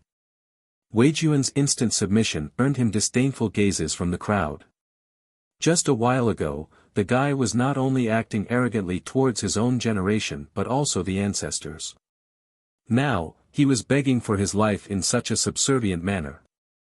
Just imagining that they once bowed towards someone like this made them feel very uncomfortable. Even the emperor's group quietly shook their head, feeling embarrassed for Weijun. His ancestor was perhaps the #1 expert in Imperial right now, but his blood descendant didn't have a single bone of courage in his body, throwing away all face and prestige. Just playing around? Is that how people play around nowadays? Li Qiye smiled. Senior, I was wrong for being blind and offending you. Weijun thought that he might as well go all the way. Since I have annoyed you, this lowly one is willing to pay up. May I ask what you want? Immortal treasures? Ancient secrets? Or invincible weapons? Just say the word and our clan will satisfy all your demands. Don't worry, we can definitely do it. The elders won't mind paying the price to get me back. He added a sweet condition on top of everything just to stay alive. People had to admit that this brat was slightly wily. He knew how to go with the flow instead of dying for sticking to one's principles. He would do anything just to stay alive because being alive meant endless possibilities in the future. Alas, the crowd also shook their head and felt sorry for the Taoist. The deer merchant who wanted to save him also found this scene intolerable. I wonder if your clan can give me what I want. Li Qiye smirked. Absolutely. Weijun immediately nodded, just say the word and our clan will give it to you, senior. Oh, is that so? I only want one thing then, your life. Li Qiye slowly said. You. Weijun blurted out, astonished, my ancestor is 100 Days Taoist, the ultimate being in Imperial, kill me and the ancestor will kill your entire clan. Baiting him with benefits seemed useless, so Wei Jun resorted to intimidation. I know. Li Qie smiled, your ancestor is precisely why I must kill you. As the saying goes, beat the young and the old will come out. I'm in the mood to warm up by killing an everlasting. It has been a while since I've had a worthy foe. The crowd gasped after hearing this. Fiercest intended on killing the Taoist? That's a domineering and bold choice. Who was strong enough to kill an everlasting right now in Imperial? Senior dear merchant, hurry, come save me. Wei Jun could see that Li Qie wasn't messing around, so he cried for help. Sir, what's the point of killing him? The dear merchant spoke. Boom. A tsunami drowned out the sky and headed for Li Qie, aiming to submerge him. Chapter 26:35, Boom. The tsunami described earlier was actually made of vines soaring through the sky. They varied in size, some were as big as dragons while others were as tiny as a human arm. All in all, they made up an impressive spectacle. They came from the sky and from the ground like an unstoppable horde of howling dragons, intending on sweeping Li Qie away. The merchant wanted to distract Li Qie and save the youth by doing so. Most importantly, buzzes resounded around Li Qie. Tiny vine tentacles grew at a rapid pace on his body, wanting to tightly wrap him up. Let's not be a hero, shall we? Li Qie unleashed a devastating finger strike in response. Flame shot out from his fingertip and incinerated the sky. This seemed to share the same source as a heavenly flame and began to burn the area. When the flame touched the vines, they suddenly exploded like a volcanic eruption. It didn't take long before an ocean of fire overfilled the sky. This fierce flame continued to burn up all the vines in its path without leaving anything behind. Icebound. The deer merchant had no time to care about Lu Weijun since this flame was coming for his forest. He roared and released the power of ice to halt the incoming assault. Okay, goodbye now. Li Qie looked at Weijun and smiled before stomping down on his head. No, save me, ancestor. Weijun bellowed in horror. His forehead suddenly became bright. Inside his ocean of memories was a strand of divine light that shoots upward. Boom! A monstrous aura descended and froze time itself. A figure appeared inside the light emanating from the youth's forehead. He wore a Taoist robe with solar eyes capable of swapping yin and yang. His laws appeared and exerted pressure on the crowd. The Eternals nearby shuddered from this aura of an everlasting 100 Days Taoist. Someone shouted. This figure lifted up Li Qie's foot, not allowing him to kill the youth. Though this wasn't his true body, this divine intent still had a tiny portion of his might. It wasn't overly large, but it gave off an unsurpassable feeling of a towering mountain. The aura of an everlasting. Someone took a deep breath to get a good sense of this crushing pressure. Just one divine intent from the Taoist was already this frightening. What about his true body? The figure looked capable enough to shoulder the firmaments for the myriad ages. 1,000,000 years only lasted for a blink of an eye for this awesome being. Because of this figure's temporal mastery, time became frozen due to its appearance, on the verge of no longer existing. The Taoist must really like Lu Weijun. One ancestor commented since he left behind a divine intent to save Weijun. Just one strand of intent, I'll kill your real body when you get here too. Li Qie's eyes focused. He became shrouded in a divine flame after a loud explosion. Boom! He stomped again, seemingly destroying the entire world. However, only the figure and the youth were affected. The former became flattened and shattered into nothingness. No! Weijun had already heaved a sigh of relief, but the sky suddenly turned dark above him. Crack! Li Qie flattened his skull as well. Blood started flowing outward. The atmosphere became tense for the spectators were astounded. The Taoist was an untouchable everlasting in everyone's mind. They were scared of just hearing his title and would acquiesce as a result. If his divine intent were to show up, his enemies would give him face and spare Lu Weijun. Alas, this wasn't the case here. The stomp destroying his divine intent was ferocious, a move more impressive than stomping another eternal to death. The crowd couldn't calm down at all while staring at Li Qiye in a daze. He's fiercest in all of history, one expert smiled wryly. The incoming battle will tear the heaven asunder. The Taoist will definitely fight fiercest to death after this. One ancestor murmured. This act from Li Qiye had resulted in an irreconcilable feud. It wasn't just about Lu Weijun but rather, the Taoist's prestige. He has been challenged publicly by a junior, so there was no way he could let this go. This was virtually akin to Li Qiye stomping on his face. That's why everyone thought that an incredible fight between these two was inevitable. Alright, one more down. Li Qiye smiled and clapped once before looking around again. Who's next in line? Chapter 2636. The crowd had nothing to say when his eyes fell upon them. The domineering stomp earlier overwhelmed them with dread and apprehension. The Eternals present wouldn't dare to provoke 100 Days Taoist, but Li Qiye did so in such an overbearing manner. Who wouldn't be afraid of him right now? The gazes of fear had a mix of admiration. Everyone understood that fiercest was unfathomable, far above their station. No one could match him in a one-on-one scenario. In fact, taking one move or two from him could prove to be impossible. The brilliant true emperor, the impressive deer merchant, and the four esteemed kings with their cornucopia of treasures felt great pressure. They have swept through the realms before and never been afraid of trouble. But Li Qiye resembled a monster whose shadow engulfed them. There was no escaping. They had plenty of heaven-defying means that could allow them to take down foes above their level. However, their confidence dwindled before fiercest. Their only option was to work together or he would kill them one by one. They needed to use their best moves and not let him get a second of breath. Thus, during this silence, they have been secretly discussing among themselves. The crowd had no idea of this clandestine communication method.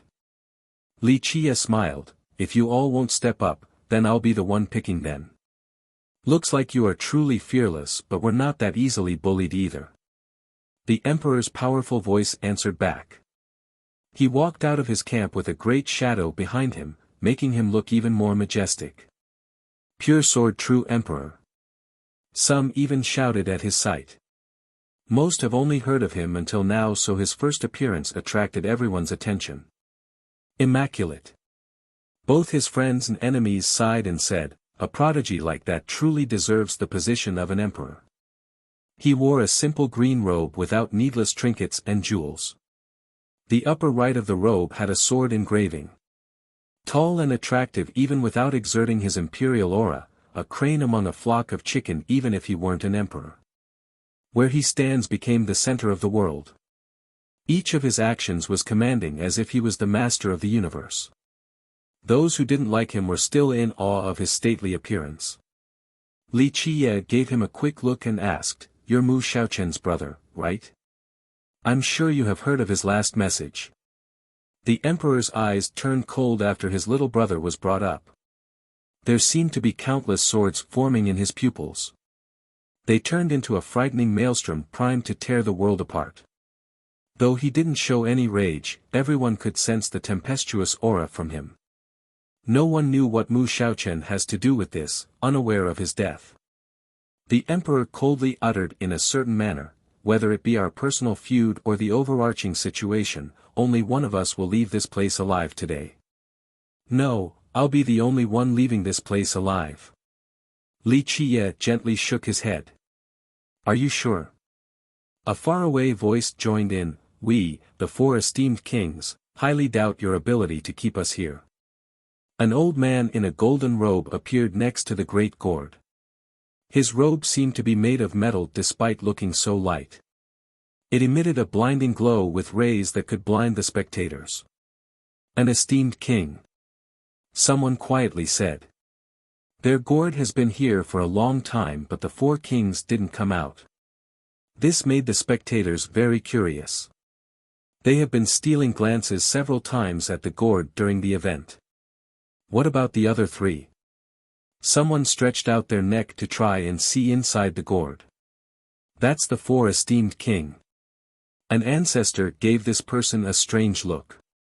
Shouldn't it be 4 people? It's the 4 esteemed kings. This person didn't quite understand. The ancestor looked straight at him and said, Who told you that it was 4 people? For esteemed king is a single title referring to the master of hidden grotto. What, how does that make sense? The person responded. In fact, the majority of the crowd didn't expect this either. I thought the same way, that there are 4 kings. People exchanged glances. This was their first time hearing about this. You can doubt all you want. Li Qiye only glanced briefly at this newcomer and smiled. You'll believe how true and precious my words are once you're a corpse on the ground. We'll see who will be the corpse. It's too early to celebrate. Another old voice joined in. An old man came out of the forest. His hair and beard were completely white, evident of his old age. Nevertheless, his spirit remained youthful. Chapter 2637, Venerable Deer Merchant. One spectator cried out. People immediately recognized him, contrary to the king. They had a better understanding of him because he was more famous. Of course, for esteemed king rarely left the grotto, so everyone thought that there were 4 of them. An incredible eternal. He's basically a living fossil. One cultivator felt respect. He's no longer the strongest eternal right now. Some said that he wasn't a match for Guifei, and now, 100 Days Daoist has become an everlasting. His rank dropped even more as a result, but certain members of the crowd still respected him. Who is older? Him or the Daoist? This question popped up. In terms of their Dao debut, the merchant should be 1 generation older than the Daoist. But seniority doesn't matter, only strength. An ancestor said. 100 Days Daoist has become an everlasting, so many thought that he was older than the deer merchant. This certainly wasn't the case. Of course, the deer merchant wasn't weak either, only slightly inferior to the Daoist or Guifei. Nothing is ever certain in this world until the very end. It's too early to call a victor right now. The merchant said. His elder appearance gave off a friendly impression like a doting senior. Some of the crowd naturally didn't believe this. Would a nice person sacrifice several million lives for a forbidden weapon? This appearance was only a guise. No, it's pretty certain because, in my eyes, all of you are already dead, just waiting for your body to fall down. There's no difference.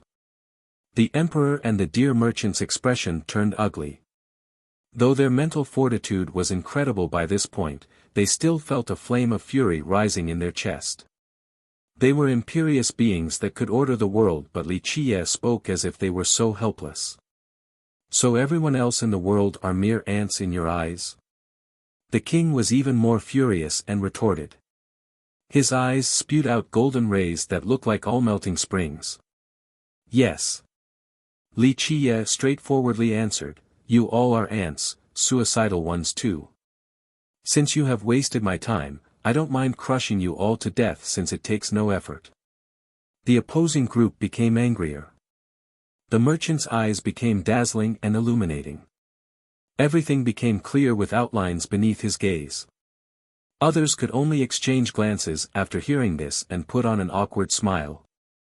This guy didn't give a damn about 100 Days Daoist, so why would anyone expect him to show any respect towards this current group? Who will win? These 3 or fiercest? Someone quietly asked. Well, even the most experienced and oldest ancestors couldn't answer this right away. One of them eventually said, Hard to say because I still can't see the limit of fiercest after all this time. That's why it's hard to make a prediction. In the past, this wouldn't even be a question. The merchant, a true emperor, and the esteemed king versus a junior? They would absolutely dominate. But now, fiercest was completely bizarre, devilish, and seemingly had no limit. A powerful eternal joined. The conventional belief is that the dear merchant is only slightly weaker than Guifei, so when we add pure sword true emperor and the 4 esteemed king, this group is probably stronger than Guifei. Only an everlasting like 100 days Daoist should be able to beat them. However, we also know how impossible it is to try and gauge fiercest. He can't be analyzed with conventional wisdom and rationality, so all of this is thrown out the window. Only heaven knows. Fiercest has been defeating his enemies with just a move or two, so let's see how destructive his next one will be. He smiled wryly after saying this. This will still be amazing to watch regardless of who wins. Missing this will be the regret of a lifetime. I mean, how often do we get to watch characters like the dear merchant and the emperor teaming up against one enemy? An expert murmured. Everyone nodded in agreement. Masters of this level rarely teamed up against one enemy because they were strong enough most of the time, especially in imperial lineage. This group was exuding immense murderous intent. They clearly wanted to kill Li Qie in order to have peace of mind in the future. We'll try our best to see your supreme arts then. The dear merchant stepped forward and coldly uttered. This was stating their intent to go together instead of doing one-on-one. The 3 naturally weren't stupid enough to attempt going solo in this crucial moment. Add me in. I'll have vengeance for my descendant. Suddenly, a chilling voice sounded. One person stepped through the realms and crushed the spatial fabrics to appear above Mingluo City. Everyone looked up right away and saw an old man. He was 1/3 shorter than an ordinary cultivator. He was covered in leaves instead of wearing regular clothing. Above his head was a mess, almost like a bird's nest. This person looked just like a wild man. Who is he? Many didn't recognize this person. The Tree Observer. An experienced ancestor knew who he was. Who's that? This title didn't ring a bell to the crowd. The strongest and oldest ancestor of famed bamboo. The ancestor said while looking at the Tree Observer, if the adamantine tree is their divine artifact, then this Tree Observer is their guardian deity, the person who takes care of this tree and the only one who knows how to communicate with it. Through this, he could combine power with the tree, resulting in something terrifying. A very long time ago, this system once stated that their Tree Observer fused with the tree could take on Guifei. Of course, Guifei didn't bother verifying this claim, but just the audacity of this claim should be indicative of their power. It's good to have you here, fellow Daoist. For esteemed king was ecstatic to see this person. The 4 of us together are unbeatable. The dear merchant nodded. Want to gang up on him? Humph. A snort came about. The voice was pleasant yet domineering, a strange combination.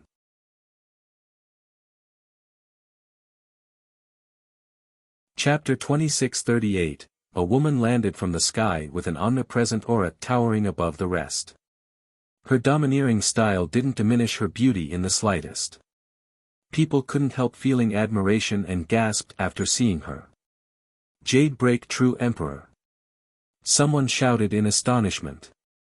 The strongest and youngest emperor in Imperial right now, gasps could be heard all over.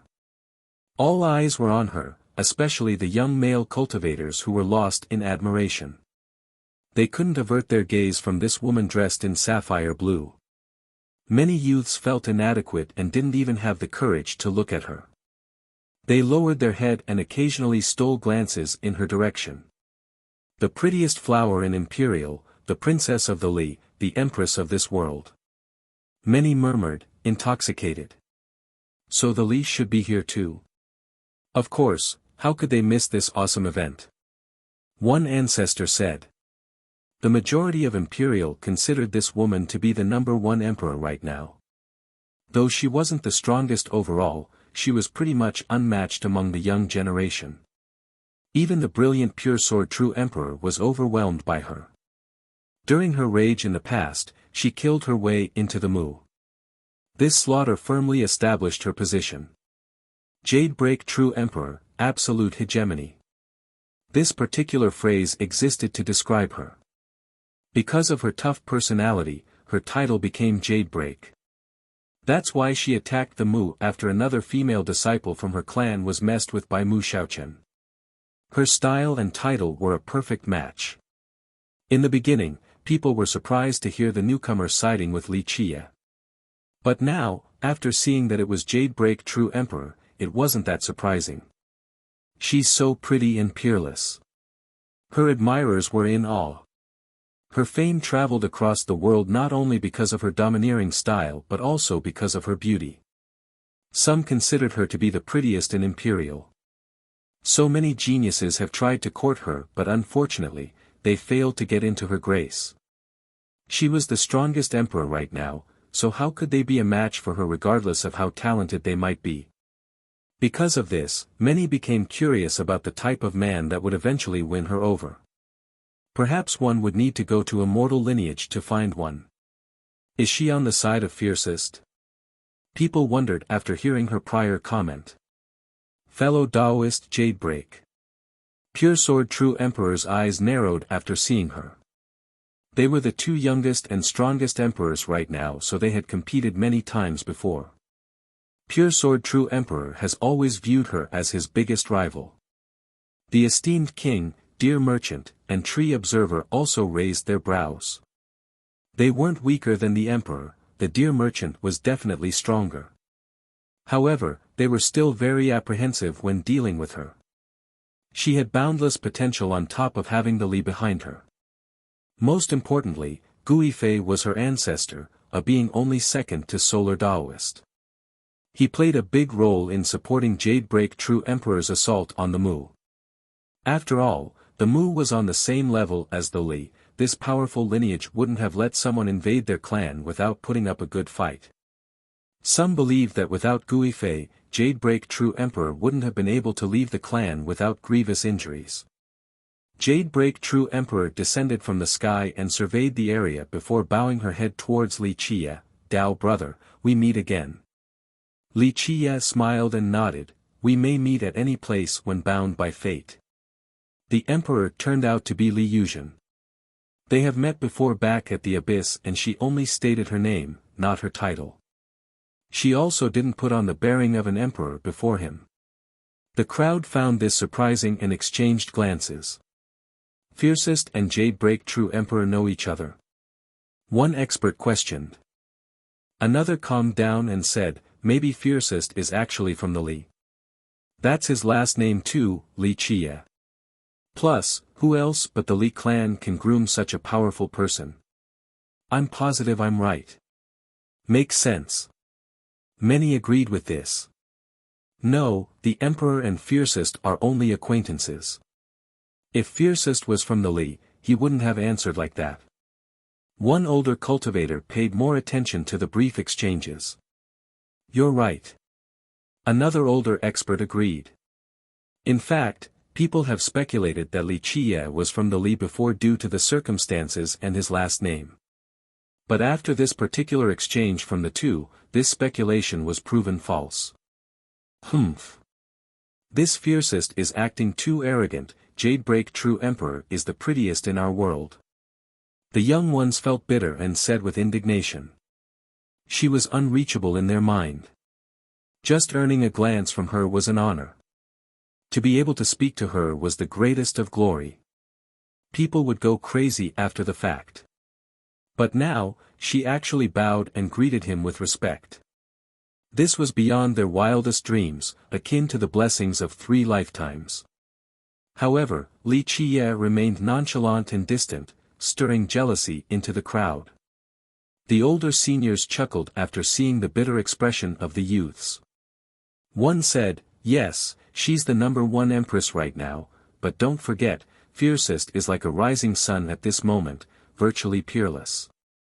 It's fine for him to put on airs before her. He's capable enough to do so. Well, another fan had no retort and closed his mouth again. They had no choice but to swallow their indignation. Plus, Li Qie treated everyone in this manner, this made them feel better. Empress, you're not involved today. For esteemed king said, we will go to the Li to apologize if we have somehow offended you after dealing with the mess here. This group didn't want Jade Break True Emperor to have anything to do with Li Qie. Just Fiercest alone was troublesome enough. If she were to join in along with her clan, the situation would become dangerously dire. That's why the king interrupted their conversation and tried to steer them away from teaming up.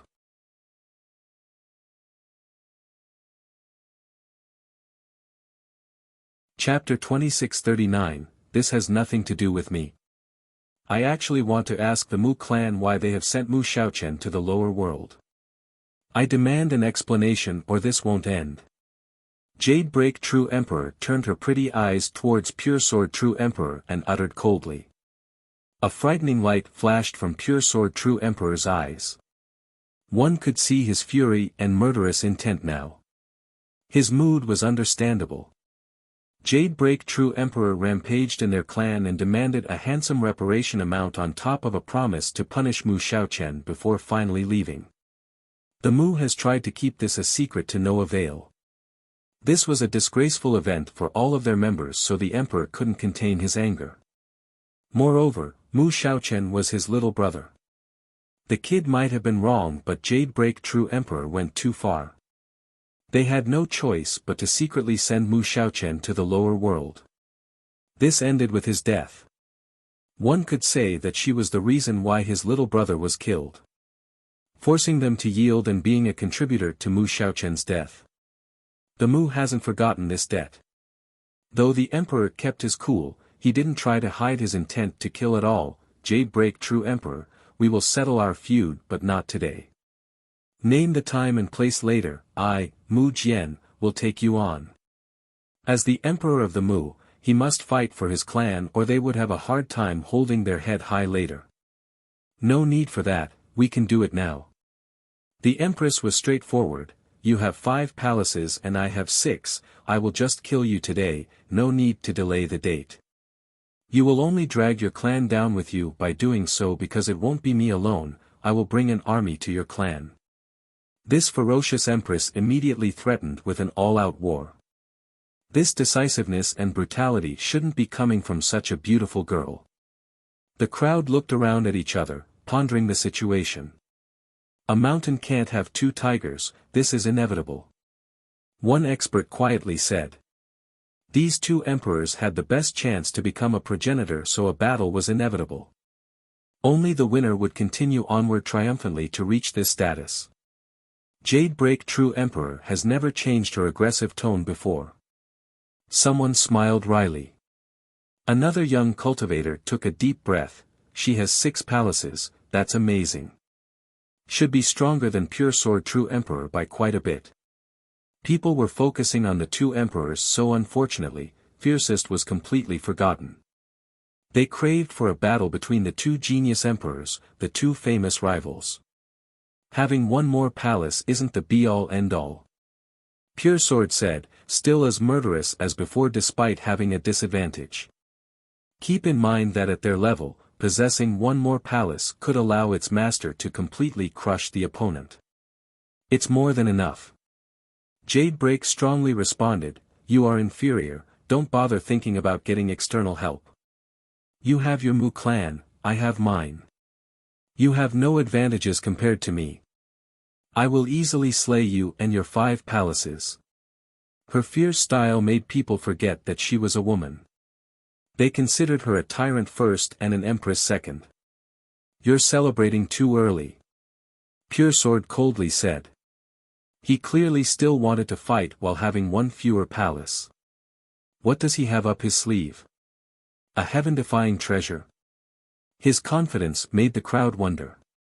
They knew the difference between having 6 versus 5 palaces, absolute suppression. A 5-palace emperor would find it impossible to kill a 6-palace emperor. This might be possible if the 6th Palace Emperor had an innate defect and the 5th Palace Emperor was exceptional. For example, the 5th Palace Emperor came from an invincible system while the 6th Palace Emperor had a humble beginning. Perhaps the former would be able to put up a great fight or even win. On the other hand, the two parties here were too similar. Their background was virtually the same. In fact, the Li might be stronger than the Mu. Like the Empress said, her clan also had whatever the Mu could muster up. Say, if Pure Sword had an ancestral weapon, then she could also take one out. If the Mu had a heaven-defying art, so would the Li. Thus, the reality was that Pure Sword, as he is right now, couldn't handle Jadebreak True Emperor. That's why everyone became so curious about his confidence and eagerness to fight. Very well, let's see what you have hidden up your sleeve. Jadebreak wanted to fight. Ahem. The dear merchant coughed and said, Empress, we won't stop you from settling your feud, but we are actually occupied right now. Please pick another date. As one of the strongest Eternals in Imperial, the merchant's words carried a lot of weight. He was a senior compared to the two young emperors. She turned and looked straight at him, revealing a smile. You all clearly can't take him on one-on-one, so you wish to have the number advantage. I know exactly what you're up to, venerable dear merchant. Empress, don't be unreasonable. I'm simply being polite out of respect for your skills. No one in your clan can match me, including you. Perhaps only Guifei. The merchant put on an aggressive expression. He was no longer the friendly old man like before, more of a ruthless killer now with a proportional aura. Not a single cultivator at the top was nice. Their hands were stained with blood by the time they got there. That's why one shouldn't be fooled by the merchant's amicable appearance. He was a ruthless murderer. Of course, he was qualified to make this particular statement since he could back it up. The Empress didn't relent. Very well, I've been wanting to have a top fight. I can't take on Ancestor Gu, but I'm actually 50% confident in beating you.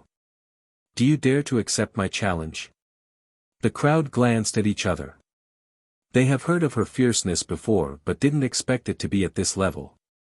She wasn't afraid of challenging anyone, and her relatively high probability of victory surprised them too. They suddenly saw a connection between her and Fiercest.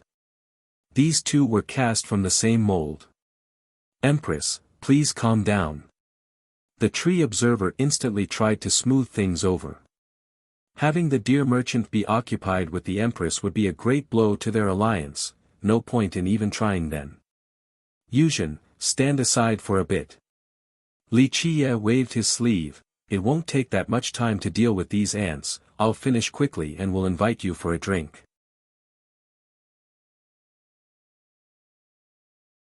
Chapter 2640, Jadebreak True Emperor bowed and cupped her fist after hearing this. I'll listen, brotherly. Let's have our fill of alcohol after this is over. Having said that, she turned towards the other group. You're lucky today that my clan won't interfere with this, but also very unlucky since it'll be your last day alive. The group scoffed unhappily in response but didn't say anything. This was exactly what they want, her lack of involvement. The crowd took note of something else. The fierce Empress declared her intention of killing Pure Sword True Emperor. Furthermore, she even wanted to fight the dear merchant. She clearly didn't care about these two too much, daring to fight either one to the very end. However, someone with this personality still listened to everything Fiercest said in such a respectful manner. It showed that in her eyes, Fiercest's status far exceeded the dear merchant's group. Perhaps she viewed him as being far stronger than them too. It's scary how highly she views Fiercest. Some were shaken by this conclusion. She has never been this polite to anyone since her Dao debut. This is quite unexpected. Even the ancestors became wary. They exchanged glances and started to think. A domineering character like the Empress would only obey someone far stronger. Just how strong is Fiercest, really? Even an ancient ancestor shuddered. I can't believe Jadebreak True Emperor is submitting to him. No one else can do this, is he on the level of a progenitor? A youth turned pale. To have an obedient emperor wasn't easy. All emperors were proud and unyielding, let alone one as tyrannical as Jadebreak true emperor. One could only imagine the power and terror behind Fiercest after seeing this. He's at least an everlasting if not a progenitor, or not far off from one either. Plus, he's still so young. He'll definitely become a progenitor in the future. The crowd speculated Li Qia's potential. The young geniuses didn't know what to feel because they have placed Jadebreak true emperor on a pedestal. Seeing her acting in this manner was too surprising, so they stared at Li Qia with both envy and jealousy. While everyone was frightened, Li Qia came forward and looked quite relaxed. He faced the enemies and said, "Come together, because in a one-on-one situation, each of you alone wouldn't be able to stop 3 moves from me, and that's when I'm playing around. When I'm serious, it would be 1 move, or 2, at best. Any member of this group could make the world tremble with a single stomp." This was their first time being treated with such contempt. This fueled their anger and murderous intent. "I won't deny that you're stronger than me, but to say that you can beat us within 3 moves, that's pushing it." The emperor's voice resembled a sword leaving its sheath, ready to taste blood. He believed that Li Qia is stronger than him or even the deer merchant, but the guy couldn't beat them within 3 moves. "You'll find out soon enough, but it'll be too late to regret then. There's no medicine to cure that." Li Qia shrugged and said flatly. "The young ones are so exceptional now." The deer merchant sighed in response and nodded, "Our old bones are only getting worse with age. We're not your match indeed in a one-on-one scenario, so we'll shamelessly team up to see your supreme moves." He admitted his inferiority as well, to the astonishment of the crowd. Though most had a pretty good idea, they weren't completely sure. Now, Fiercest was indeed stronger than Venerable Deer Merchant. This reality felt like a tug at the heart, especially for the young cultivators. In their eyes, Pure Sword True Emperor was exceptional enough. As for the Deer Merchant, this was someone standing at the apex of Imperial. But now, someone as young as Fiercest was even stronger than the Deer Merchant. They would never be able to catch up despite a lifetime of hard work. This reality was too cruel, a brutal blow to their confidence. Some have always been proud and confident of their abilities, but all of this seemed meaningless when compared to Li Qia. Only despair was left. Comparison is the root of unhappiness. Unfortunately, it was too late for the young spectators here. Li Qia smiled at the merchant, "Don't worry, I welcome all of you coming together. I'm a very generous person. If you have any hidden move that requires teamwork, go ahead and take some time to get ready. It will be too late once I attack." This decision surprised the crowd. It was best to attack and catch the enemies unprepared, especially in a 1 versus many situation. Delaying an offense would only increase the disadvantage. But now, Fiercest actually gave permission for the group to come up with a team attack. This generosity required absolute confidence. Can he really stop the 4 of them? People didn't know what to think while looking at him. Fiercest was certainly stronger, but a good move from these 4 together would have unimaginable power. "We thank you for your generosity, but a discussion is unnecessary since we have already reached an agreement." The Deer Merchant courteously nodded and said. The merchant wasn't trying to boast. It looked like the group had a plan in place already. "Good. Go for it then." Li Qia lazily stretched his waist and said.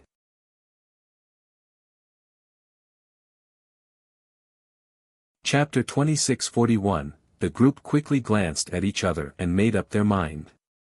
"Excuse us then for initiating this battle to the death." Pure Sword True Emperor's eyes became stern with murderous intent. As an emperor, this eruption of power was quite impressive and overwhelming, seemingly unstoppable. Clank! He summoned a snow-white sword and slowly raised it vertically in front of his chest with the firmest grip. He became one with it, all of his power, Tao, and techniques fused within.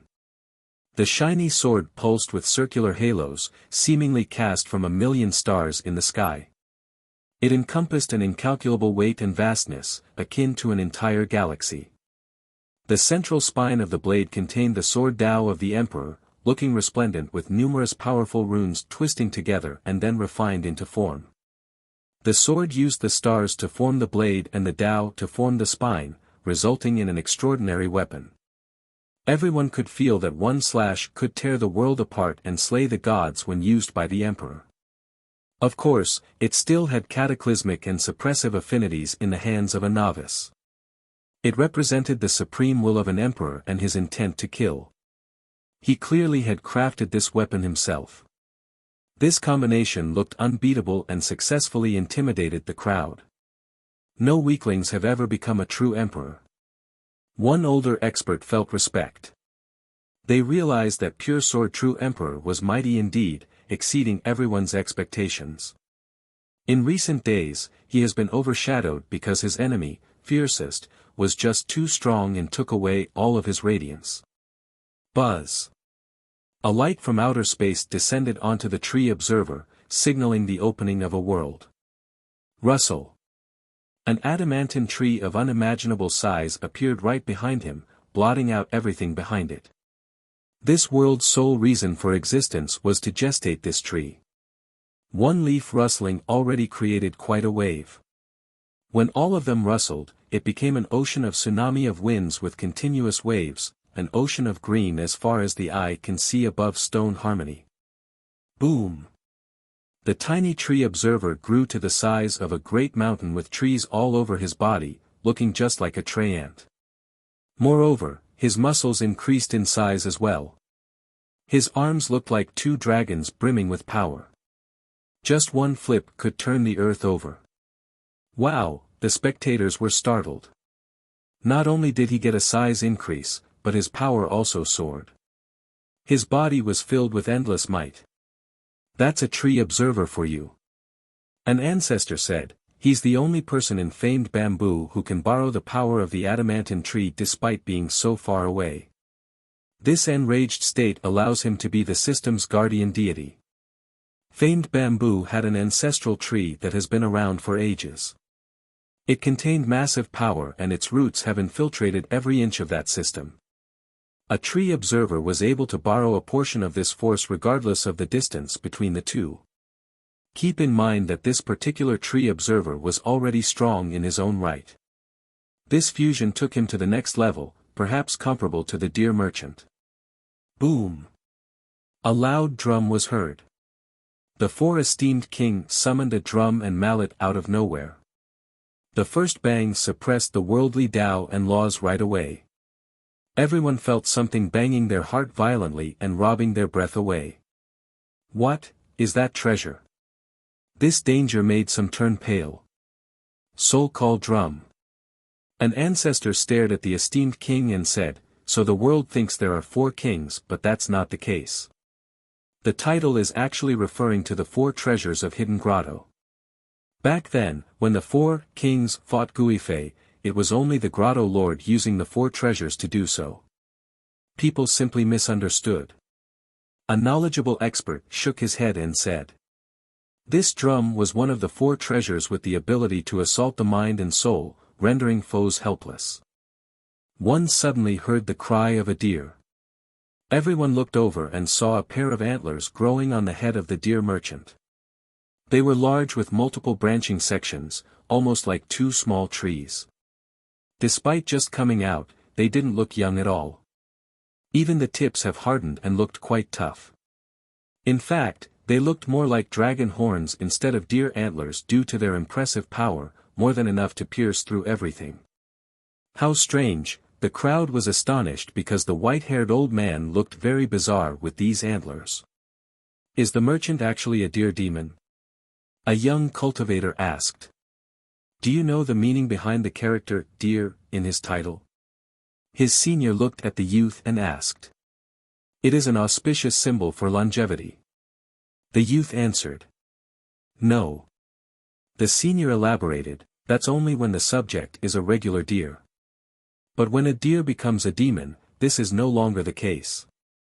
So how does a regular deer reach this next stage? Excessive sexuality. That's why many deer demons rely on the dual cultivation and are looked down upon as being depraved. I agree with that, but the merchant was a blood deer. Another ancestor jumped in. What's the difference?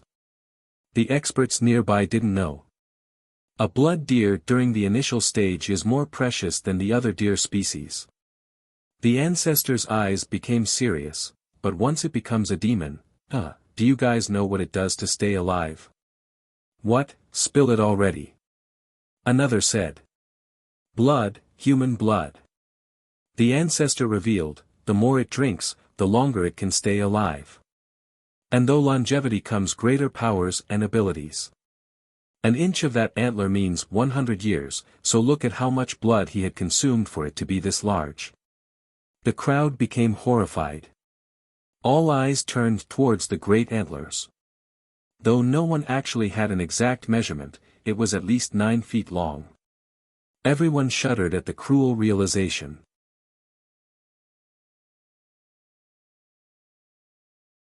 Chapter 2642, nausea-struck as the spectators stared at the antlers. They also got goosebumps all over.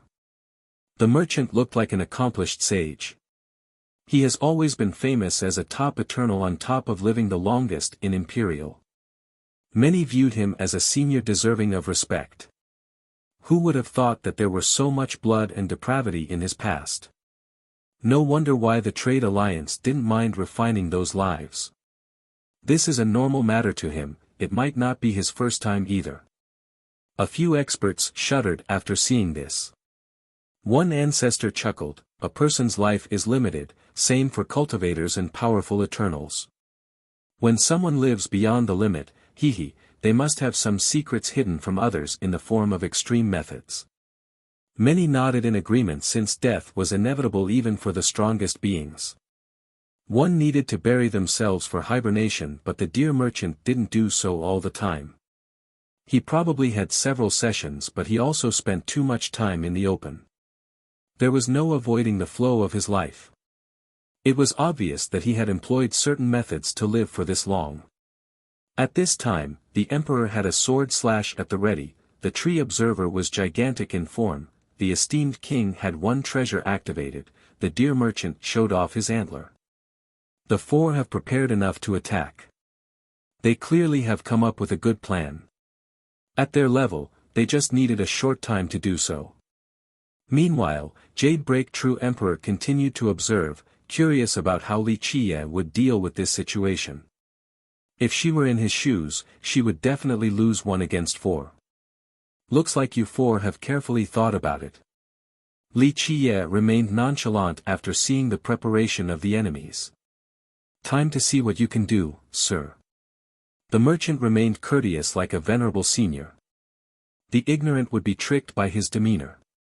Okay, I will end all of you. Maybe you will see my awesome method the split second before death. Li Qie smiled. The crowd didn't know what to do. These four were virtually the strongest team in Imperial lineage, yet Li Qie still had so much confidence in killing them. The four found it astonishing as well. Boom! A loud explosion made the world tremble with debris flying everywhere. It's starting at last. Everyone turned towards the battlefield, thinking that the battle was beginning. No, not from there, underground. People noticed that the 5 haven't attacked yet. Boom! Another deafening blast occurred and the ground shook again. Mud finally went flying with a gigantic tentacle suddenly thrusting out. It looked like an octopus tentacle but was completely black, seemingly coming from the deeps below. Everyone was caught off guard with its appearance. Ah! It suddenly reached inside the city and wrapped around someone, pulling the person up. The sucker on the tentacle began draining this person, leaving nothing behind but a dried corpse in the blink of an eye. This happened too quickly, and before people could reach, it threw the corpse down and attacked Mingluo City again. No! The natives were scared out of their mind and started running for their lives. Die! Li Qie suddenly emerged inside the city. Pop! He flicked his finger and turned the tentacle into a bloody mist with a dark shade. Rumble. More explosions detonated right after this. The entire city was on the verge of collapsing. It was as if Li Qiye's attack has enraged a very powerful being underground. That's why it began to rampage down there. What is that? Cultivators saw the cracks on the ground and became startled. They flew up in the sky while looking at the fissures in horror. Up you go. Li Qiye roared and made explosions of his own. An incredible scene appeared before the crowd. They saw the city being lifted up by Li Qiye from the crowd, inch by inch. Rumble. Finally, the speed increased and Ming Luo was now floating among the clouds. So cool. Someone exclaimed in astonishment. Whoosh! Whoosh! Whoosh! Black rays suddenly pierced through the ground and aimed for Li Qiye. They were as fast as lightning, so they looked like numerous black lightning bolts. Upon closer inspection, they turned out to be the black tentacles coming for him like a flood, wishing to destroy both Li Qiye and the city. Watch out! Another spectator shouted. Li Qiye's eyes turned cold and summoned a bronze sword. Clank! He swung it forward. This sword had massive weight and created a zone of primordial chaos with the slash, easily severing the incoming tentacles. These severed pieces started falling to the ground. Boom! This was only met with more thick tentacles flying out from the depths and blotting out the sky. What the hell are these things? People were confused. An endless amount of tentacles drilled out of the ground, squirming and twisting in the air. This was quite a frightening scene. Li Qiye retaliated by stomping down, creating one massive pit after another. Thousands of miles of crumbled, resulting in a great abyss.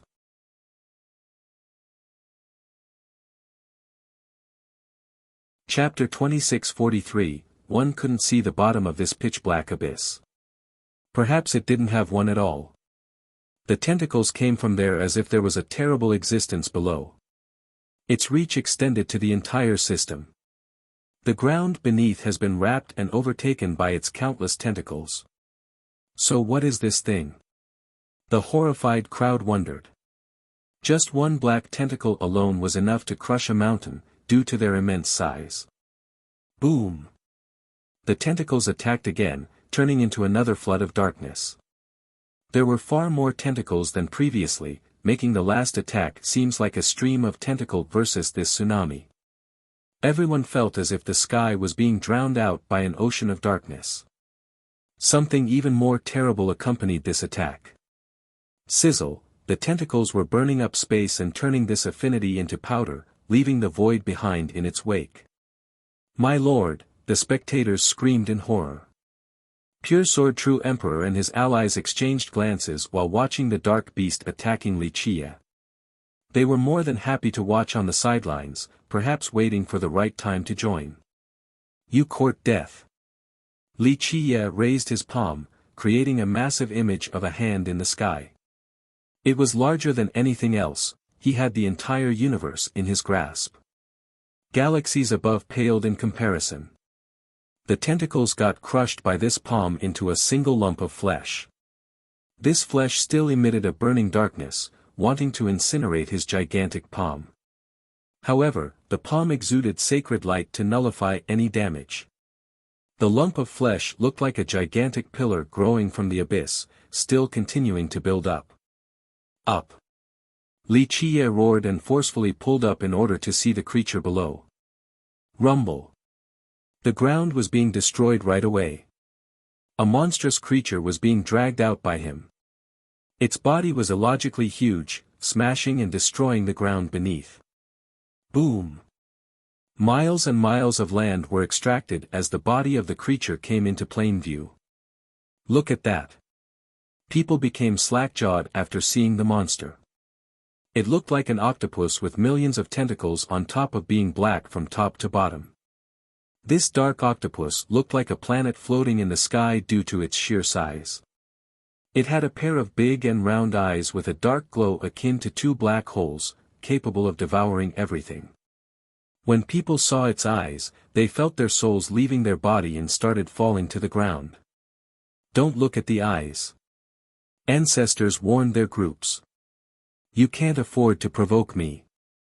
I will still destroy your true source if it comes, let alone a worm like you. Li Qie bellowed with a voice full of divinity. Every existence wanted to prostrate after hearing him. He swung the creature around before throwing it away. Boom! Boom! Boom! One star got smashed after another and instantly exploded. It looked like fireworks in space. Multiple galaxies were damaged as a result. Li Qie didn't let up and continued to smash this creature to pieces in space. So domineering, the crowd took a deep breath after seeing this. The dark octopus couldn't put up a fight at all. This brat is a monster, the deer merchant's expression darkened. The octopus was on the same level as him, at the very least. However, despite crazily struggling, it still failed to do anything and could only be tortured to death. The other members of the alliance became afraid. Li Qie in this furious state was an unstoppable storm. Shouldn't have messed with me. Li Qie laughed and started wringing the tentacles in his grasp. Boom! The gigantic tentacles got pulverized as a result despite their toughness. Smaller bits of flesh rained down from the sky. Zzz. The dark octopus cried from the pain and tried to swing its large body at Li Qie. Alas, he easily stomped down on this planet-sized octopus. Resistance was futile.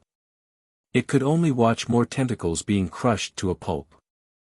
I can't believe how brutal Fiercest is. I bet he can kill a true dragon with his bare hands. One spectator shuddered. The dark octopus made a grand entrance, surely scaring the crowd with its might.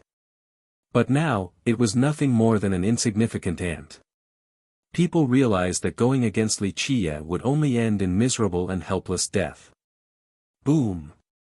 The octopus made one last attempt by spewing out a black fog.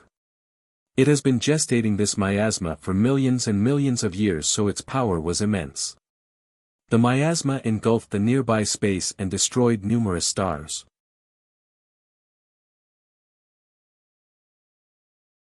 Chapter 2644, Stars fell from the sky due to the corrosive miasma like dumplings into a boiling pot. They eventually disappeared into the horizon while leaving trails of smoke and fire. The miasma swallowed Li Qie.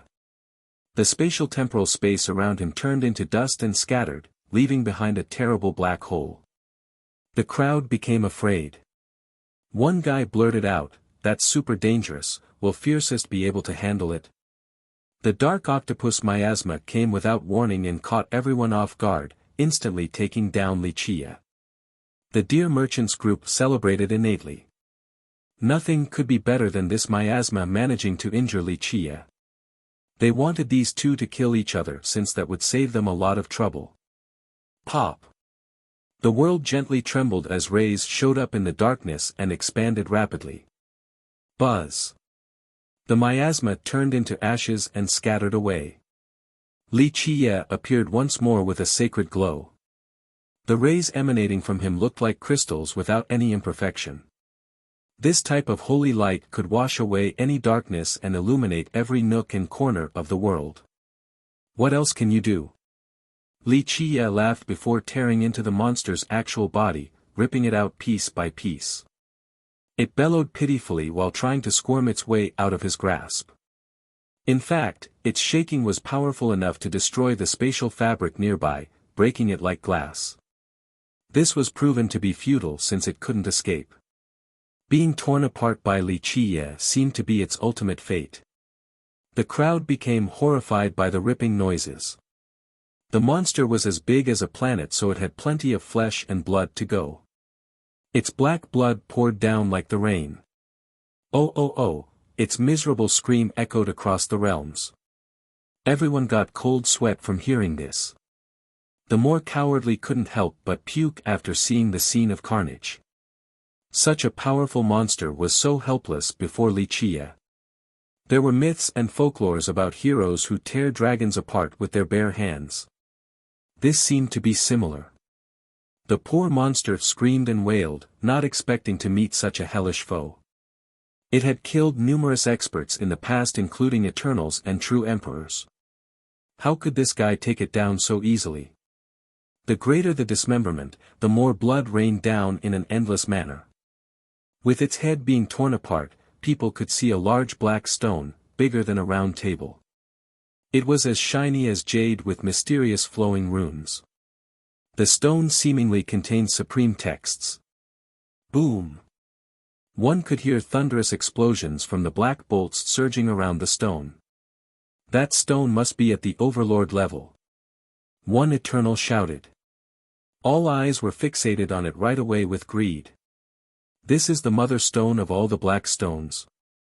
The greatest of them all. One expert said. This is an ultimate treasure, truly priceless. One ancestor started swallowing his saliva. Just a while ago, the stones from the zombie corpses sold for a sky-high price due to their effects. Remember, these stones were only the size of a finger with a faint luster. This particular one from this monster was as large as a table and shiny with magical runes. The black bolts around it clearly indicated its level. Even a fool could see this. That's why people started exchanging glances and became overwhelmed with greed. The deer merchant and the other three felt the same way. Remember, the Trade Federation didn't mind human sacrifices to get more stones. Before their very eyes was a priceless one right now. How could they not be tempted? Old Eternals like them wanted nothing more than life prolongment. Boom! Boom! The black bolts around the gem suddenly came together to form a maelstrom. ZZZ. ZZZ. Suddenly, multiple whooshes could be heard as more black bolts appeared. Ah! Screams also accompanied the surging bolts. In the near vicinity, these black bolts escaped from the body of some spectators by penetrating through the chest, leaving behind a trail of blood. Whoosh! All the bolts gathered at the maelstrom created earlier. What is happening? Those next to the victims were horrified and became pale. It's the black stones from the corpses. They all used it before. Only the ones who used the stones would have black lightning bolts inside them. One keen observer loudly stated. This created a furor with people started backing away.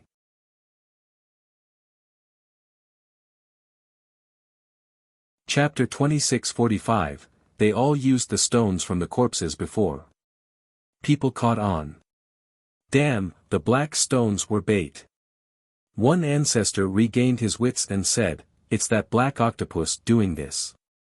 It released the corpses so people would consume the stones. He then took out his black stone and threw it away. It didn't take long before people realized that the monster was using cultivators to gestate the black stones. Those with the black stones on them felt worse and started throwing them away, no longer caring about the previous exorbitant purchase price. Fishing required bait. In order to increase their power and life, numerous experts chose to eat these stones. They were dead now from the lightning bolts breaking out of their chest. Buzz. The maelstrom absorbed these black bolts and became resplendent, same with the black gem. Boom. Something seemed to have exploded in this instant. The entire world shook as a result. The black stone spewed out endless black lightning bolts towards Wuxia in an unstoppable manner. It looked majestic and never-ending like an apocalyptic flood, capable of destroying everything in this world. Time and space, the grand Tao, and the myriad laws would become poor victims. There was no escaping or avoiding its onslaught, so it instantly struck Wuxia. Boom! It smashed into his sacred light, resulting in a deafening blast. Rumble! The light transformed into a boundless flame to stop the incoming waves of lightning. This became a contest between fire and lightning. The dark light didn't relent and continued to send more bolts to extinguish Wuxia's flame. Moreover, the tiny particles from the bolts seemed to have a magnetic force. They attached themselves to the flame whenever possible and began drilling their way through his defense.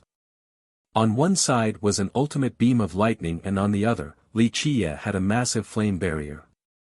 The latter wouldn't fall despite the continuous barrages. This stalemate continued since the bolts had no way of breaking down this line of defense in a short time. Pure Sword True Emperor, Venerable Dear Merchant, for esteemed king, and the Tree Observer exchanged glances. They have been tempted by this wonderful opportunity, Li Qiye being occupied with the lightning waves. He was certainly at a disadvantage against any attack, utterly vulnerable. A third party could grievously injure or even kill him.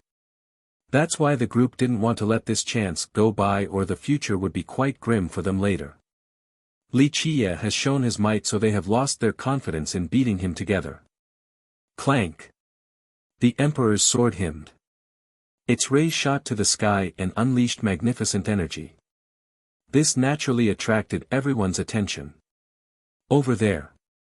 Some cultivators gasped after seeing the massive energy building up and the surging imperial aura.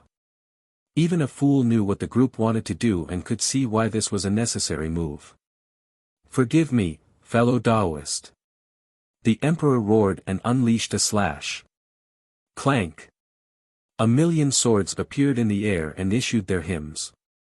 They rotated continuously to form a supreme world of swords. A sword domain. A spectator shouted. This domain with unlimited blades could annihilate all existences. Die. Strangely enough, the four esteemed king attacked even faster than the Emperor. Bump. Bump. Boom. He crazily smashed his drum and unleashed enough sound waves to drown the world. They headed straight for Li Qiye like a tsunami. One star broke after another by the impressive attack. Boom. The area around Li Qiye crumbled by the force before a direct hit. Clank. At the same time, the sword domain instantly appeared above him. All the swords stopped rotating and pointed straight at him, ready to end this powerful foe. It's time. The Tree Observer and the Deer Merchant worked together. The majestic force from the Observer instantly channeled into the Merchant's antlers. The latter then pierced through the sword domain and the sound waves to penetrate Li Qiye's chest with his sharp antlers. How shameless! Jade Break True Emperor's expression soured as she took a step forward. However, an invisible hand held her by the shoulder. An ancient voice sounded behind her, "Don't worry, his power far exceeded your imagination, so he doesn't require your assistance. Just watch the show." There was no one behind her. It seemed that the speaker wasn't actually here. She hesitated for a moment before taking a deep breath and deciding to believe this person.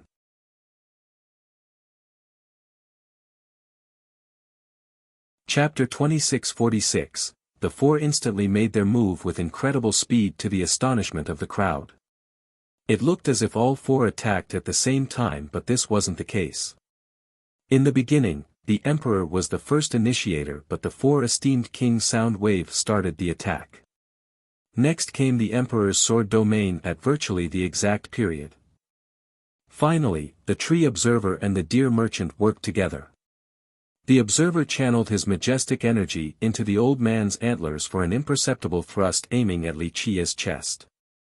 In fact, all of this happened within a single blink of an eye. However, at their level, plenty could be accomplished within a blink. The sound wave, sword domain, and the antlers were coming at the same time. This was actually impressive teamwork. The first two were fatal attacks, but they didn't think this was enough to kill Li Qiye. The actual purpose was to hide the Deer Merchant's technique. They purposely utilized two moves that were obvious and explosive with enough force to scare anyone. However, the antler thrust was the exact opposite, fast and silent. People would only notice the sword domain and the sound wave. They didn't care too much about the incoming antlers. However, this thrust was actually the real ace card with enough sharpness and speed to pierce Li Qiye's chest. Look! The powerful Eternals here could sense the danger coming from the antlers. They felt as if it was their own heart being penetrated just by watching. It was already too late once they sensed the danger. Pluff. The thrust managed to pierce Li Qia's heart, time and space, grand Tao, and even physical confinements of heaven and earth. Blood began to drip from the antlers after the successful connection. The crowd looked down at their own chest, overwhelmed by the illusion of being victims when this wasn't the case. Damn! One cultivator cried out. This illusion seemed so real and horrifying. They then focused their gaze on Li Qia with their mouth agape. Time seemed to be coming to a halt. The sound wave and sword domain instantly struck him, wishing to crush him to a pulp.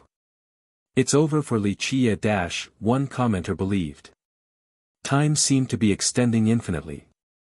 Whenever these commenters would speak, their words stretched forever.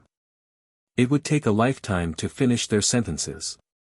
It's horrifying - no one was spared from this temporal phenomenon while watching Li Qia's chest being pierced.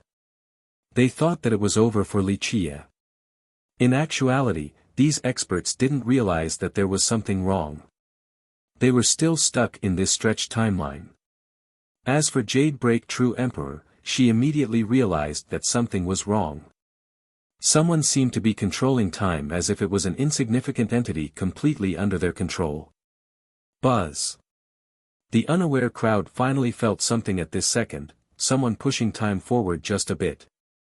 While the dark bolts were holding Li Qia in place and contesting against the omnipresent flame, Li Qia's chest has been pierced by the antlers. However, a second Li Qia suddenly split from the original one and quickly turned back. Boom! The flow of time started with Li Qia punching the king, sending him flying with a crushed jaw with blood gushing everywhere. People then heard the sound of bone breaking a while afterward. Time froze again with the king's defeat. This process looked like one page of a picture book. Then came the next page starting with Li Qia delivering a vertical stomp against Puresword True Emperor. The latter smashed into the ground, staining it with blood. His body fragmented all over the place. Boom! Boom! Boom! The sounds came afterward just like before. Boom! The third page ensued with another kick from Li Qia against the tree observer.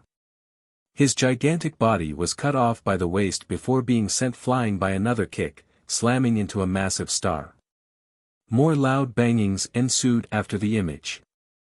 Next was the fourth page. Li Qia had a firm grip on the pair of antlers and lifted the deer merchant up, then slammed him multiple times onto the stars.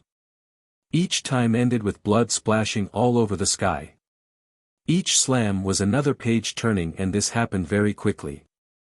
People saw the small details of the deer merchant being mangled and eviscerated. Buzz. The spectators were naturally shocked by these terrifying images. Time started flowing again in the area after a buzzing noise. Oh! They then heard the miserable scream of the dark creature. Ink-like blood started spraying everywhere as the planetary creature finally got torn into two pieces by Li Qia. This signaled the end for it, being slowly tortured to death. He then threw it down on the ground. The world became silent. The deer merchant, emperor, sword domain, sound waves, antlers. Nowhere to be found. The only thing left was a mess, the bloodied emperor laying on the ground, his body in shambles. The king was blown far away with his chin completely shattered. The tree observer was cut in half by a single leg sweep, and the deer merchant was utterly smashed.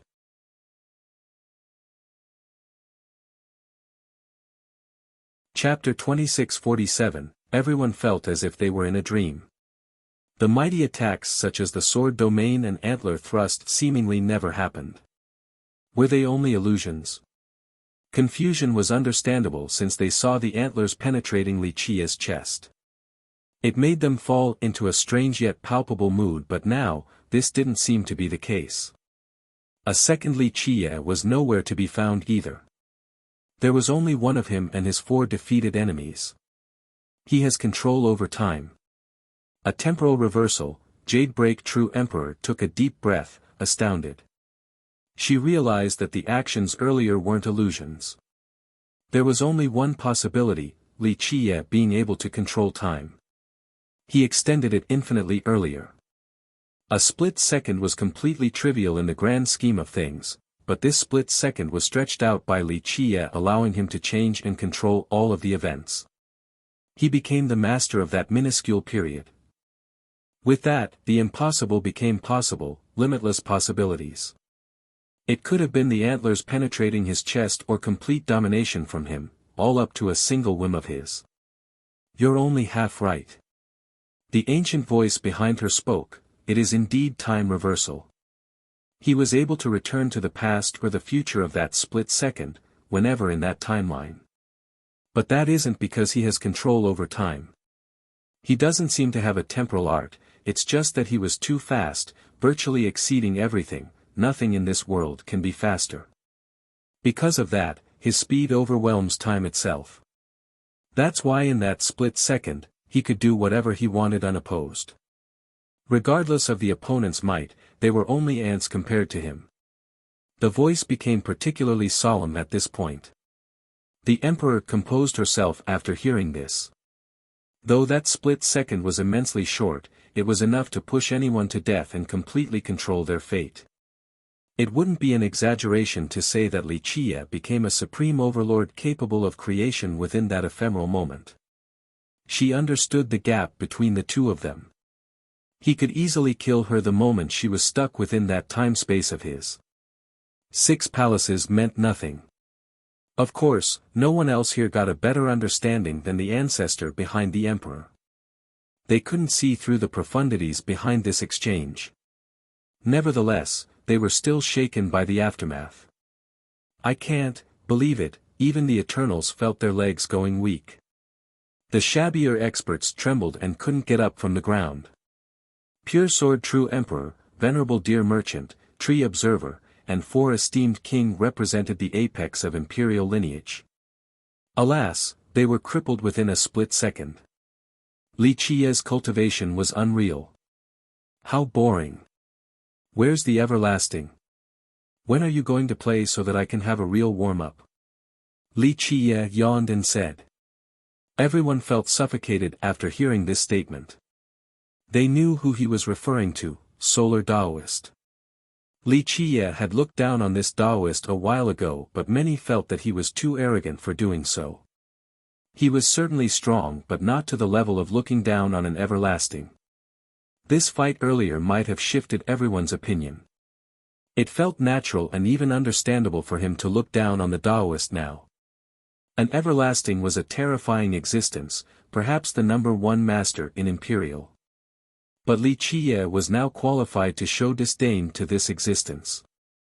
How could one accurately describe Li Qiye's monstrous abilities with just words? Li Qiye became a divine mountain with no peak in sight, pressing down on everyone's heart. As long as Li Qiye was around, he would dominate everyone else. No one would ever be able to surpass him. They could only see him by looking up. Plenty has considered themselves to be unbeatable and mighty.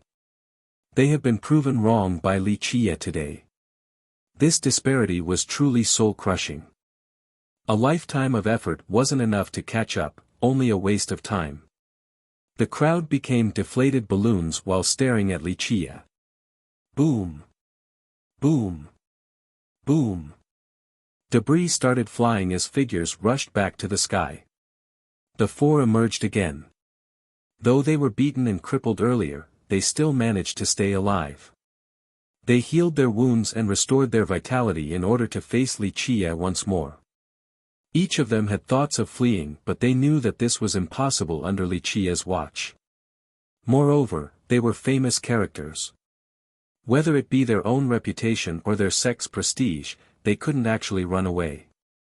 Otherwise, they would die anyway, but their sects and descendants would also fall into damnation. Thus, their only choice was to fight to the death, if this could even be considered a choice. They were pale while facing Li Qiye. Fear has bloomed in their mind.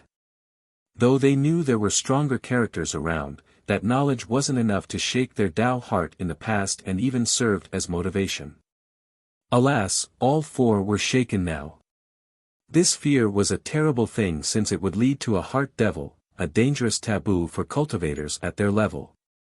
The four glanced at each other and took a deep breath to stop this fear from spreading. Only by fighting to the very end would they be able to overcome this emotion. Leaving this place alive but not taking care of this mental weakness would leave behind a permanent problem. Li Qiye looked at them and said, "Looks like the four of you still got some untapped potential. Okay, I'm giving you one more chance right now. Just one more move to kill you all, then I can go home. Do your best to win some face back."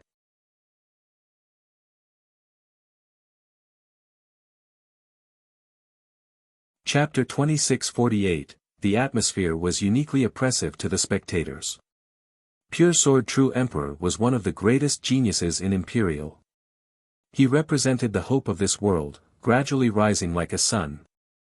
His power left no room for doubts. The deer merchant was even more impressive as the strongest and oldest of the four.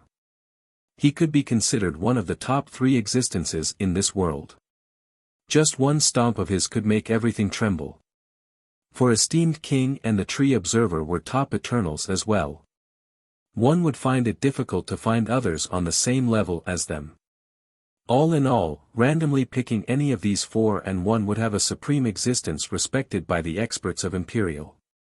But now, the four tried to deliver a fatal blow when Li Qiye was left defenseless yet still failed. All were blown flying away, nearly on the verge of death. This truly shook the crowd to the core. These great experts were utterly defeated by Li Qiye despite having all the advantages. The spectators present felt their clothes drenching with sweat. Li Qiye's unbeatable style has become an eternal shadow in everyone's mind. From now on the subject of the strongest in Imperial, everyone would think of the brutal fiercest instead of Solar Daoist who has become an everlasting. Everyone had no choice but to live under his shadow. There was no surpassing him regardless of how hard they try, truly a hopeless situation.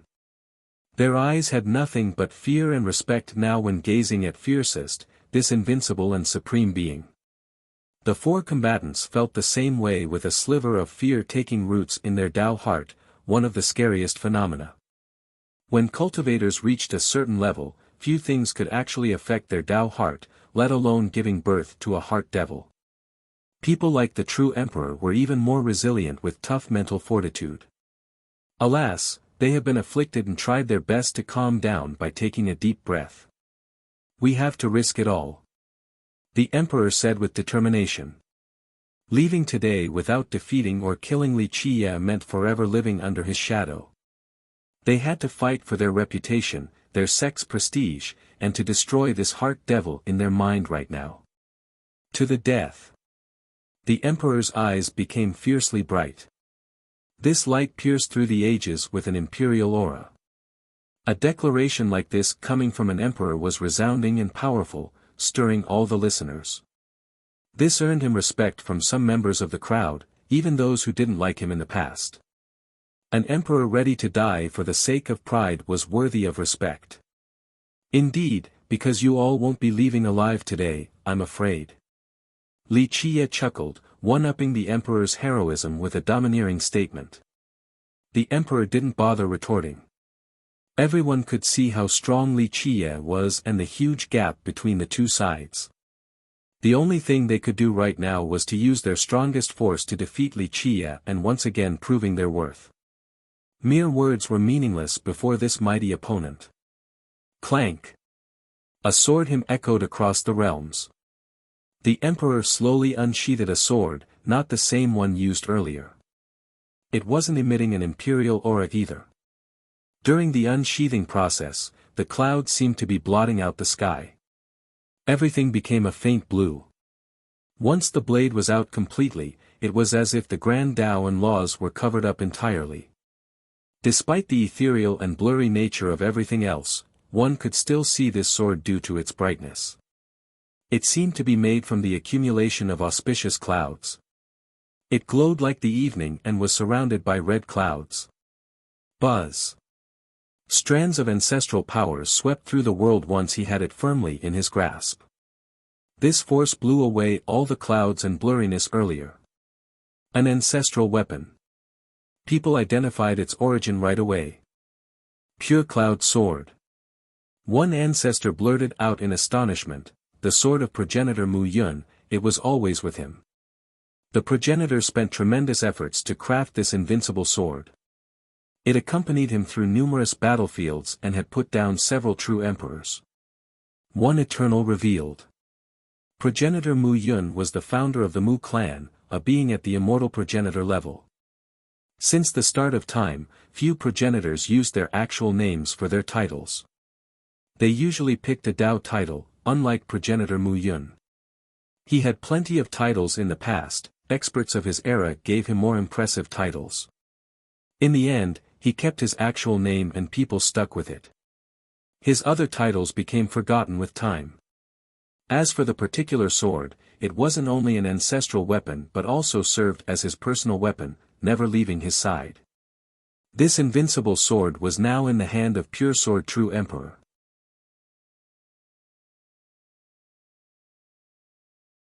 Chapter 2649, An inherited ancestral weapon wasn't considered that big of a deal.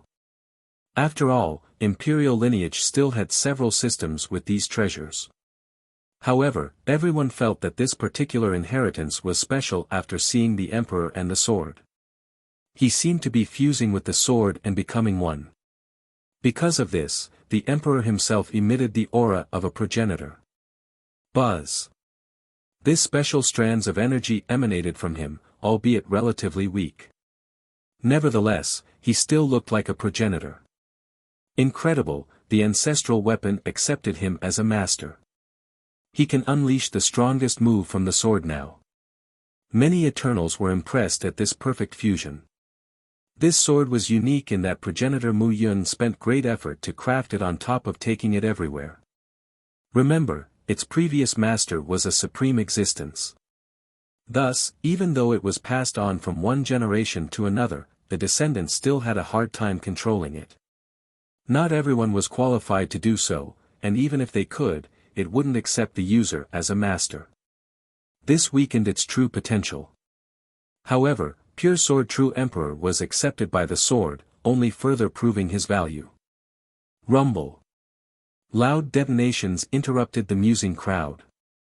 The sky vault was split apart and one could see a visual phenomenon of a boundless system. It had an oceanic level of Tao energy. Inside were bright and holy lights illuminating the ages. Great mountains existed everywhere, tall enough to pierce the sky. Billions and billions of beings were prostrating and worshipping in reverence. The Mu system. Many recognized this majestic place right away. It was an immortal level system that fell into Imperial world. Later on, the clan rose again so it became one of the three behemoths. It contained the efforts of numerous descendants after the progenitor. True emperors and everlastings blessed this land, so its true power was unfathomable. One should never underestimate this great power. Why is it appearing here? The crowd exchanged glances of confusion. Everyone knew that it was incalculably far from Stone Harmony system, multiple galaxies apart. It's only a visual phenomenon, not the actual system. One Eternal gently shook his head. The Emperor is controlling the power of his system, wanting to borrow it for his own use. How can he do so when the Mu is so far away from this place? Many youths were skeptical. It was one thing for him to do so on his own Tao land, but this distance was questionable. That's why a true emperor is special. The Eternal looked very envious while staring at Pure Sword. For them, a system is never far away. They could feel the strength of their land regardless of where they are. That's why this distance doesn't matter, they can still borrow the system's power. Any member of a system could attempt to do so if they have cultivated the right merit laws. They became attuned to the forces within the Tao land. Because of this, powerful members could borrow this power and increase their battle potential.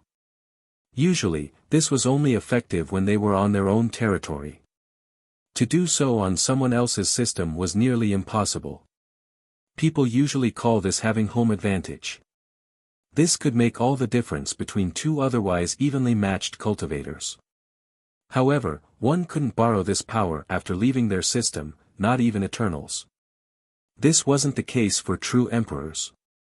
Just as this Eternal said, they would be able to tap into this source wherever they are. This was a big reason true emperors had more advantages than an Eternals. When they had evenly matched personal cultivation, an emperor would win. He can really do that? The youths couldn't believe it.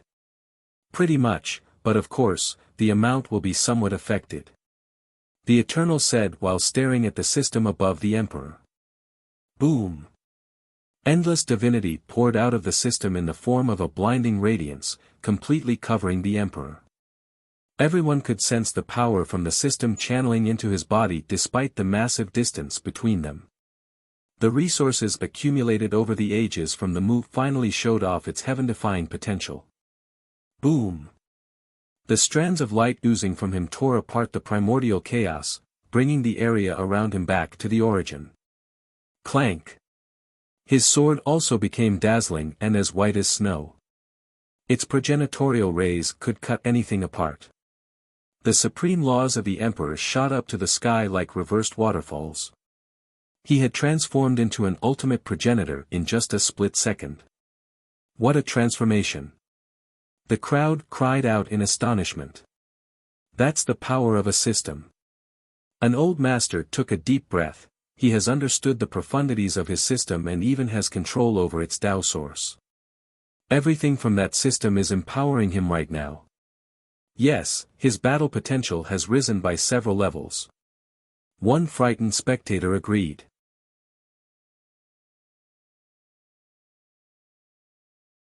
Chapter 2650, The Emperor's sword technique rose to the sky and assumed an unbeatable position. Its hymn echoed across the 9 firmaments. He became the master of heaven and earth, the ruler of the universe and all else within. Everything other than him and his sword became insignificant. Boom! The tyrannical aura of a progenitor poured out, rendering him peerless. He had the style and bearing of a progenitor now with enough power to destroy a world then create a new one. That's the might of a progenitor. Many shuddered after sensing this and felt a primal fear. This was instinctive when seeing a supreme existence, a showing of respect. Some got on their knees, more than willing to be bathed by the progenitorial aura. So strong, he might be on the same level as the dear merchant, maybe even stronger. An Eternal said with envy. Only a true emperor could enter this explosive state. A bit interesting, but you alone are still too weak. All come now. Li Qiye reacted nonchalantly. Everyone felt as if there was an invisible hand gripping them by the throat, still too weak. It seemed as if he didn't even care for progenitors. This statement accentuated his domineering legends even more. We'll assist you, virtuous nephew. The rest knew that defeating Li Qiye was extremely difficult. The emperor alone wouldn't be able to do so. They had no choice but to infuse their own energy into him. The merchant transformed into a blood deer, his true form. It was red from top to bottom almost like a resplendent ruby carved into this shape, truly beautiful. One could see the precious blood flowing through its flesh.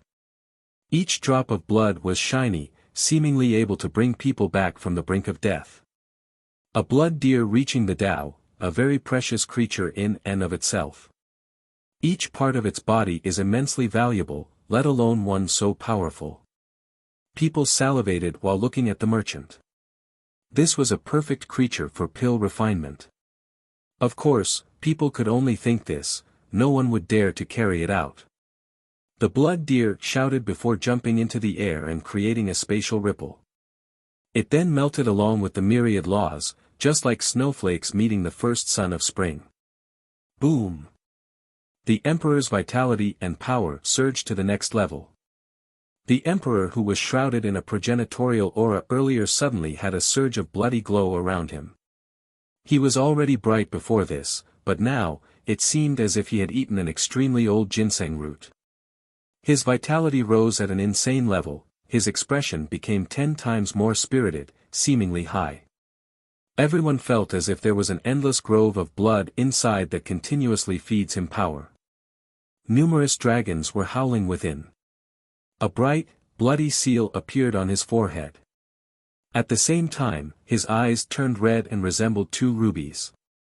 Blood transfusion, even Eternals gasped at this sight. The dear merchant is truly going all out, going as far as directly letting the Emperor borrow his true blood, fusing it into the Emperor's body. In other words, the merchant was using his precious true blood as nutrients for the Emperor. Just think about it, the true blood of a being at his level was incomparably valuable. Just one drop alone could grant great benefits. The Emperor seemed to have taken several hundred bottles worth of immortal pills. He was brimming with power. The merchant must have paid a great price in order to perform this blood transfusion. This compounded with his old age must have truly negative effects. Nevertheless, he still made this choice. "Allow me to aid you too, virtuous nephew." The four esteemed king shouted. His four treasures suddenly melted. The golden robe on his body liquefied. Buzzes could be heard as another scary change happened. The Emperor's flesh started to melt before being rebuilt. His new form was one of golden brilliance. Each inch of him seemed to be cast from gold and would certainly feel that way to the touch. He turned into a golden statue, tough and impossible to break. It didn't stop there. 3 divine halos took form around him in layers, serving as impenetrable barriers. "The treasure souls are entering him." One Eternal murmured, "The king isn't holding back either, he's imprinting his treasure's soul onto the Emperor. This is everything he got." The 3 halos and the golden body were actually the 4 souls of the king's treasures. Rumor has it he used them to protect his own true fate. With this, even if he exploded into ashes, his true fate would still be unharmed. People believe that in order to kill him, one must destroy these 4 treasure souls. However, they were virtually invulnerable. Thus, many considered him to be unkillable, even those capable of annihilating his body. These souls were his life, his everything, yet he still channeled them into the Emperor. This served as a perfect line of defense. No armor or regalia could match them. "I will give you everything I can." The tree observer joined in. Boom! A colossal adamantine tree emerged and took roots inside the Emperor. A pulsing green glow was added along with a flood-like power influx coming from famed bamboo system. The fusion granted him an endless life force. He started making a move as well by rapidly absorbing the resources and strength of his own system, pushing it to the limit.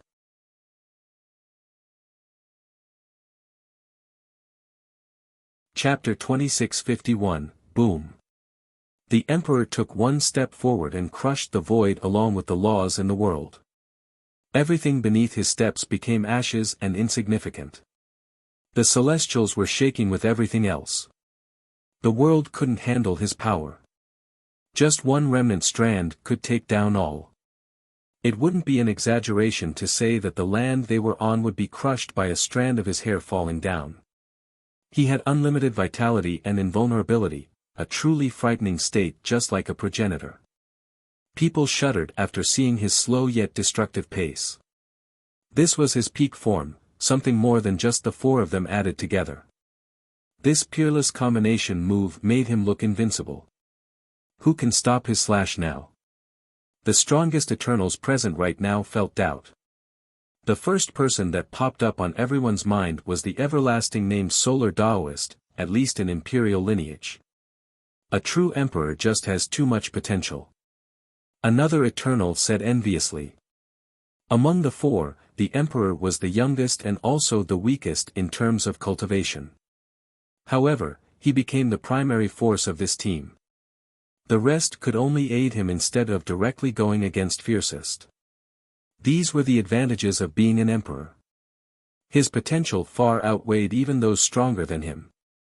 Clank! He pointed his pure cloud at Lucia. This alone was enough to make the crowd tremble. They felt as if their souls were being torn apart. "One of us is going down today."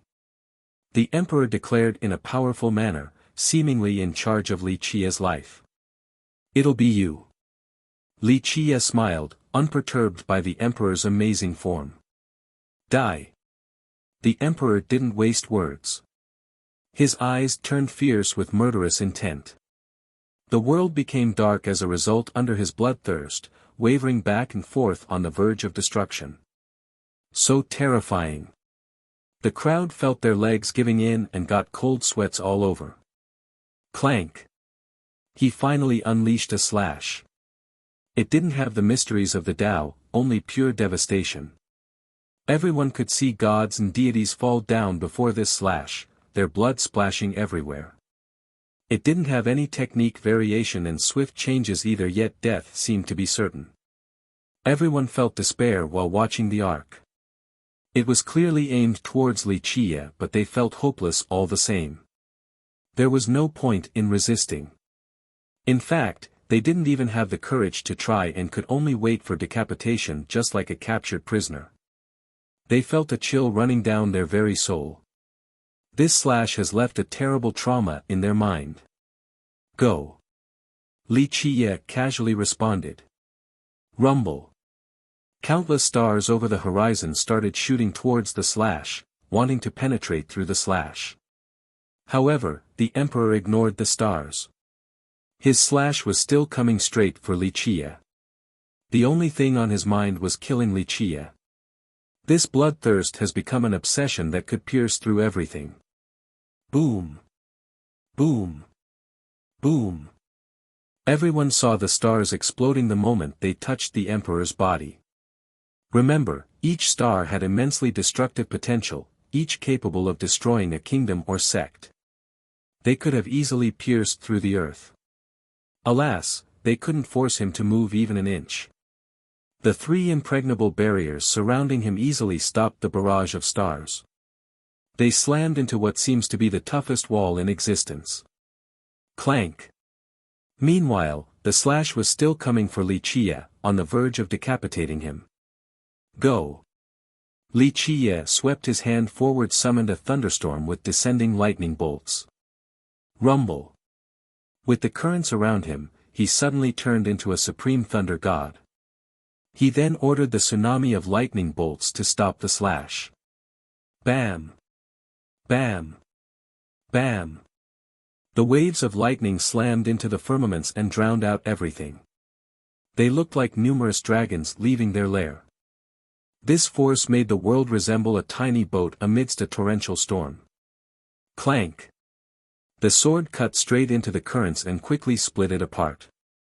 It continued to head for Li Qia, who was in the center of this ocean, shrouded by lightning. Pluff! It successfully broke through the currents and split Li Qia into two halves. This connection signaled the end of the world, rendering everything to ashes. The splattering of his blood would also extinguish the rest. Everyone felt as if they were split into two, just like Li Qia as well. Their blood and viscera spewed out.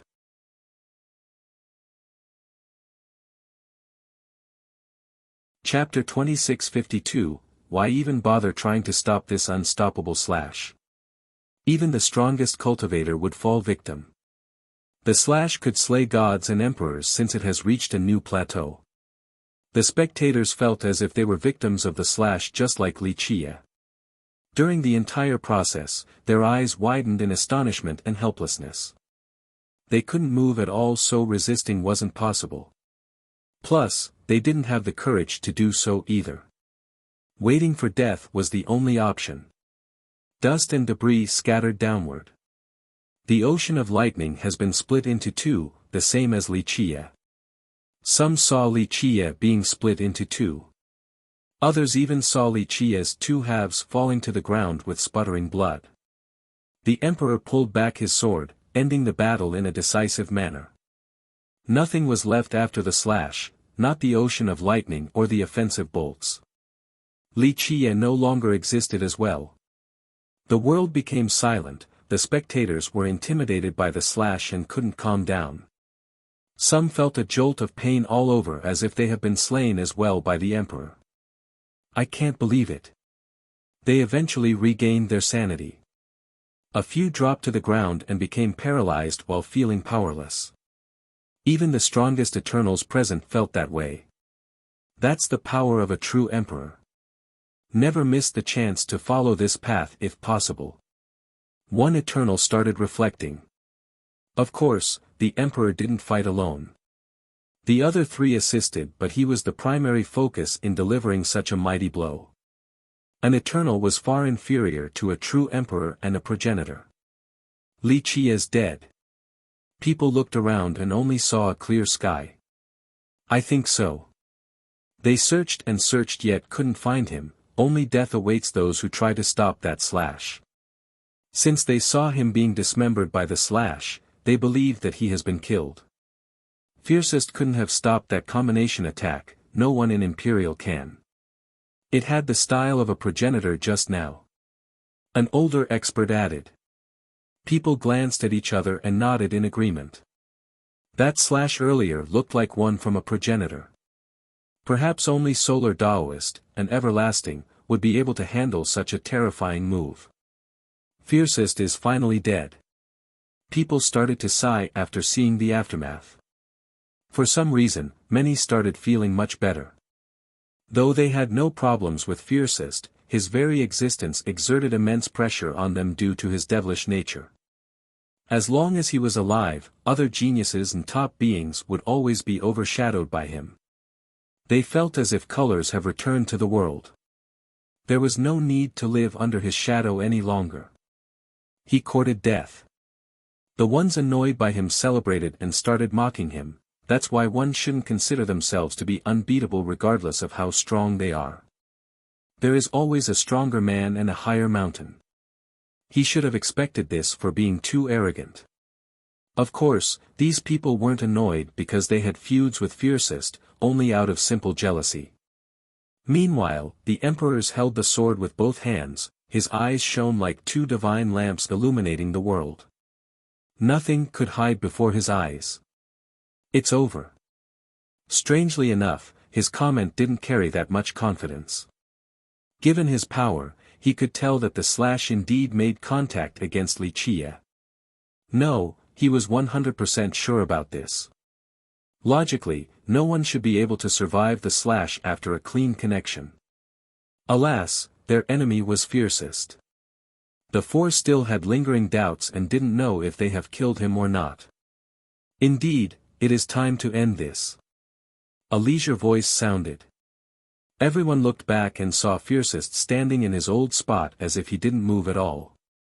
It seemed as if he had evaporated from thin air earlier. No one could see the mysteries behind it all. Incredible speed. An old voice came from behind Jade Break True Emperor. He was the only one who saw everything in spite of Li Qi's agility, unlike the rest. Pure Sword True Emperor staggered backward. All beneath the realm of progenitor and everlasting are mere ants. I simply took one step forward, thinking that your slash will follow me. But no, it stopped at the present. Li Qi said. The emperor turned pale. Actual time traveling across the temporal river. This was beyond temporal simulations and predictions, something that Eternals could do. When Li Qi took one step forward earlier, he managed to leave the present. The emperor didn't know whether he traveled to the past or the present. He was only channeling a state similar to that of a progenitor and wasn't an actual one. His slash couldn't give chase across time. It seemed like a clean connection and that he had severed Li Qi into two halves. Alas, this wasn't the case since Li Qi existed in a different timeline at that point. While in the present, one couldn't cut the past or the future unless their slash could exceed the temporal boundaries.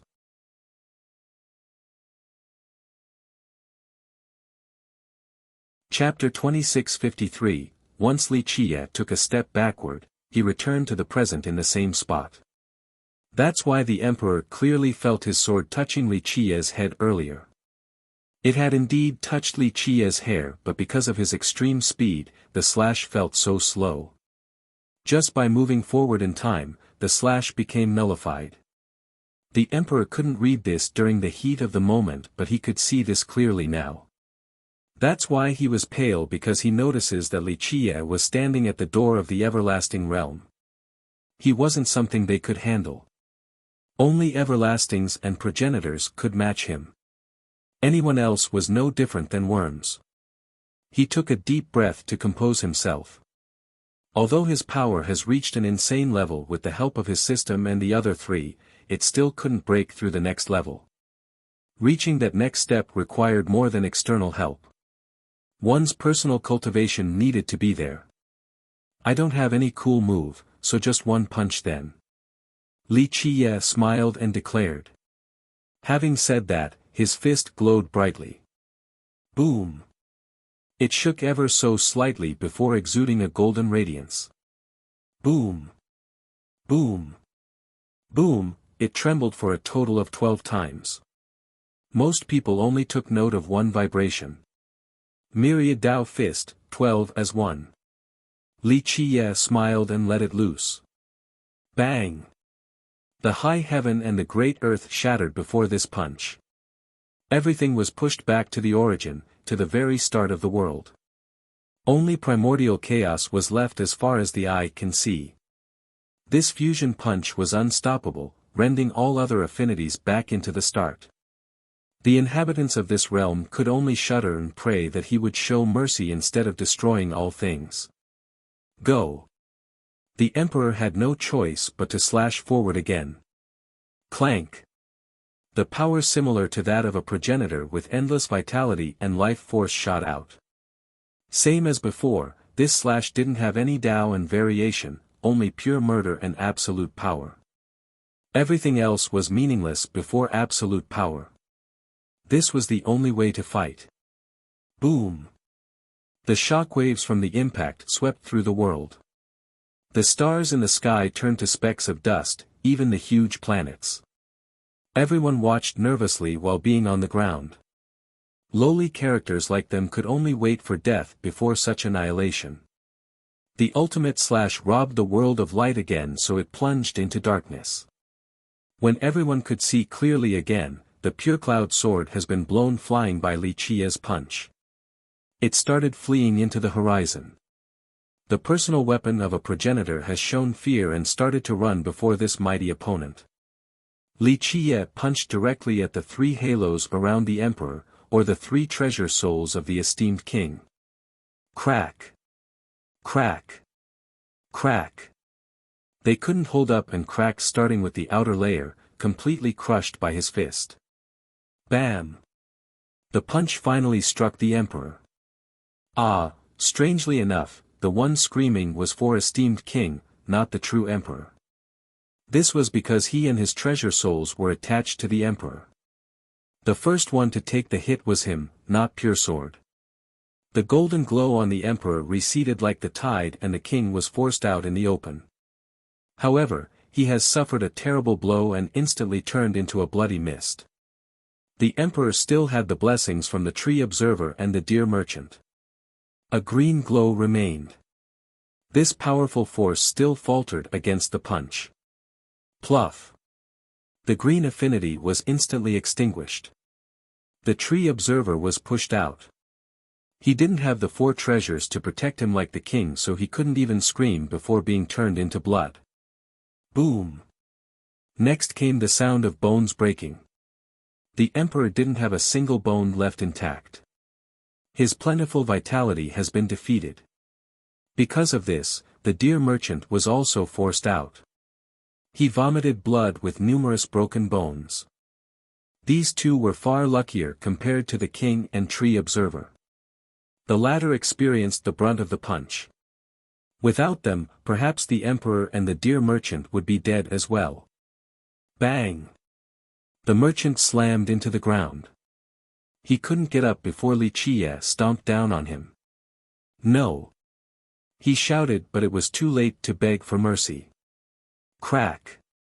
Li Qie grabbed the antlers and pulled up. Not only were the antlers pulled out but also the merchant's skull and spine, a gruesome scene indeed. The deer bellowed before his last moment. The crowd was horrified while looking at Li Qie holding the bloody antlers. Buzz! In this split second, a great hand from the Mu clan up above suddenly appeared, reaching for the emperor. It was filled with an everlasting's aura to the astonishment of the crowd. It successfully pulled him into the horizon. This happened too quickly. The crowd couldn't react before someone had saved the emperor. Li Qiye didn't give chase and only gave it a cold glare. He threw the antlers down and looked up at the sky with a smile. A monk can run but not the temple.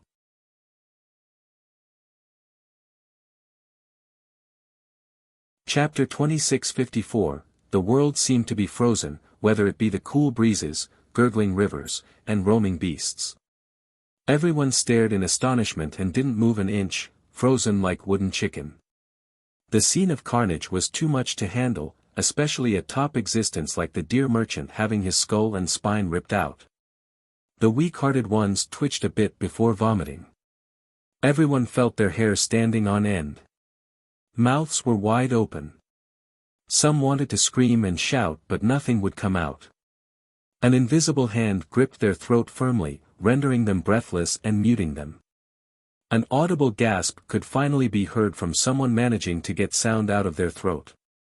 It didn't take long before screaming, shrieking, and puking ensued.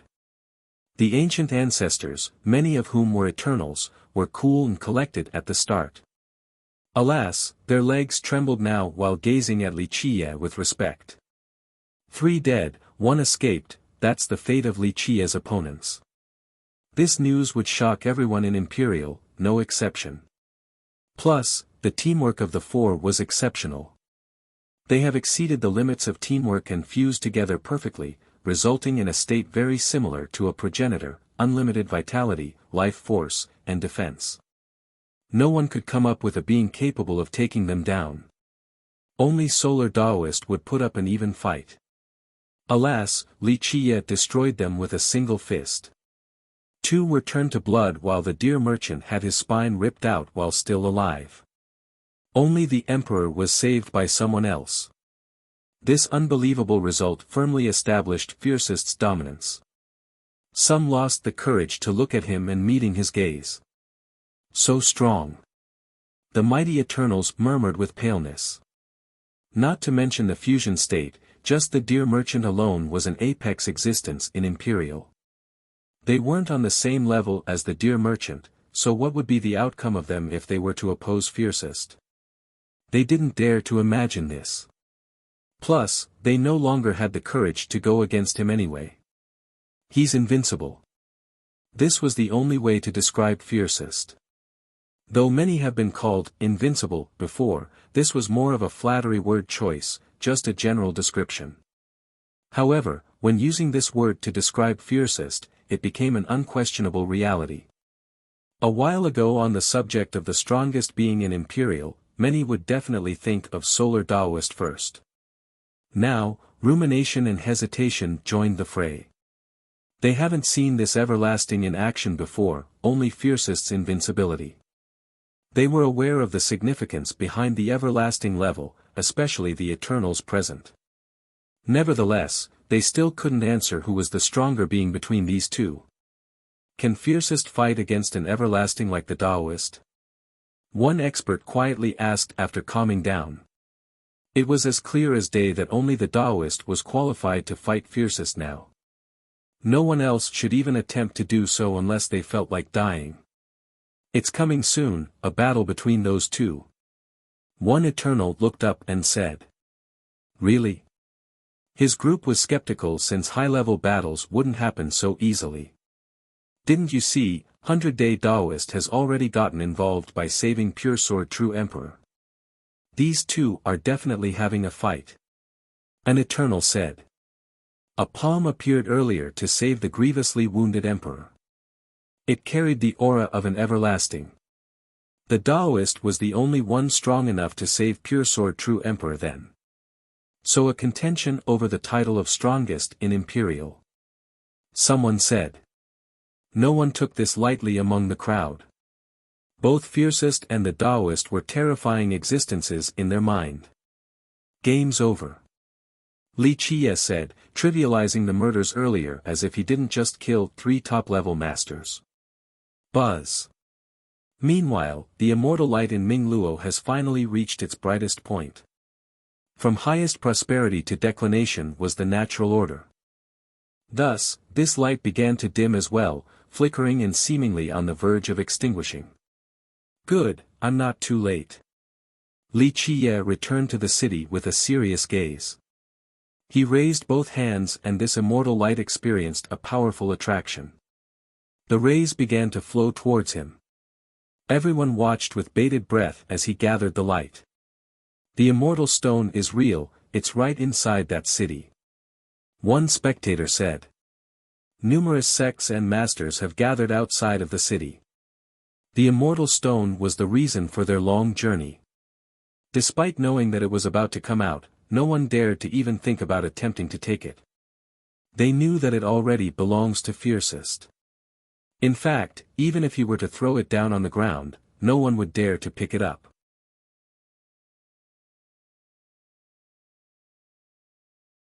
Chapter 2655, Buzz. When the immortal rays congregated in his palms, they looked to be sentient. The individual strands and particles looked lively just like a little spirit. The strands melted in his palms, slowly becoming liquefied and flowed down the gaps between his fingers. These streams of light looked gentle and clear, resulting in a wonderful spectacle. People believed that could hear the splashing of water. It also resembled the sands of time. Each stream of water looked like years and years moving away from his fingers, all added up to a long period of time. A spectator even thought that Li Qiye was no longer an ordinary man. He started glowing and became a time controller. All temporal affinities currently in motion needed to travel through his hands, whether it be 1,000 years or 1,000,000,000 years. He just needed to move his fingertips and he could steal that much time. He's searching. The hidden master from the Li side, aware of Li Qiye's intention. He could see the mysteries behind this, unlike the rest of the crowd. Once the streams of light touched the ground, bright spots appeared in the mud. They eventually spread into lines weaving together to form a supreme formation. What is he looking for? Jade Break True Emperor asked. The hidden traces of the past in stone harmony. The hidden master said with emotion, this system back in its golden days had 3 emperors at the same time and numerous eternals, plenty of lower-level true gods too many to count. But it fell in just one night. Future generations can't explain why, but one progenitor verified that something ominous happened during that night. An evil thing fell from the sky. According to him, it took roots deep in the system. Though the masters of stone harmony managed to defeat it, they couldn't eradicate it completely despite paying a heavy price. After the end of this battle, these great beings, heavily injured, decided to seal everything including themselves. They wanted to hide something from their system from both outsiders and this evil entity. That's why the whole thing became a mystery. What is this immortal stone, warranting such a great sacrifice from these sages? The emperor became curious. What's more important to a system than continuing its legacy? However, Stone Harmony chose to seal their entire system. It's not clear. The hidden master said, some records state that this immortal stone doesn't belong to this world. Its effects are unknown as well. However, one says that it was taken by the progenitor of Stone Harmony using a heaven-defying method. It is priceless and should have something to do with immortality. It is still here right now, sealed. He paused for a bit before continuing, if this progenitor didn't leave behind the stone, perhaps Stone Harmony would still be here today. The emperor turned towards Mingluo, extremely curious about this so-called immortal stone. At this moment, a bright formation has taken over the city with lines dividing the ground into tiny pieces. The supreme formation was resplendent with flashing pulses. People felt as if they were crossing through time from one era to another. It was akin to an archaeologist unveiling the top layers of a fossil, eventually finding clues of the past. Creak, numerous stone slabs on the street started to rise. The streets of the old city were paved with pebbles and rocks. They have been trampled on by numerous citizens and carriages, so they looked quite old. A few had numerous cracks as well.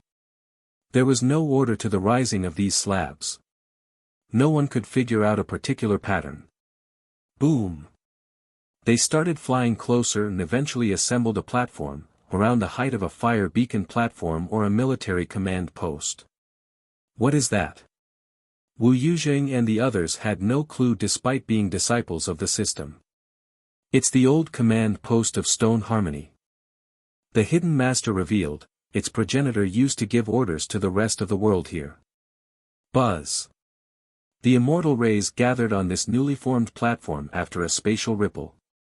An extremely old gate slowly emerged at the top of the platform. It had numerous powerful and archaic runes. All the lights were flowing towards this place. Buzz. Space opened after the accumulation of light. The gate then turned into a portal. A Dao portal. The Emperor's eyes narrowed. Yes, there are rumors about an independent dimension under Stone Harmony, unavailable to anyone after its decline. Its entrance has been sealed all this time. It looks like the immortal stone is in there. The hidden master added. Numerous other experts felt the same way, but no one dared to come closer. They could only stare at the flashing portal, waiting for Li Qiye to enter. So much trouble over one stone. Li Qiye shook his head and walked inside. Pop! The entire portal disappeared after his entry. Creak! The stone slabs disassembled themselves and returned to their original positions. The great platform was nowhere to be found. Ming Luo looked the same as before, as if nothing has happened. The crowd exchanged glances after seeing this. Sigh, forget about this stone. It's time to leave. One Eternal gave up and said. It's fine to watch. A young expert didn't want to leave because they have traveled so far to get here. Just taking a look at the stone was fine too. You think you can take a look just because you want to? Okay, go ask Fiercest to see if he'll show you. His senior Eternal gave him the side eye. The expert's neck shrunk from a cold chill. He realized he wouldn't dare to ask Li Qiye for a look even if he was 100 times more courageous.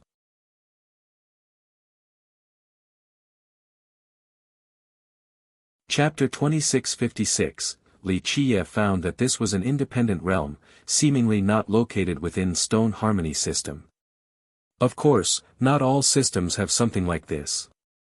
A progenitor certainly had their reason for creating one within the system. This particular realm had a water affinity. One would find lakes and rivers everywhere. The large ones looked like dragons sleeping on the earth. They crisscrossed together to form a complex system and a great momentum within.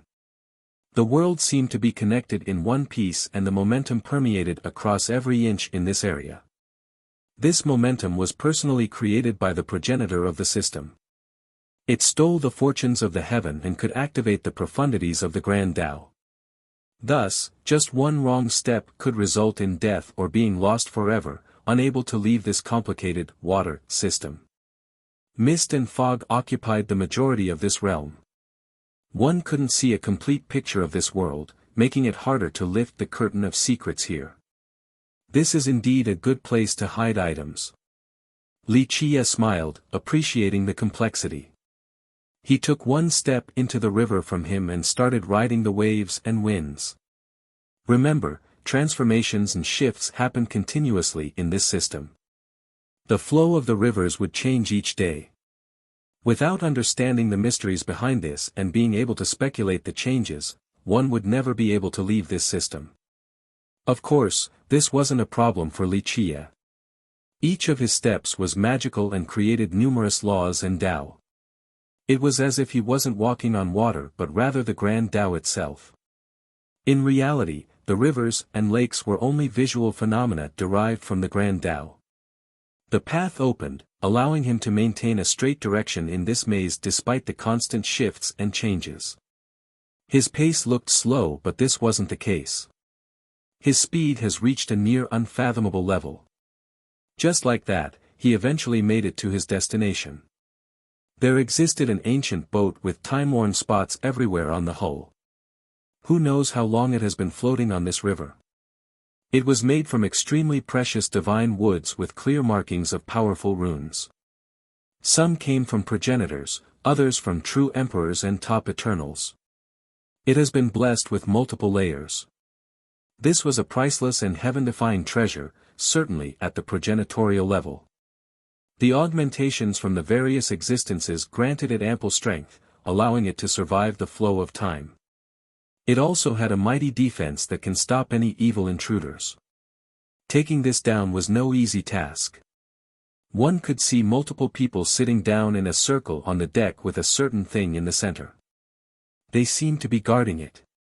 Upon closer inspection, he found that they were all dead for a long time now. Their body has decomposed and withered.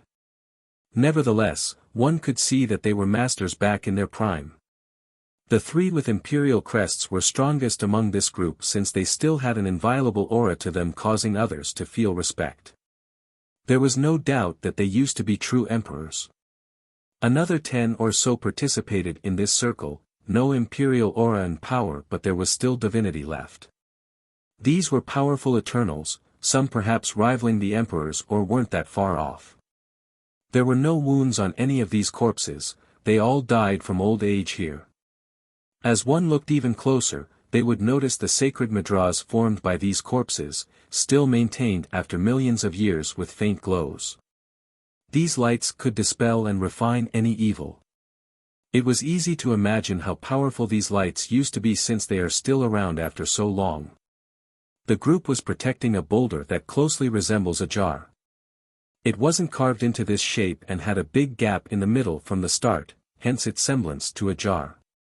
The outside was coarse and could scrape someone touching it. It hadn't experienced any polishing and looked quite ordinary with an ashen shade. There was nothing special about it, but people at Wuxia's level noticed that it was an unopened world in its purest pristine form. Of course, just one glance wasn't enough to see the mysteries within. Immortal rays emanated from the top in a tempting manner. However, it didn't come from the jar itself but from the thing filled to the brim and stored inside. It contained a Tao source that could easily be mistaken for liquid.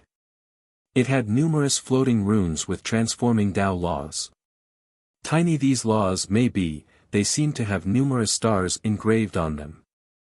Each was akin to a galaxy. This was the Tao source of stone harmony.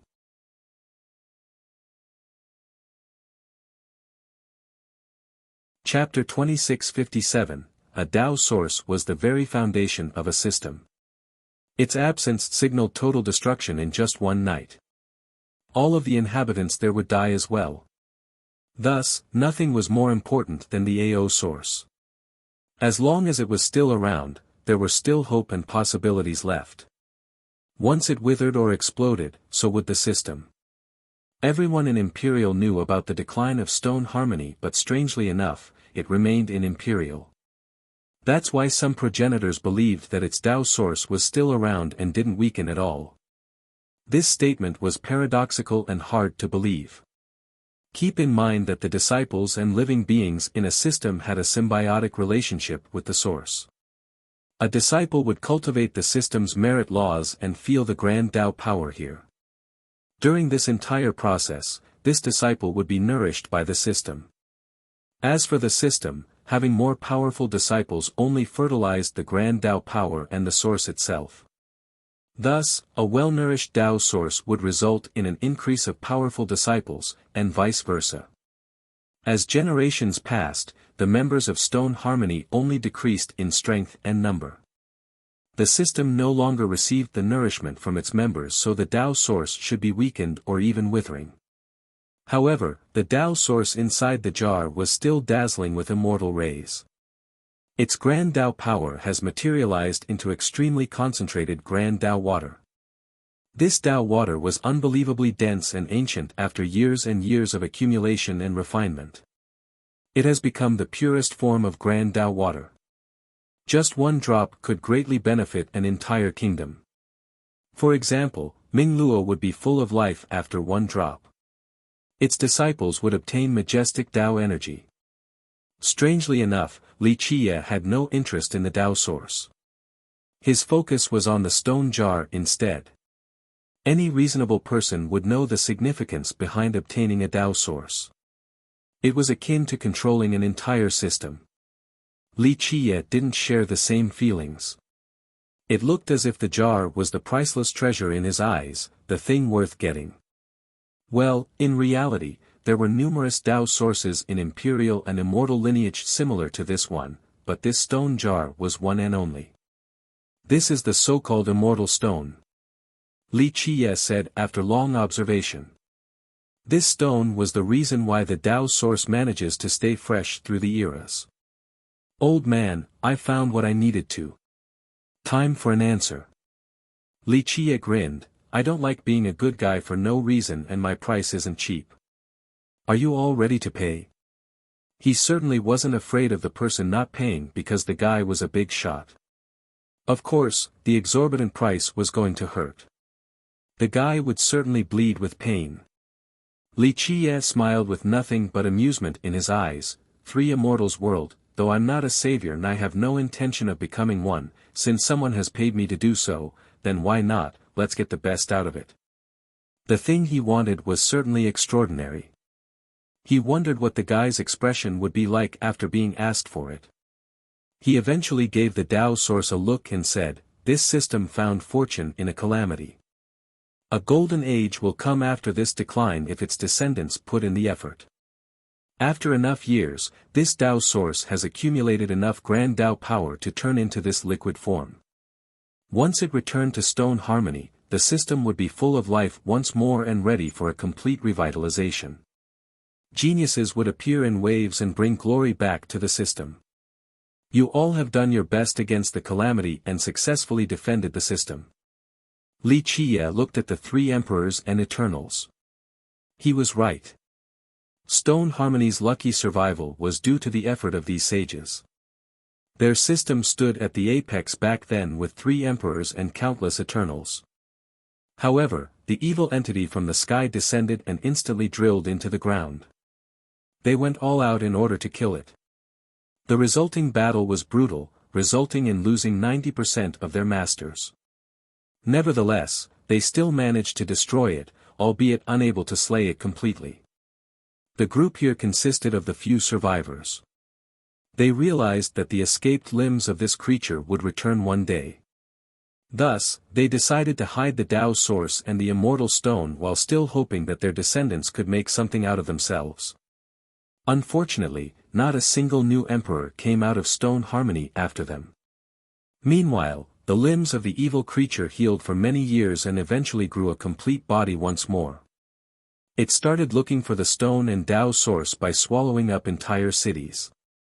Alas, it came back at the wrong time since Li Qiye was around and got annihilated by him. Li Qiye told the corpses, forget it, this is also fate. I shall help your system instead of taking its Tao source. If Li Qiye willed so, he could have refined this Tao source and take its power for himself. This mighty and pure Tao source would be extremely nutritious for him. He decided otherwise, greed didn't prevail this time around. He made his move without being affected by the existing defensive measures. They couldn't stop him anyway, not even if they were alive. Here is Stone Harmony's chance. He said flatly before grabbing the Tao source with both hands, up you go. Rumble. Loud explosions detonated as he slowly lifted up the Tao source. It seemed that the entire world was being dragged up by him as well. A Tao source was immensely heavy. No one else but him would be able to do this.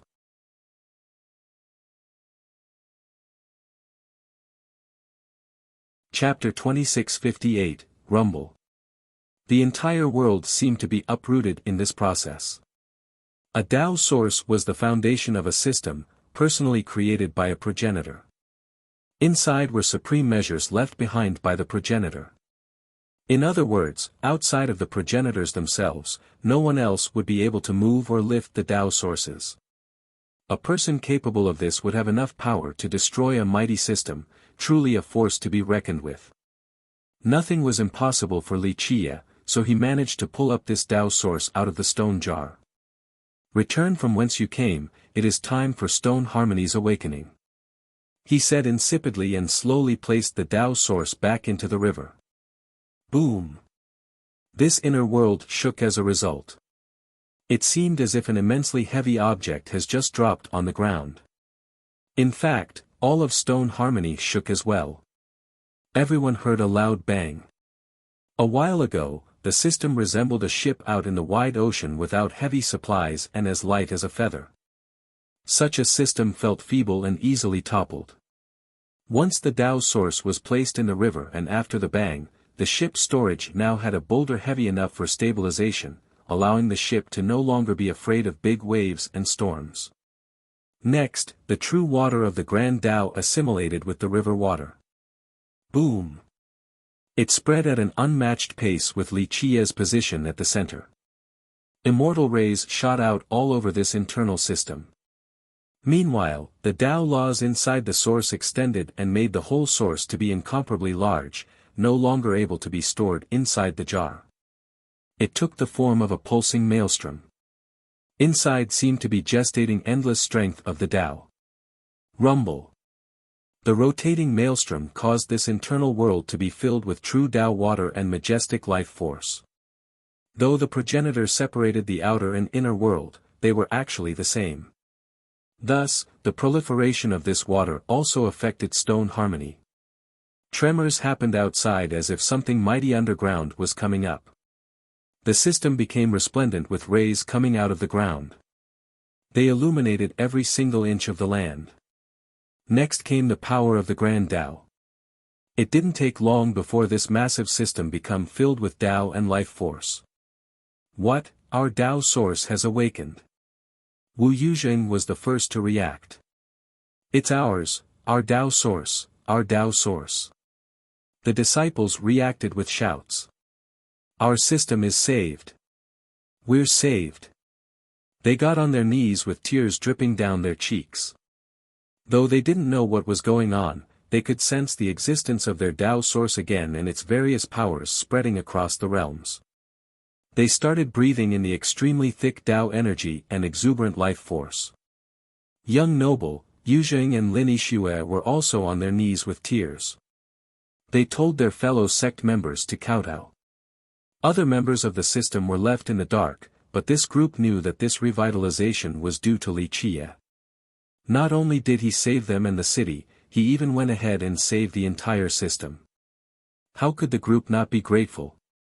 Those looking up inside stone harmony could see the sky turning bright.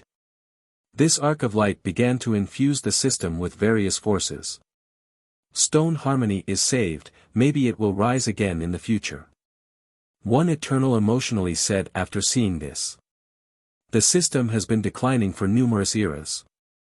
Everyone thought that collapse is imminent. But now, the system started flourishing once more. Nothing is impossible for Fiercest. He didn't only stop the ferocious waves but also brought it back from the brink of death. One ancestor commented. The impossible became possible when Fiercest was involved, even a withering system could be saved. Li Qiye didn't waste time at the river before returning to the jar to touch it. It had a coarse and sandy texture, also cold to the touch.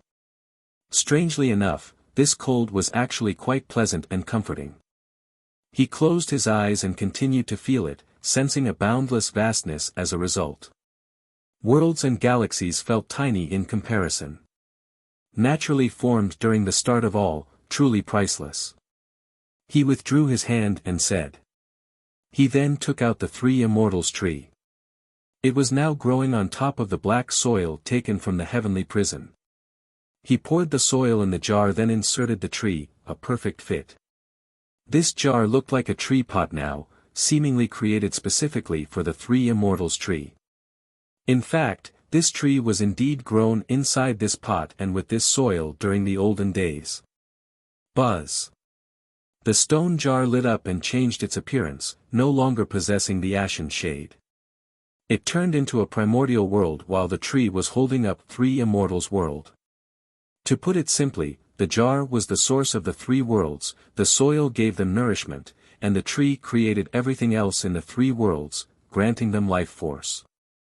Possessing these three things made it seem as if he had the three worlds in his grasp.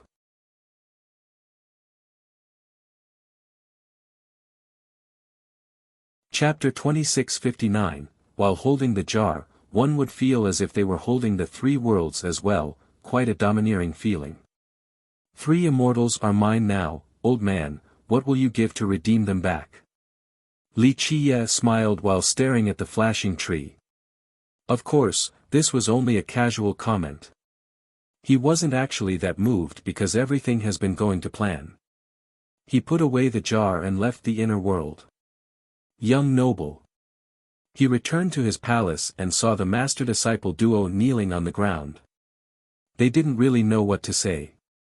What Li Qiye has done for them and the system, this debt and their feeling of gratitude couldn't be expressed with words. He glanced over and casually threw a big spatial pouch in front of them. This is the treasures and manuals left behind by your wise sages. They will see the sun once more. The two opened the pouch and were met with blinding lights. Numerous weapons and armors emerged along with scrolls containing lost arts and secrets. These things were left behind by the 3 true emperors and eternals of Stone Harmony. They left them on the ship, hoping that their descendants would one day make it to the inner world and use them to revitalize the system. Li Qiye casually took them since he was down there anyway. The two's eyes became agape in disbelief. They have never seen so many treasures and such powerful weapons before. Young noble. The two kowtowed with tears all over, unable to control their emotions. How can we ever repay your kindness? Our system will be your servants for generations to come. Remember, these items were virtually priceless, capable of tempting just about anyone. Plus, no one else knew that Li Qiye had found them. Alas, he didn't take a single one and gave the entire pouch back to Stone Harmony. The two continued to show respect by knocking their head on the ground. This was their way of showing gratitude. Cultivate well and bring the system back to grace, that's one way of repaying me. Li Qiye said. We will not let you down, young noble. Yuzheng tightened his fists and swore. Go now, I want to be alone. Li Qiye waved his sleeve. The two bowed once more before slowly leaving the palace. Li Qiye then sealed off the entire palace and took out the black stone taken from the dark octopus. His eyes surged with lightning as he focused. I want information, how did you make it to 3 immortals? Li Qiye wondered. Though that dark creature was insanely strong, it was still only the tip of an iceberg, a very, very tiny portion of a massive monster, just another tentacle or so. Just imagine, one tentacle was already so terrifying, then what about the actual thing? Li Qiye knew that this monstrosity wouldn't be able to reach 3 immortals. It couldn't even come to the 9 worlds or the 13 continents, or there wouldn't be a high heaven above the sky vault. But now, this tiny tentacle has shown up in Stone Harmony in order to search for the stone jar. In other words, it came for the tree and the 3 worlds. A thing that shouldn't be here had arrived in the impenetrable 3 immortals world. Remember, numerous worlds have fallen across the ages, but 3 immortals remained untouched. Its appearance indicated a gap in this world's defense. If this was the case, then what about the 9 worlds and 13 continents? The world didn't know about these secrets, but Li Qiye did. If such a thing were to happen, the word terror wouldn't be enough to describe the future. The existing darkness alone was frightening enough for his old worlds, but now, this monstrosity was something else. The former couldn't reach the apex in comparison. If it could infiltrate 3 immortals, then it could definitely enter the other worlds later on. Maybe I'll find an answer with this. Li Qiye looked at his black stone. Perhaps he could find the source of it all in here. Let's begin. His eyes narrowed as he starts to peel away the stone. This wasn't his first time doing this, so the process moved quickly. Meanwhile, in the Mu clan, a furious ancestor marched towards a residence. Boom!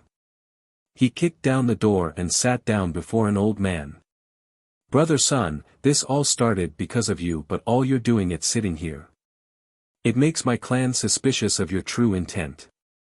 The angry ancestor sat down before an old man. He was talking to son Lengying, who sat there calmly. Lengying blew on his hot tea before taking a sip, then slowly put the cup down. He looked at the Mu ancestor and said, Brother Mu, you need to think before speaking. Think before I speak. You have dragged our entire clan into this mess. Do you even know of our losses? Yet all you're doing is just spectating. The ancestor only grew more exasperated after seeing Lengying's calm demeanor. The Mu lost many disciples and their emperor almost died as well in the battle. On the other hand, Lengying and his legion didn't do a damn thing, so the Mu became suspicious. I didn't do anything. If it wasn't for me, Pure Sword True Emperor wouldn't have come back alive. Lengying stared straight at the ancestor. Brother Sun, what do you mean? The ancestor paused for a bit before asking. I'm telling you, Brother Mu, that I've done many things that you didn't notice. Do you know how many descendants are in the Lu clan? And you certainly know how strong Fiercest is by now. Do you think an everlasting like Solar Daoist would actually challenge Fiercest over the death of one distant descendant? The Mu ancestor didn't expect this response. Indeed, the Daoist joined the fray to save their emperor at that crucial moment. They assumed that he did so in order to declare war on Fiercest and eventually have revenge for Lu Weijun. Brother Mu, your clan's relationship with the Lu alone is not worth it for the Daoist to save the emperor, am I right? Virtuous nephew Mu Jian is strong, but not much in the eyes of Senior Solar. Lengying calmly said. Brother Sun, you invited Solar Daoist? The ancestor became serious. That's right. My late master had Dao discussions with Senior Solar in the past. I was naturally there with my master and had served tea to the senior as well. Lengying revealed. Back before the Daoist became an everlasting, Lucidity King was qualified to have these discussions with him. I had to beg and beg in order to invite the senior, yet you still think I didn't do anything but watch. There are many ways to contribute, not limited to the battlefield. Lengying's voice turned cold.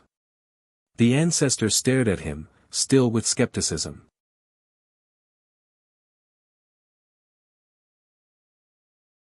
Chapter 2660, If Brother Mu doesn't trust me, you can ask Senior Solar himself when he visits tomorrow.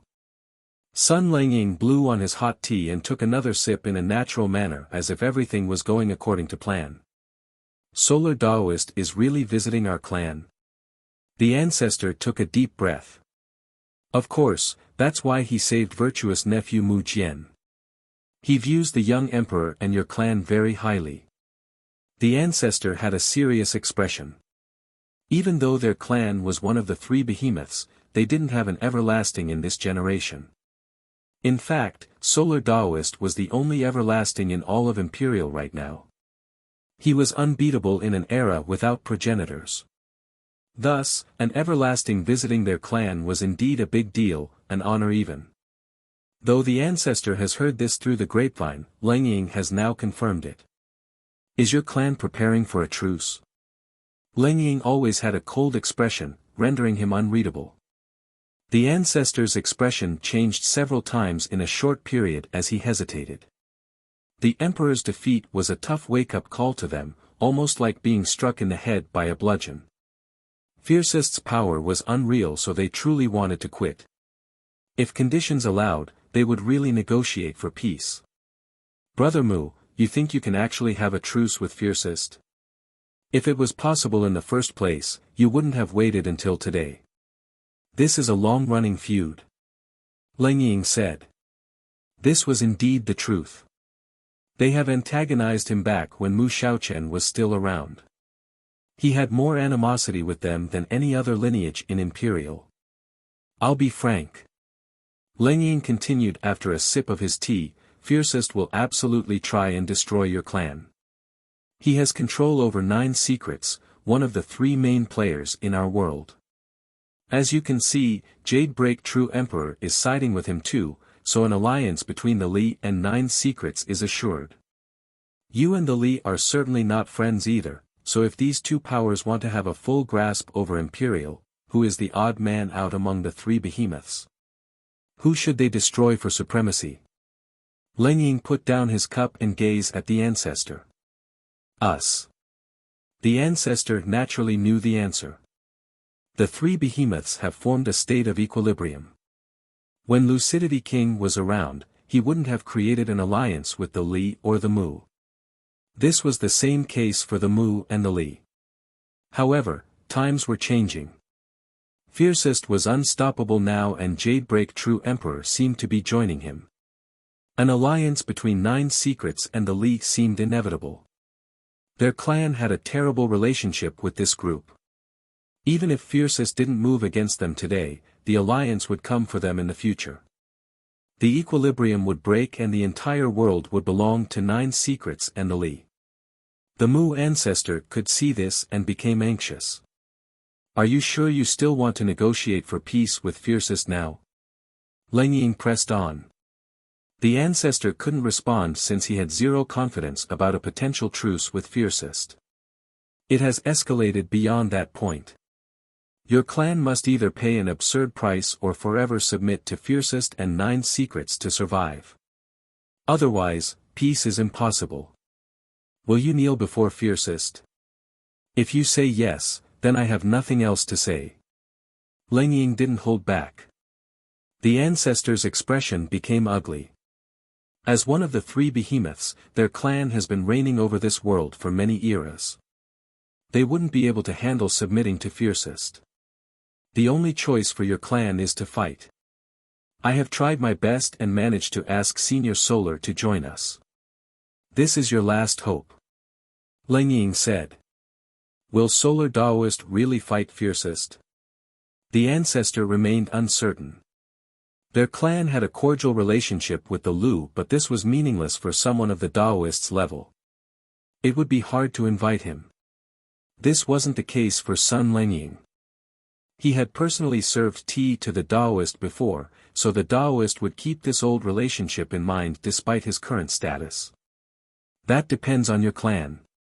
Leng Ying said, if you don't contribute a little something, you think the senior will come help? You must be the one to seize the opportunity. The Lu only lost Lu Weijun, a distant descendant, so the senior actually has no reason to take a big risk. The ancestor took a deep breath and looked at Leng Ying. What do you mean? Go all out. Your clan will be the main battlefield.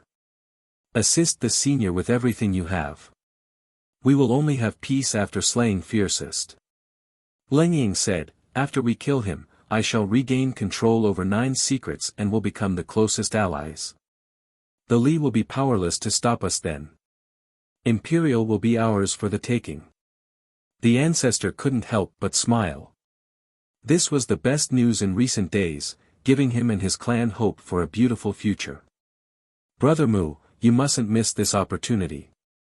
Leng Ying continued, Solar Daoist is an everlasting, so it's only a matter of time before his ascension to immortal lineage. Once he leaves, no one in our world will be able to stop Fiercest. If we can't kill him, then it's no problem for me, I just need to find a remote place to live through the rest of my years. I have no real grievances against Fiercest, in fact, I even helped with his coronation, so he shouldn't have any animosity against me. On the other hand, what will your clan do when Senior Solar departs? The ancestor became serious. Their clan has never lacked confidence, but Fiercest was too strong. The four great masters together still got annihilated by him with only one survivor. They weren't confident in stopping an attack from him on their own territory. Plus, even in the most optimistic case, their loss would still be heavy. They would decline from there and no longer be one of the three behemoths. He composed himself and said, so let's say that our clan will be the main battlefield, we will still need to lure him in at the perfect time. He might not be willing to jump straight into a net. Fighting in their clan would be the best scenario for the Mu since they would have the home advantage. With ample preparation and traps, their chance of victory became far more optimistic. But if Fiercest attacked randomly and at the wrong location, catching them off guard, the outcome would be far worse.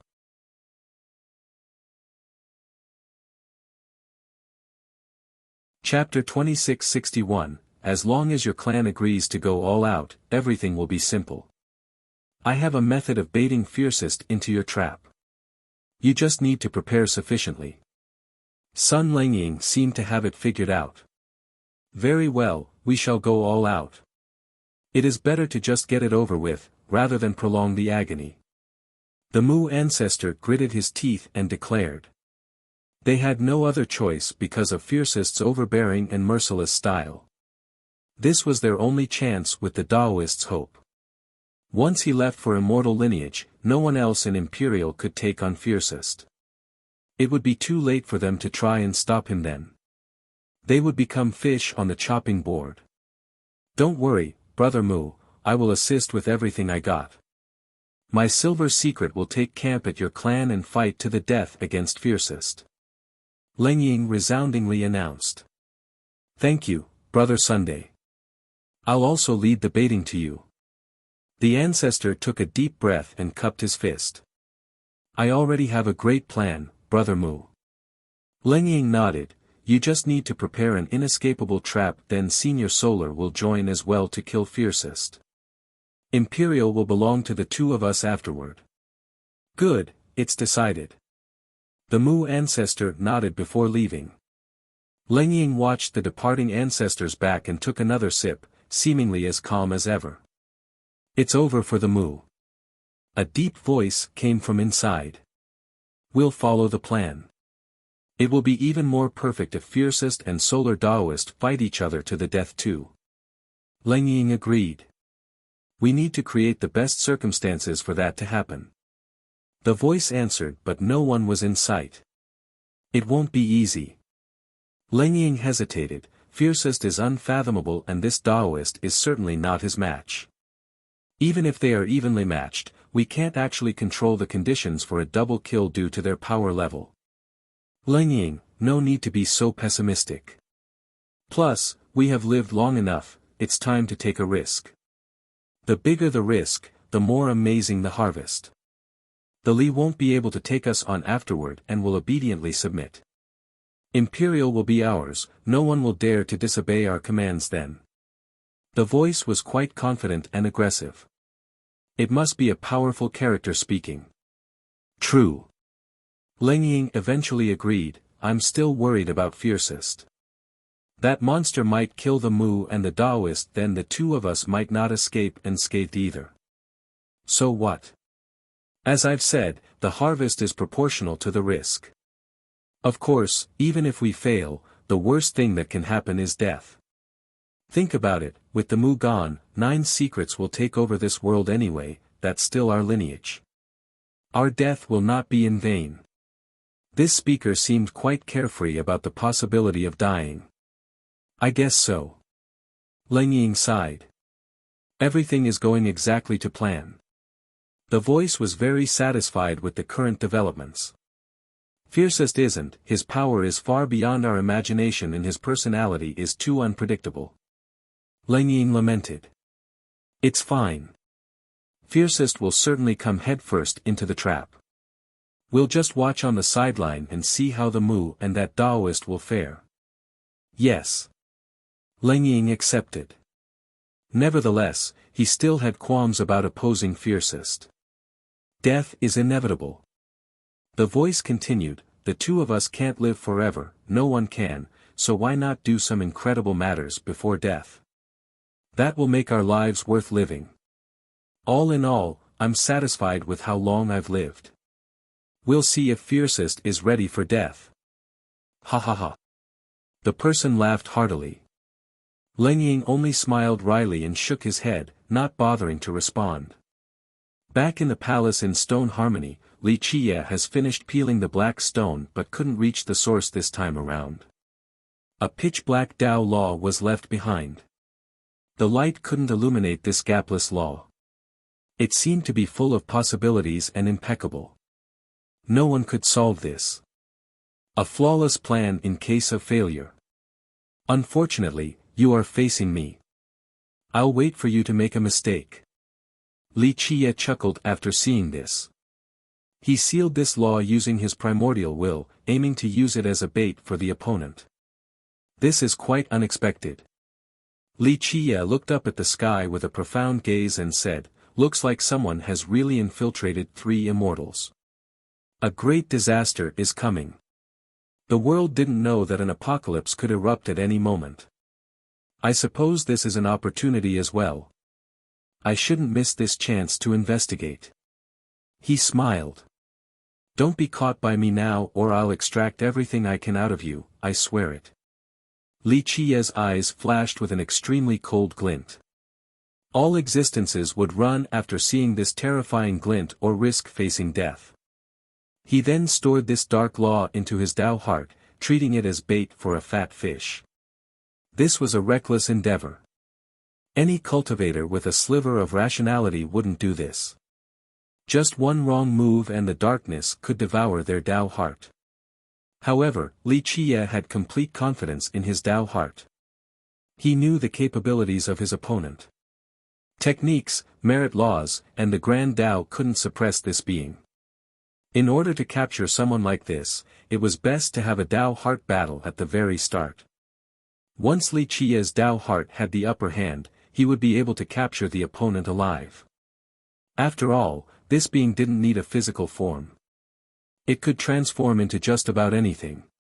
In case of success, Li Qie would extract all the useful information from it. He has never fought an unsure battle. His enemies in the future were insanely terrifying. He needed to grasp as much information as possible, beyond what he had figured out from Moneyfall. The final battle was looming in the future, one that could end everything. He needed to know the opponents like the back of his hand. He patiently waited for the fish to bite since he had time to stay in 3 immortals right now. Unfortunately, others had a different idea. On this day, his meditation was interrupted by a mental fluctuation. "Ignorant fools, to actually touch my followers. It looks like I need to make blood flows like rivers and make them wail. Only then will they learn my brutality." His expression soured while his eyes became murderous. He suddenly disappeared from the spot while crossing through the realms.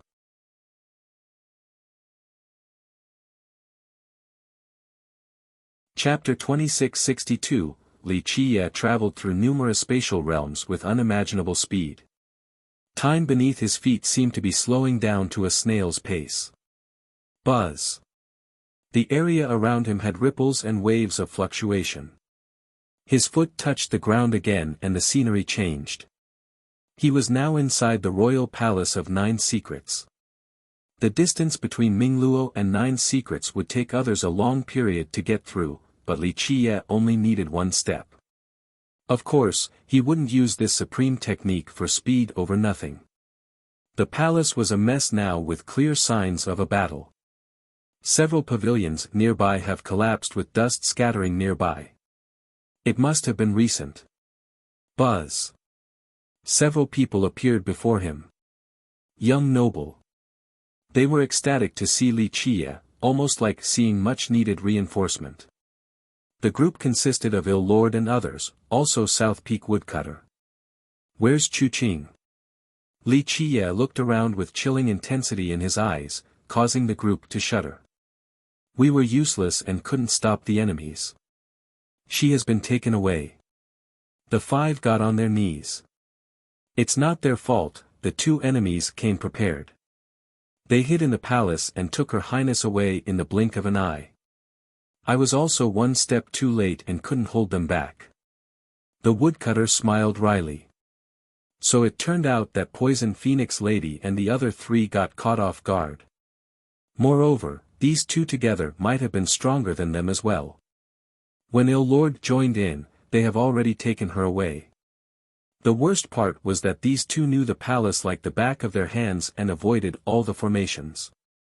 The 5 masters didn't share the same familiarity, so they couldn't keep up.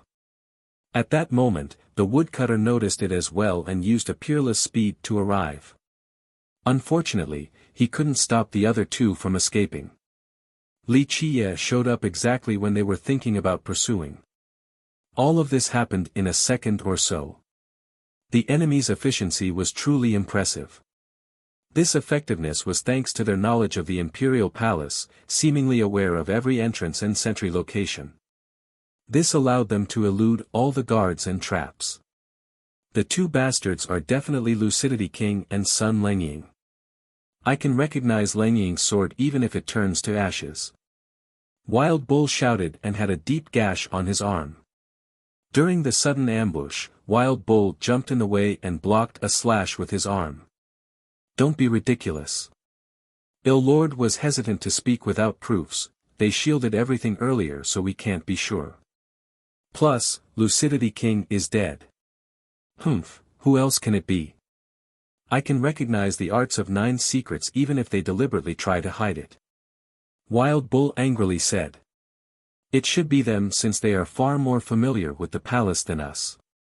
Poison Phoenix felt the same way. Illord sighed and said, the evidence does point to them. He also thought that it was these two, but he didn't wish to speak without having solid evidence, unlike the rash Wild Bull. I've cut down some hair from one, we can pursue. The woodcutter spread his palm, revealing some gray hair. They're courting death. To actually scheme against me. Li Qiye uttered coldly as murderous intent erupted from him. The group could tell that Li Qiye wanted to kill, so they became afraid. He grabbed one strand of hair and melted it down. Buzz. Space started to melt as well, refined by his amazing technique. This heaven-defying method allowed him to see everything going on in Imperial. The group took a deep breath after seeing this. Li Qiye could refine space on a whim. This power exceeded their imagination. They started thinking that joining him was very wise. Clank. The melted hair turned into a law resembling an iron link.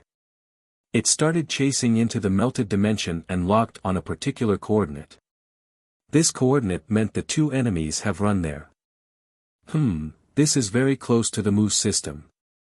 They're heading for that clan. The woodcutter was surprised. I'll show them what a butcher is. Rain of blood will descend down that place. Li Qiye chillingly declared. Having said that, he stepped into the melted dimension as well and traveled through the realms. The group glanced at each other in a daze, not knowing what to say. Li Qiye has always kept a cool and nonchalant demeanor, doing everything with a unique poise. Nothing in this world could affect his emotions, so this was their first time seeing him angry. They felt that this rage was more terrifying than anything else. All gods and supreme existences would tremble beneath him. A terrible massacre was on the way. They need to start praying. Sun Lengying and the Mu will turn to ashes beneath the young noble's fury. Nothing will be left of that invincible system but scorched earth. Imperial will heave with terror as a result. Everyone will remember this day. The woodcutter shook his head, speaking with fear in the depth of his eyes. Even a hidden master like him was truly intimidated. Sun Lengying and his ally flew through space towards the Mu. However, they didn't have Lu Chuqing. Such failure, we stalked the cicada, unaware of the oriole coming from behind. The deep voice sounded exasperated and slightly furious. They have spent so much effort to kidnap Lu Chuqing from the palace in order to lead Li Qiye into the trap. Alas, they didn't make it far from 9 secrets before being ambushed themselves and Lu Chuqing got taken away. They tried to pursue, but the ambusher was already nowhere to be found.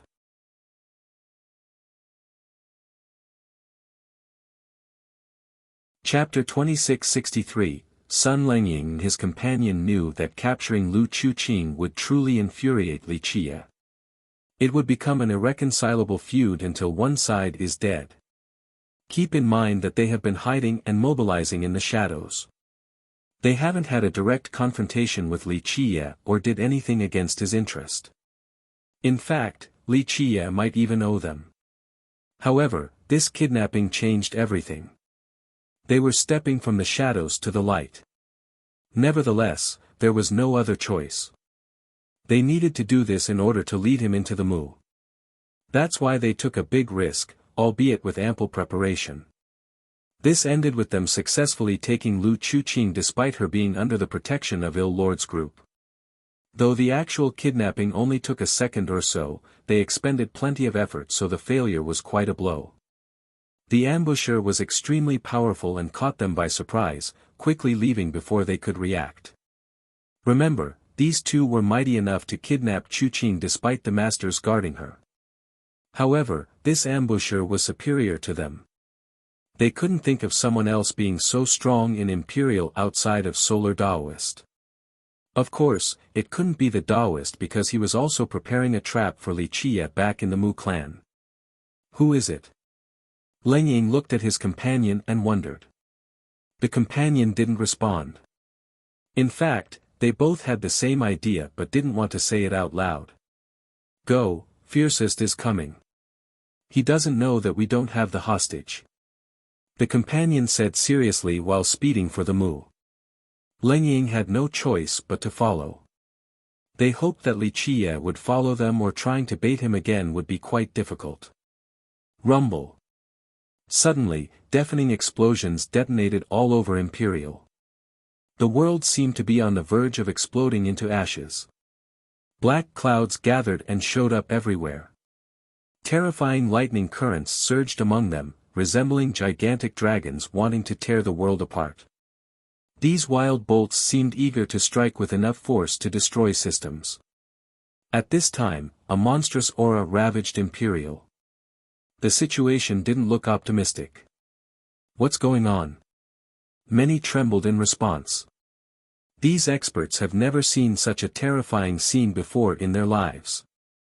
The black clouds looked like a prelude to the apocalypse. It's the wrath of a supreme master. The powerful Eternals could sense it and knew that this wasn't a natural disaster. A power comparable to a progenitor, an ancient Eternal shuddered. Damn, please don't hit our system or it's over. Another master murmured in horror. Eternals like them were monstrous compared to regular people.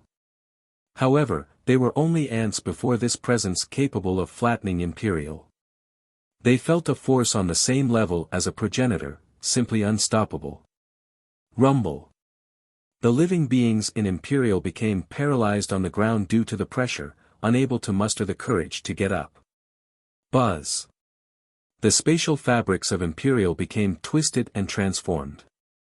Space seemed to be crazily concaving downward to form multiple stacking layers. This made it possible for two coordinates to be next to each other, meaning that one person could instantly move from one realm to another. This is insanity. Whoever doing this is stacking dimensions on top of each other. No need to move through space, just one step alone is enough to go wherever. A top Eternal felt his heart skipping a beat. This ability has exceeded their limits. Pop. One could see this magnificent scene anywhere in Imperial. A person came out of the folded dimensions. His next step perfectly landed him onto the right coordinates. In other words, he could manipulate and fold spatial dimensions to make distance meaningless. Just one step could take him to his desired location. It's Fiercest. Someone screamed after seeing the figure. Yes, the Supreme King of Nine Secrets System. No one could stay calm after seeing him, not even the Eternals. Fiercest's battle feat at Stone Harmony has spread across Imperial. His title intimidated all the living beings. Venerable Deer Merchant, for esteemed king, and the Tree Observer were annihilated. The Heaven's favorite, Pure Sword True Emperor, almost lost his life before being rescued. Everyone was speechless to hear about this. Not many dared to talk about it. Fiercest has firmly established his status in everyone's mind. People shuddered from just hearing his title.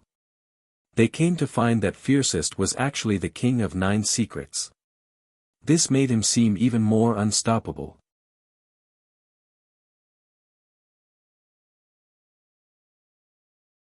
Chapter 2664, Li Qie didn't emit any rambunctious divinity and blinding aura right now. However, all could feel his terrible rage. This fiery anger engulfed all of Imperial, seemingly wishing to refine it to ashes. Systems, masters, and everything else wouldn't be spared. Imperial itself would become a casualty of his wrath. Its inhabitants were naturally nervous and panicking, truly experiencing fear. They came to realize his destructive potential. Even the most revered existences would be killed if they were in his way. This guy clearly could destroy a system with a single move right now. Just one glare could scare a god to death. Provoking him meant starting a massacre. Not only the provoker would die but so would his sect and system. Feeling afraid wasn't embarrassing at all. Knowing when to back off was better than being destroyed. Sun Langying and his friend tried many evasive maneuvers but it was useless. Li Qiye had refined space and messed up the boundaries of Imperial. Their escaping method looked like child's plays in comparison. They were moving extremely fast but in Li Qiye's eyes, they were barely moving faster than snails. Nevertheless, the two soared ahead because the Mu system was only inches away. Just getting there meant accomplishing their mission. Who are those two? Many Eternals in Imperial were surprised to see the cloaked figures. They could see that the two were peak Eternals, judging by their speed. Alas, that's still not enough against Li Qiye. Eternals were insignificant before his apocalyptic wrath. They must have truly crossed the line to piss Fiercest off so badly. This will drag their sect and system into the mix, everyone's gonna die. One Eternal shook his head. It was obvious that only Solar Daoist has a chance against Fiercest in the present day. Anyone else was simply courting death. They must have touched Fiercest's proverbial reversed scale in order to make him so angry. Still resorting to trickery before me? Li Qiye only needed one step to catch up. Boom! A massive wave erupted and spread at an unprecedented rate. It destroyed everything around it and even the stars and galaxies above. Sun Langying and his ally were shrouded in a sacred light. They took out dozens of defensive artifacts but still failed to stop the offensive wave. Bang! Their treasures shattered and they were blown flying while vomiting blood. Their concealment methods were nullified as well. Few people could actually handle one move from Li Qiye when he was serious. It was impressive that these two managed to stay alive. Nevertheless, they were bloodied all over and have revealed their true appearance. What? Sun Langying, and that's Lucidity King, how can this be? Many were startled. I thought Lucidity King passed away. Some became dumbfounded. The entire world knew about his passing. Who would have thought that the king was still alive and had no signs of illness? The spectators glanced at each other. Rumors about the end of his lifespan had circulated for a long time in the past and that he could have died at any moment. Because of this, no one was surprised to hear about his death due to a depletion of vitality. It was already a miracle for him to live this long. However, he was perfectly fine once more, so the crowd became astounded. Lucidity King is too treacherous. I saw him before and his lifespan was really over then, looking quite weak. What an act he put on. One grand alchemist said. The king had asked the world for longevity medicine, so numerous famous alchemists have been invited to make longevity pills. They have visited and checked Lucidity King's pulses, noting that he was indeed on his last leg from all possible angles. It became clear that everything was a lie before, just an act for the world to see. Sun Langying was his accomplice. I don't get it, Lucidity King even passed the throne to Fiercest. Some even said that Fiercest is his illegitimate son, so why is this happening right now? An expert murmured. No one could make sense of this crazy relationship. Before his death, Lucidity King appointed Li Qiye as the heir and Sun Langying helped him during the coronation. Now, Lucidity King turned back up and Fiercest wanted to kill him. People exchanged glances, utterly perplexed. Where is she? Li Qiye looked down on the world. Everyone else seemed like ants to him, even powerful Eternals like Lucidity King and Sun Langying. They were no different than a common folk in his eyes. We got ambushed and someone else took her. Lucidity King calmly revealed since it has gotten to this point.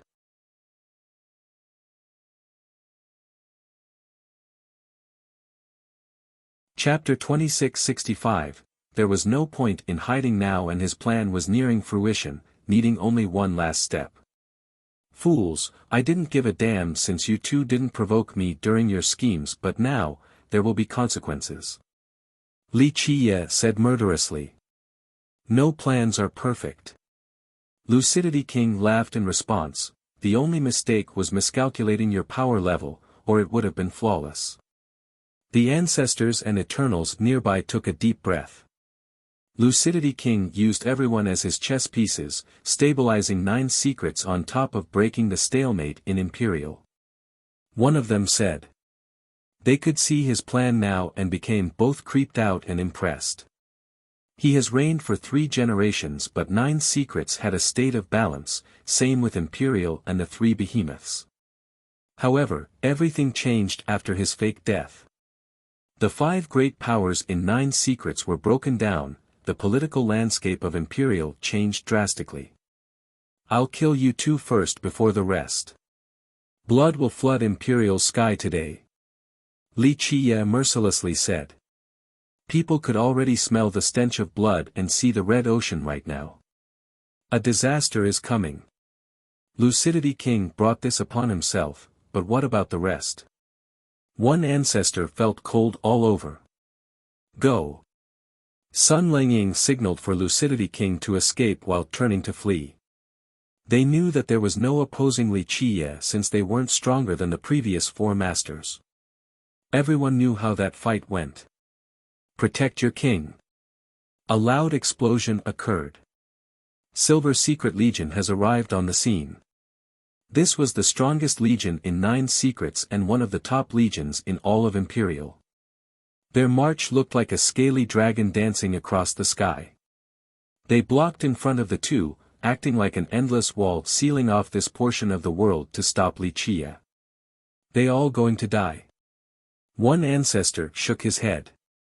Having the number advantage was meaningless when fighting against someone at Li Qiye's level.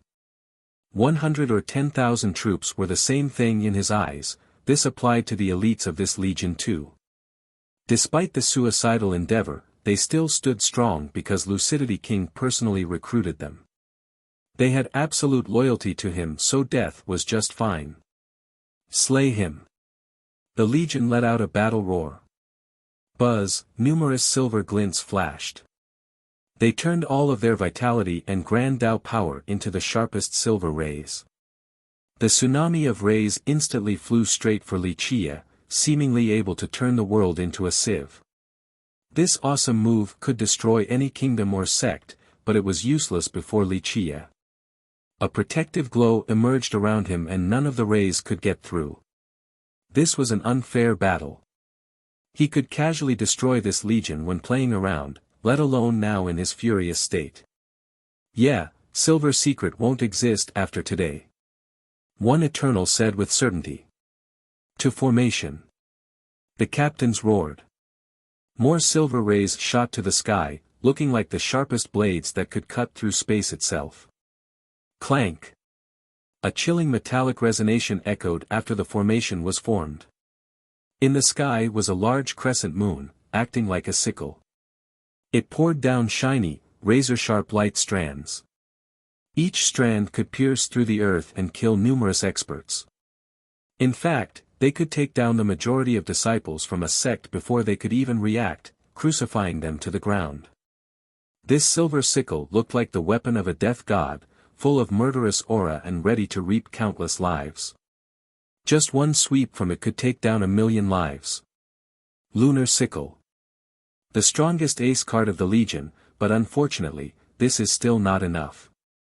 An Eternal shook his head. The Legion was powerful indeed, hence its world-renowned status. This particular move was notorious too. During their conquest with Lucidity King, the Legion had used this move to destroy a great sect and millions of people.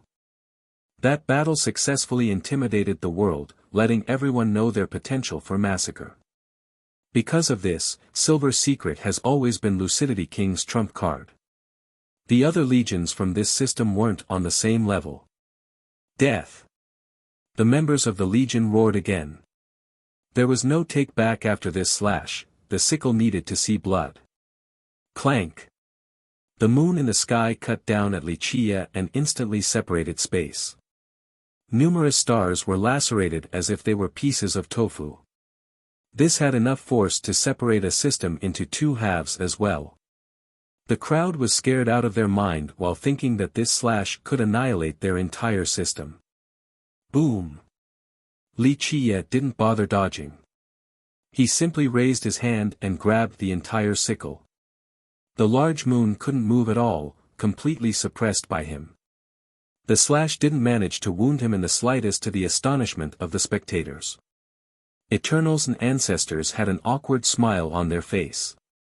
This slash was strong enough to kill an Eternal but not strong enough to see play against Wuxia. Boom! He flipped his palm and broke the moon before turning his sight towards the Legion. Ah! Waves of miserable screams echoed in the sky. More than 10,000 members from Silver Secret Legion were turned into blood mists from a single palm crush from Wuxia. This mighty legion looked like insects in this fight, so easily defeated. You're tuning into the Han Lee's Wuxia Chronicles YouTube channel. We're so grateful for your support, and don't forget to subscribe to join us on this incredible journey through captivating stories. Your generosity through donations truly makes a world of difference, as it's the primary source of revenue that allows me to expand and enhance this channel for you. Thank you from the bottom of my heart for being a part of this adventure.